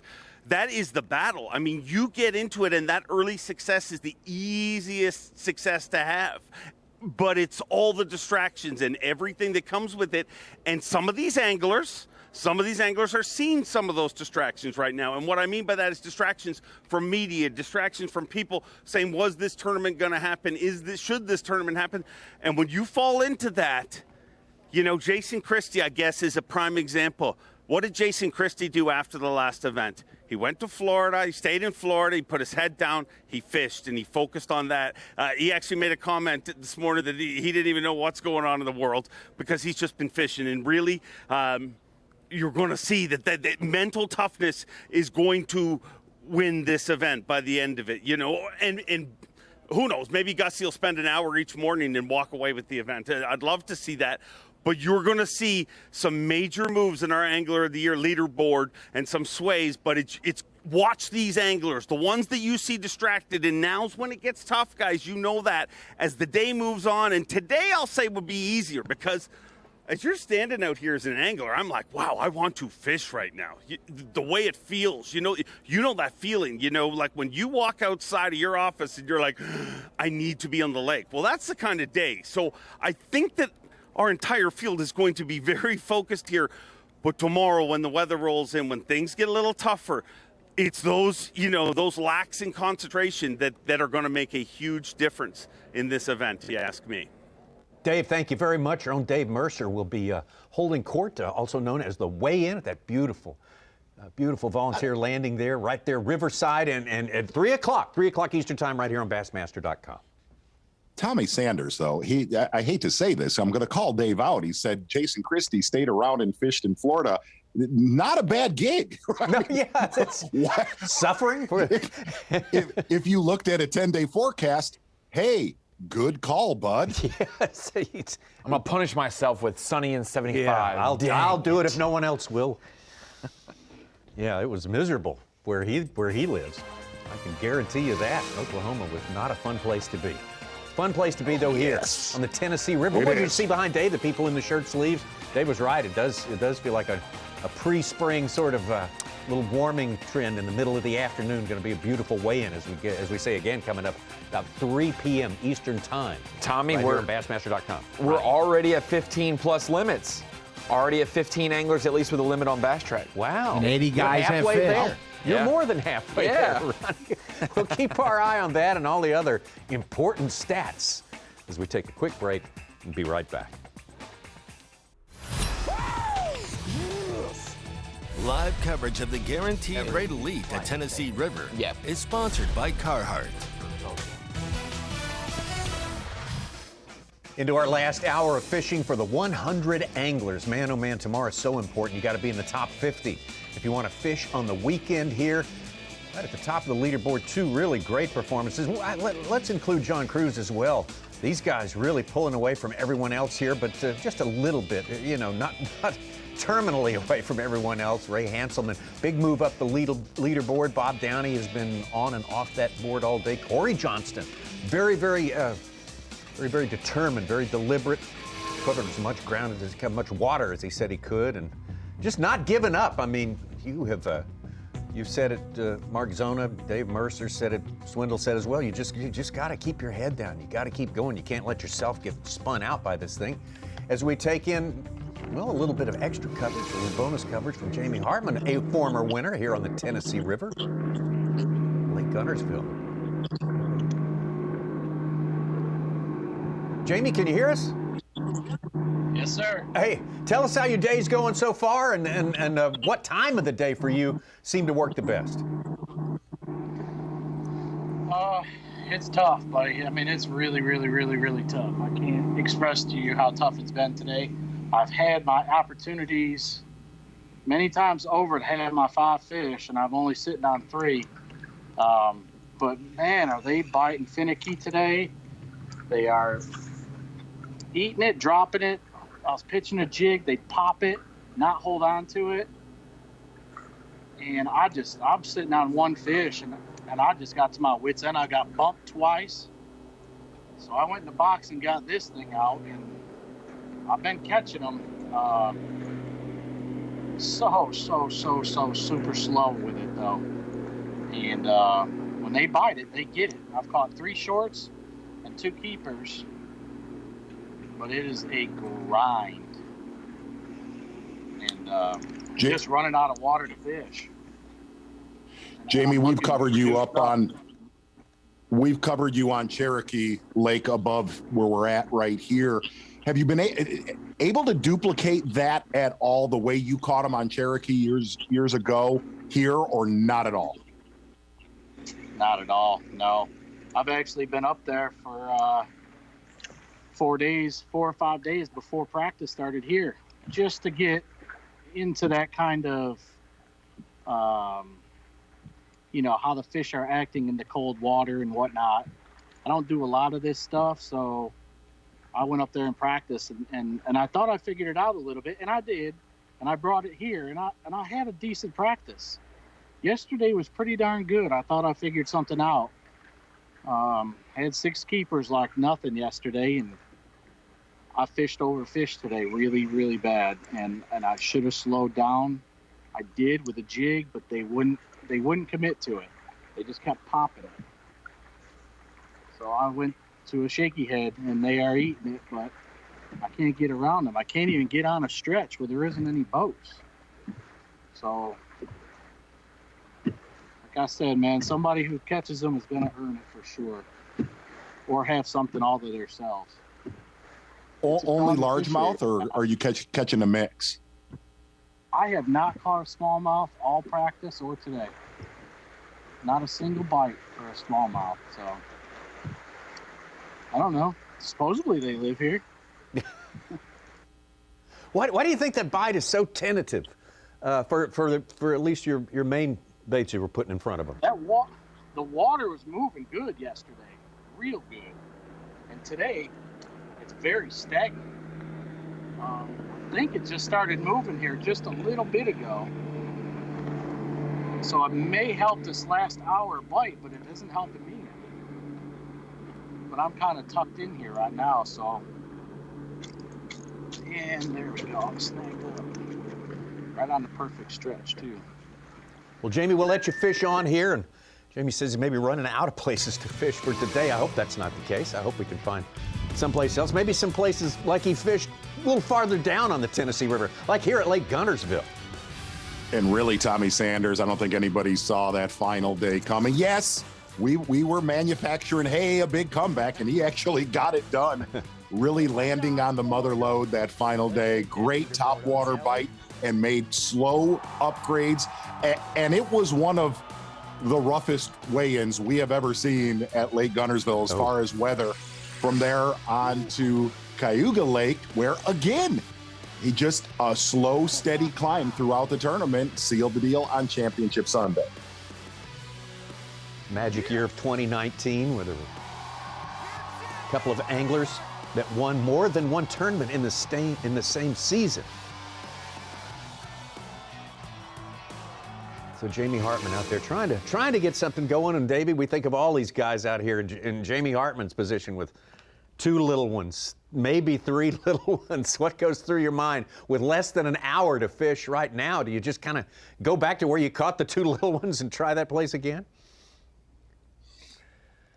Well, I guess so, Tommy. But speaking of Jamie Hartman, and I was able to hear that interview you guys did with him. It's amazing to me that he's not spending more time offshore, and maybe he did that in his practice. I don't know. I haven't talked to him this week. I spoke to him this morning just for a second, but I've been over on Tellico, and there are very, very few of our anglers still over there. I think at one point maybe we had 8 or 10 or 15 maybe, but there's just not a lot of anglers there. And people like Jamie Hartman, it really surprises me that he's not targeting those smallmouth, because it's known to have those bigger smallmouth that are a little harder to catch, and that's what Jamie Hartman is so good at doing. But hey, maybe he did that at practice and it didn't work out for him. But here's what is happening a lot this afternoon, and with the extended day, I think the last flight doesn't weigh in until 4:30. We'll see some people make some moves because the water temperature is really rising in the backs of the pockets where those largemouth tend to want to move up. We were with Corey Johnston quite a bit.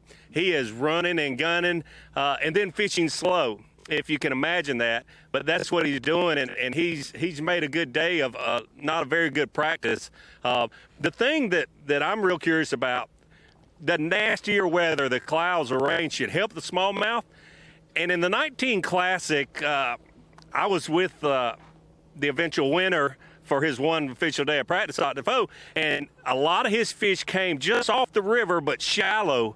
And I'm seeing a few guys do that, but not a whole lot. But tomorrow, a very different day weather-wise, and I'll be shocked if that doesn't come into play and we see someone catch 4 or 5 smallmouth like we saw Gussie this morning. Fishing differently, but those 18-plus smallmouth are here to be caught.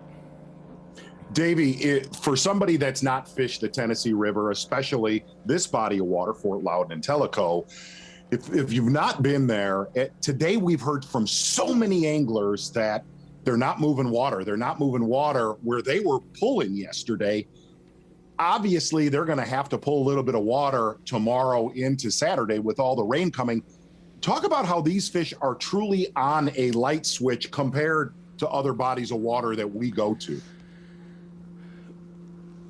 Yeah, you're right, Z. I mean, it changes everything. And that's one thing. Gussie was out in, let's say, Main River. He was out in some current, although it is very slow right now. I think it's even slower now than it was this morning when he was catching those fish.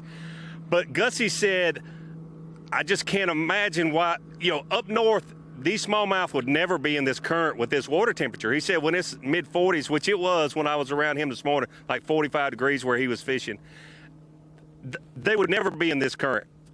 So it'll be interesting to see tomorrow. I can't imagine that current will do anything but just pick up, because they're going to let that water go, a lot of that water go through. It'll be interesting to see if it helps or hurts Gussie. That's the only thing that I really don't know. But usually when that current picks up and the cloudy, nasty, rainy weather, that's when those smallmouth really position and really eat well. And that's also why the places that I've heard you mention several times today, Z, 100 yards, 150 yards off that main river, those shallow rocky clumps and those shoals where those smallmouth love to move up on and feed. Tomorrow is that kind of day, and I'll be shocked if we don't have someone else with a good 5-fish limit of smallmouth on that type situation, the shallower rocks just off of that river current, because when it really gets flowing, a lot of those smallmouth move out of it just a little bit. They don't stay there and fight that current. The smallies on this body of water and other lakes in that region that you're in, they're always main lake oriented, or like we've talked about today, either 100 or 200 yards from the main lake into pockets. Why do they not go into creeks and pockets? Why do they just stay near that main lake? The smallmouth just love to set up around current. Z, I know up north you see that a lot, and you've caught smallmouth down here. They love to be around that current. I think it's because it just provides such a good ambush point for them, and they like to always be close to something they can feed, whether it's crawfish, shad, or whatever. In this case, it's a lot of bait fish, shad, and that sort of thing. And they just like to be maybe in the seam. We heard Chris Zaldane talking about fishing the seam of current in the 19 Classic. I heard him talking about it a little bit this morning. They like to be in seams where they don't really have to work and fight that current, but be real close. And they have, I like to think of it, it's like a buffet line that's always moving by them, and they're staying real close to it. Where largemouth likes to get up shallow and roam and be around cover. Where smallmouth like structure, and there's a big difference, cover and structure. Smallmouth really like that structure, not so much to cover like a largemouth does. So they get structure close to that current, and if they've got food available, there's no need for them to go anywhere else unless they're spawning. Davey, good stuff. Kind of sets us up for this final minutes of fishing here, final hour or so for some of our anglers here, maybe less than that for a few of our anglers. That's the success story right there. Jeff Gustafson fishing deeper, offshore, fishing vertically. And I kind of with Davey, I'm like, how come more people aren't doing that? Maybe we can examine that if everyone just decided it was going to happen shallow. We'll talk about that when we come back.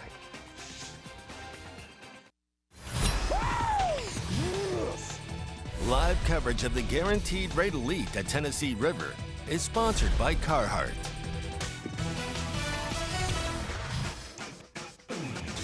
Some anglers kind of wrapping it up right now in anticipation of what's coming up at 3 Eastern time. That's local time here in Knoxville. It's the weigh-in. Got to come your way on Bassmaster.com. Again, a full field of 100. We'll weigh it in today. Talk about their chances for tomorrow. Always a few good little tidbits and some nuggets, as you would say, Mark Zone, would be picked up by watching the weigh-in. Learn a thing or two.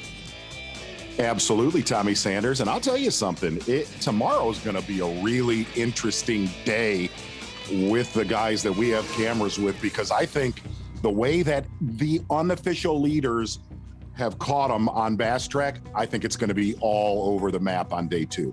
Wow. Tommy, we mentioned it, at most we've had 20 anglers go to Tellico, but with it being 2:15 to 2:18 right now local time, we only have 7 left in there. Over half of them have already had to come back because of the distance traveled, which is an important X factor, giving up 2 hours of your day in run time. So only the late flight guys are left in Tellico. Yep. Now, right? Yeah. I'm doing at 4:30, so I still have 2 hours. I probably made 15 or 20 drifts. About the only other thing I could do. The only other thing I could do is just wrap her down in front of a causeway, and I think that's what I'm going to do. Is just pick 1 or 2 and just sink my my anchors down and make repetitive casts to corners of the causeways. I can't do much right now. And the launch is so far away, we got crippled at 12 at noon, and it wouldn't have been worth driving 40 minutes upriver to diagnose it.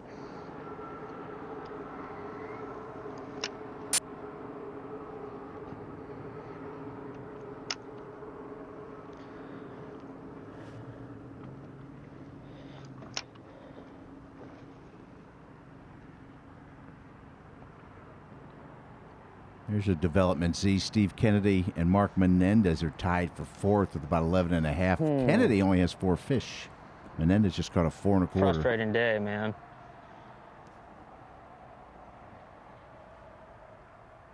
Well, you could tell Zaldain's had some issues today, no doubt about it. He got to watch the beatdown that Gussie laid upon the field in the first hour and a half. Sounds like it went from bad to worse for Chris Zaldain. Right now, handicapped with mechanical issues as well, so that's why he's not running around and trying to do a bunch of stuff. He can't do it as much. But also, Z, that's the volatility of what Gussie's doing. Yes, he might have it dialed in, but the fact that a guy can be just that close or doing something very similar, very good at what that technique is, and not catch even like 12 inchers or barely keepers, not even getting bites. That's the scary thing about that. And Zaldain obviously knew that's where they got caught this morning. You thought to yourself, all right, well, Gussie caught his bag. He's going to probably get out of there. Zaldain will, he'll start stacking some weight. And it just never has happened. Back out to David Mullins, 2 keepers in his live well. There he is. That feels like pretty decent.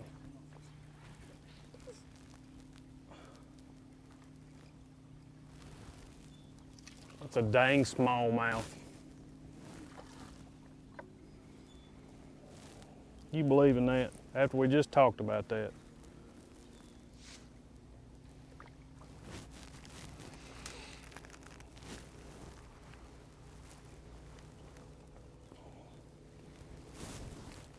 Again, smallmouth have to be 18 inches. He ain't 18 inches either. He's 17.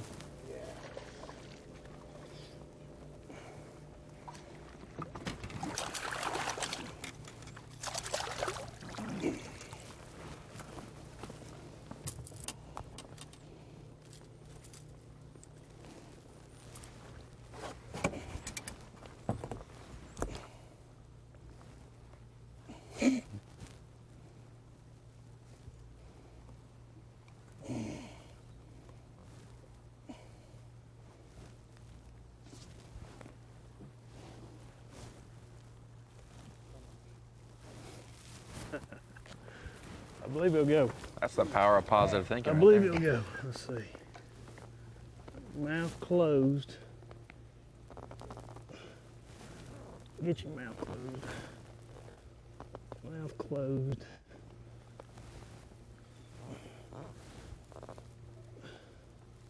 He's right. That's it right there.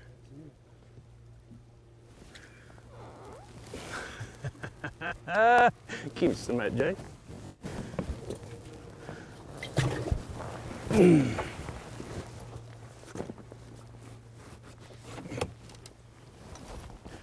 Old smallmouth. Just talked about it. Huh? What did we just talk about? Talked about how I haven't caught any smallmouth all week and not really wanting to catch them. I mean, I want to catch them, but it's just, dude, it's an 18-incher, and as tough as it is, it's hard to get 18-inchers. And what do? The next bank we pull on, we catch an 18-incher. So we've got about 30 minutes to get us one or two more, and I would be tickled. I'll be tickled with one more, but if we get two more, it's. And what's funny, I haven't fished this bank since I was 21 years old, and caught some right here in March one year. I was like, it looks good, might as well hit it again. Sure enough, catch a smallmouth.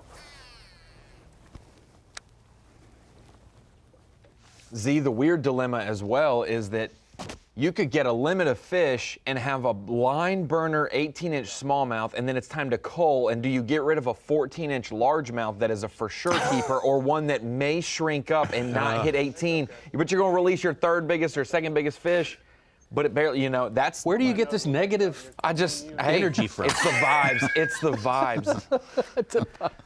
But that is a real concern this week. There are some people who will have, you know, a smallmouth that's borderline, but it's bigger than any largemouth they have, and they got to maybe just get rid of it to be sure. It might go through. If it's a line burner 18-incher, it ain't going back in the lake. It's not going back in the lake. There ain't no way.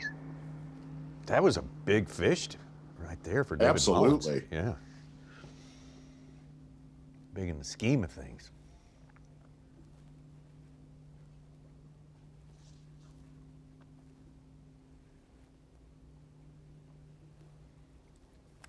Man, Steve Kennedy, 4 fish for almost 12 pounds. You heard him say he's going to maximize his fishing time today, fishing a lot closer to Knoxville than the majority of the field. Man, I'd like to get one more, I'm telling you. I ain't going to be greedy. I'd like one, but two work real good. How about the amazing Mark Menendez coming off a hardship year? Maybe they're not ready. Top 10 last event. You know, Tommy, on that, yes, and it's brutally early to talk about this, and that's the way fishing is right now. You just got to keep grinding it out, and you know, putting your head down.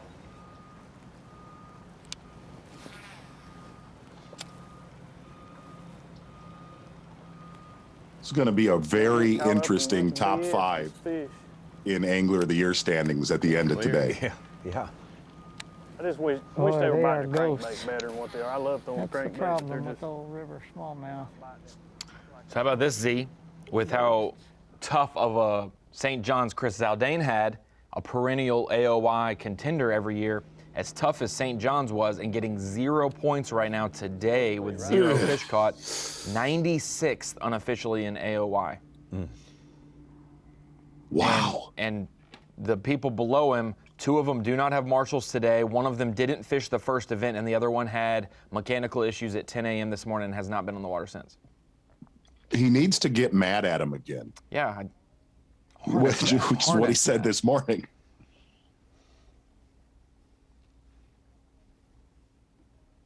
It's early, but the path to the Classic gets much harder if you get 2 events for less than 30 points combined, you know, for your deal.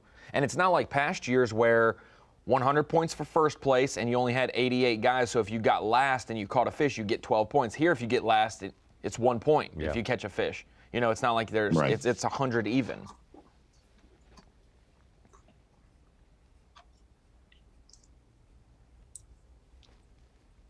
Well, I think John Cox, from talking to him after his practice day yesterday, I think he is ecstatic that he has 5 fish in his live well.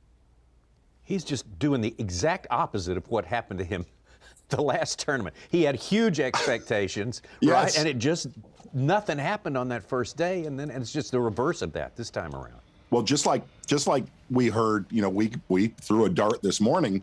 We heard Gussie was on him, and Davey, you know, went down and got great footage for us. We did the same thing with John Cox at the St. John's. He was the most outspoken. I'm not on him. I'm on giants. Yeah. And Davey rolled the dice and followed Cox into Rodman, and it never transpired.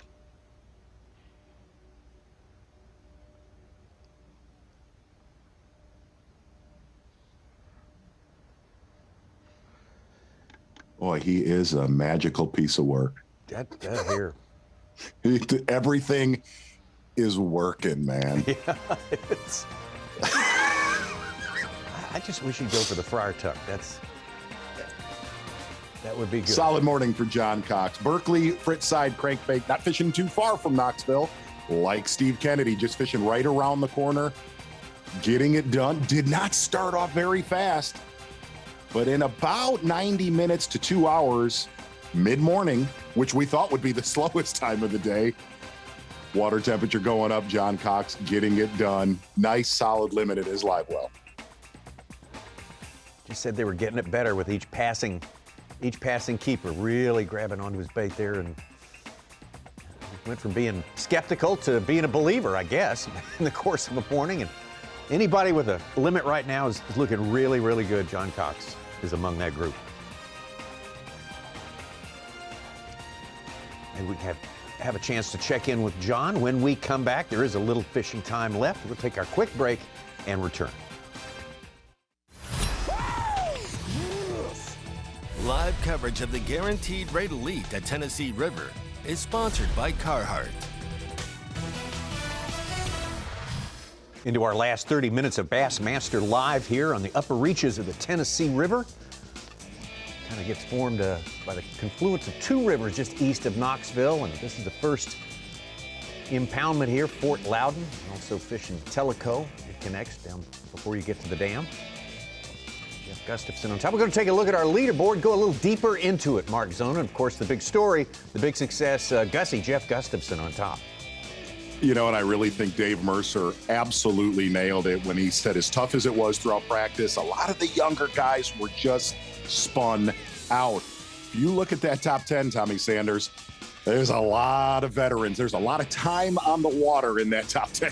Absolutely, yeah. That's a pretty intimidating top 10. It doesn't let up so much when you get to the second 10. Here you see the likes of John Cox and Scott Martin, Frank Talley, who won last year, Taku Ito.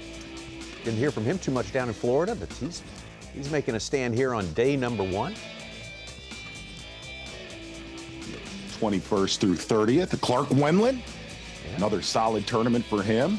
Young Jake Whitaker spending most of his day in Tellico, solid stringer. Bernie Schultz out of Florida. He got his fish in the boat pretty early. It's been a little quiet for him ever since then. Hank Cherry supposedly catching huge numbers of fish, just couldn't get the size up there. If he'd only been able to do that, he'd be farther along. We talked to Jamie Hartman just minutes ago. Exactly right. Scott Canterbury. Little bit of a surprise for Scott Canterbury in Florida. Kind of a little bit of a struggle so far here on the Tennessee River. A lot of people were picking Buddy Gross to be one of the favorites before this one got started. Buddy's probably a little bit behind expectations right now. I think Brandon Lester's a big surprise today. Oh, yeah. Still not sitting with a limit. Yeah. Mike Huff was one of maybe our first guy on the leaderboard today, was he not? And boy, that enjoyment was short-lived. Didn't catch much after that first fish. Kelly J, you might think it kind of set up for him a little bit. Mike Huff, Mike Huff, one of the favorites coming into this tournament with this slow day so far. Mike Huff, I believe, was our first angler on Bass Track this morning. Yeah. That's... Where'd I hear that? Yeah, Tommy just said that. Z, do you think, with Brandon Lester saying how small this place is going to fish, especially Fort Loudoun, that those 15 to 20 Tellico guys could really start to have an improvement tomorrow to make the cut? Like we could have a good ratio, 80 of the people on Loudoun versus 20 on Tellico, more percentage-wise, they make the cut of those 20? I think it's possible, just because they're obviously in Tellico, they're not on top of each other like they are in Loudoun right now on a lot of the creeks in Turkey-ish and Sinking Creek. But I really think going into tomorrow, the thing to watch is, look, we know generally the shallower smallmouth on this body of water, going off of the Classic, going off of what a lot of the anglers, told us throughout practice, the worse the weather is, the better. Davey nailed it the last time we talked to him. The worse the weather is, the better that those shallower smallmouth on Fort Loudoun bite. How does that affect the deeper ones? That's what Gussie's doing. How's rain and clouds going to affect that deeper bite? Traditionally, when you're fishing deeper for smallmouth, you want a day like today.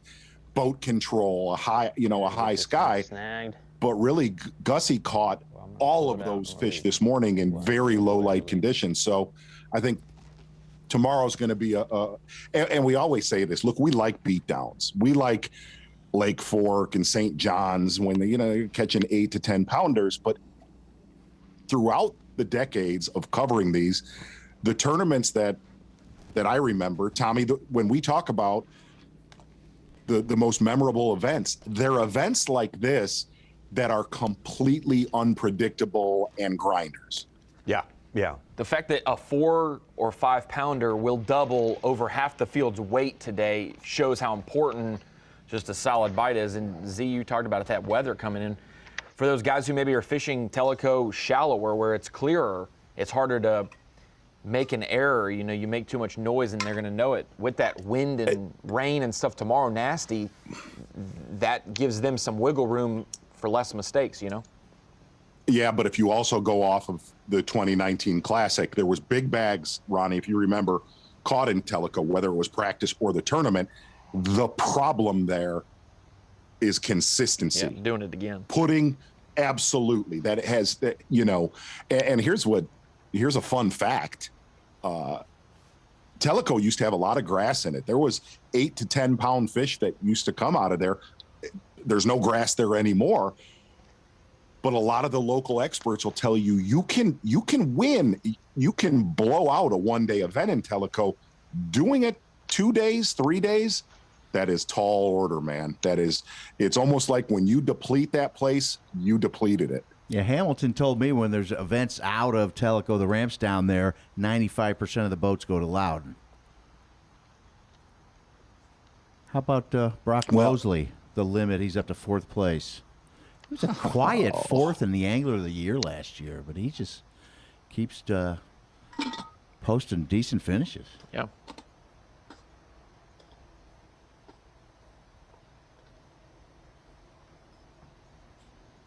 Yeah, great finish at Fork to help bookend that and rise up to win. A lot of guys struggled in the top of the AOY at Fork. He made up a lot of ground. Yeah. Him and Walters both got in the top 5 because of that. Oh, this young guy, Justin Hamner, is over 10 pounds, up to 8th place. Having a big day for sure. He just caught his biggest fish. Well, he tied his biggest fish at 2.9. I mean, Gussie goes right to where he left off, where he caught his fish first thing tomorrow, right? I would say 1 billion%. Yes, I would. Well, we'll have to see as if how many he catches shallow today that didn't help. Did he catch 5? Put it under the water. Because then I ain't got to worry about him missing it, That's pretty impressive, man. That's pretty impressive catching 5 over 18-inch smallmouth when the rest of the field struggled so bad on the smallie bite, at least here on day number 1.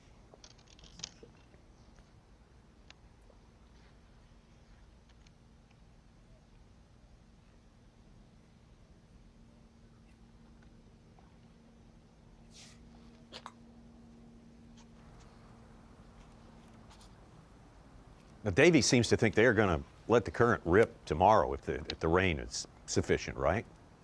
Man, I think they have to. With 2 to 3 inches coming, you got to pull the plug. Yeah. And one of the other things about, talking to Ott back in 2019 and all the rain that they got here, 2 weeks ago, they got rain here. They didn't get snow. If you kind of watch the weather, the snow was north of here. They control this lake as good as anywhere that we've been on the Tennessee River, as far as you don't see massive fluctuations when you get when it pulls a lot of water. They really keep this at a pretty consistent level compared to other Tennessee River lakes that we go to. That's why, literally 5 days before the 2019 Classic practice started, everyone's like, "Are we going to have the Classic?" So I got 5 texts the same day. It's like, "Are you going to have the Classic?" I'm like, "What are you talking about?" And they're like, "The water's so high," and I was like, "The TWRA is going to, the TVA system, they're going to totally take care of it." Yeah, and they had they done can stuff so more much water work downstream. They'll do it. Yeah, and they've got giant fisheries like Pickwick and Kentucky Lake that they can move that water to and distribute. And all of a sudden, we got to tournament day, and it was below full pool compared to being flooded in the streets. I did a post. TVA said that they prevented $1 billion worth of flood damage with their management during the 2019, the weeks before the Classic. Wow. I think Suits reported that a droplet from Knoxville made it all the way to Los Angeles through all the rivers and stuff. Didn't you say that? A droplet? That was I know it's cold as shit, but huh? I don't know.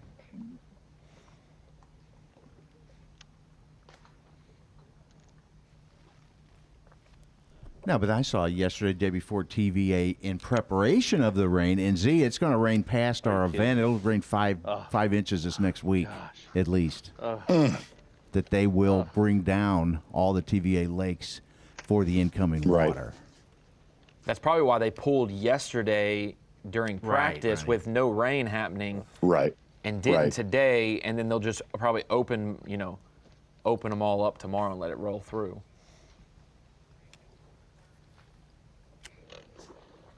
Man, Brandon Lester, of all of the anglers that we have a camera on today, I thought Brandon Lester would be the king of the hill. That has not happened so far. 2 fish, Brandon Lester's live well. Yeah, he could really stand one more keeper before he has to crank it up and head back to the weigh-in. Weigh-in's coming up, 3 p.m. Eastern Time. We'll take a break and be back with the last of our fishing.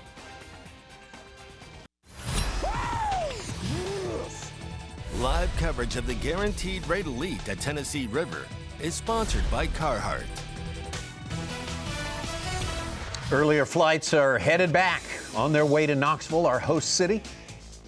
Some program notes for you for the weekend. Our TV home, our media partner, new media partner, Fox Sports, 8 o'clock a.m. Eastern Time, Saturday morning.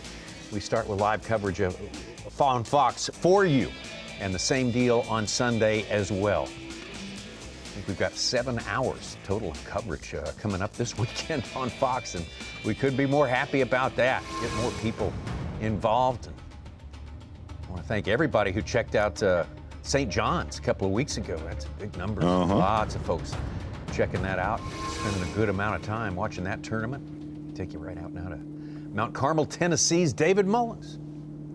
3 fish in his live well, said he would love to catch one more. Two keepers would be great, but one more keeper would really bump him up in the standings.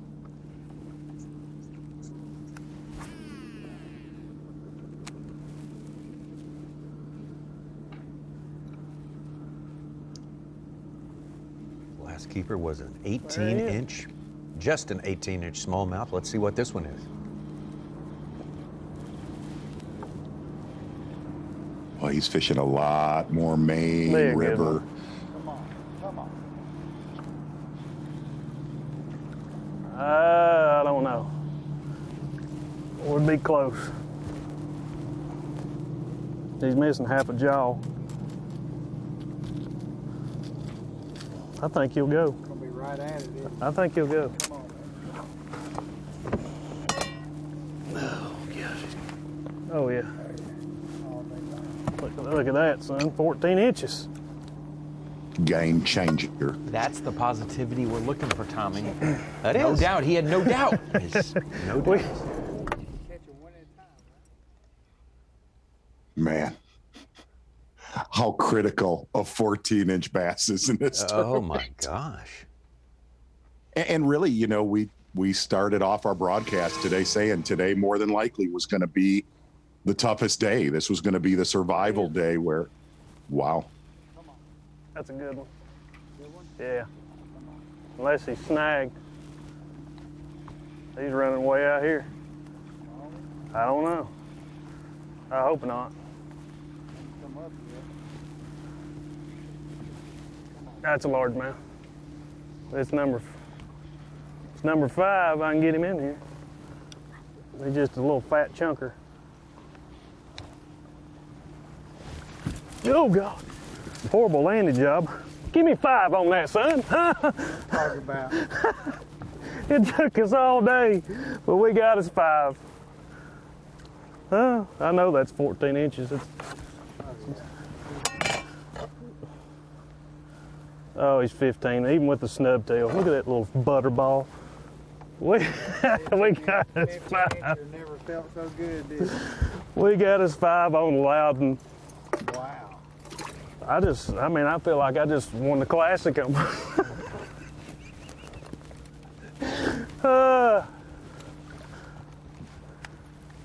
about that, son? You know what's bad? We got to do it again tomorrow. Oh.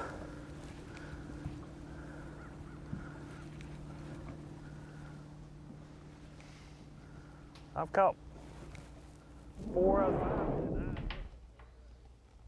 Man, what a swing right there to show how tough it really was today for everybody besides Gussie. 2 fish right there unofficially puts him, get ready for this, 10th place. In 9th place. Tie, yeah. Wow. That is.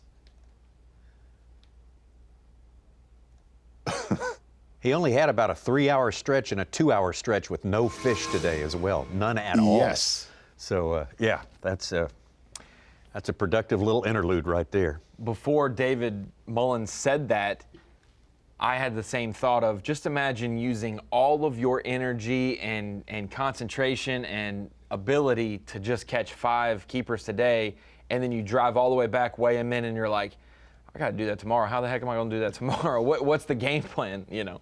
One day at a time, Ronnie. Right. No, that's from not talking with David Mullins yesterday. We just shared texts. You would not think that there'd be a bass in his live well. Ergo the post, Ronnie mentioned earlier. Scott Canterbury with a limit. He's up to, I think we're up to 22 limits. He's right behind Clark Wenlet, our last 2 years AOI guys, 27th and 29th. A lot of ties with these estimates.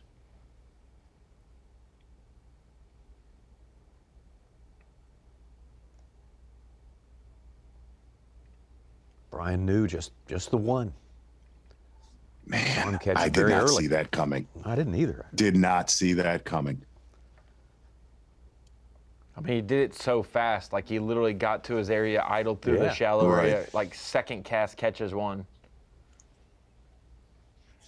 Oh, what one keeper would do for Steve Kennedy right now. 4 fish, almost 12 pounds.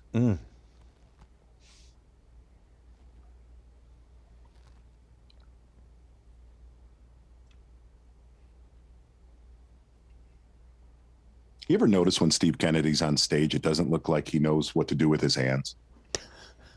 I honestly think that was the best bonus coverage we've ever had with earlier. I really do too. It was awkward, but it was awkward in a good way. Yeah. Innocently awkward. Who knows what to do with their hands? I mean, seriously. I know. Seriously.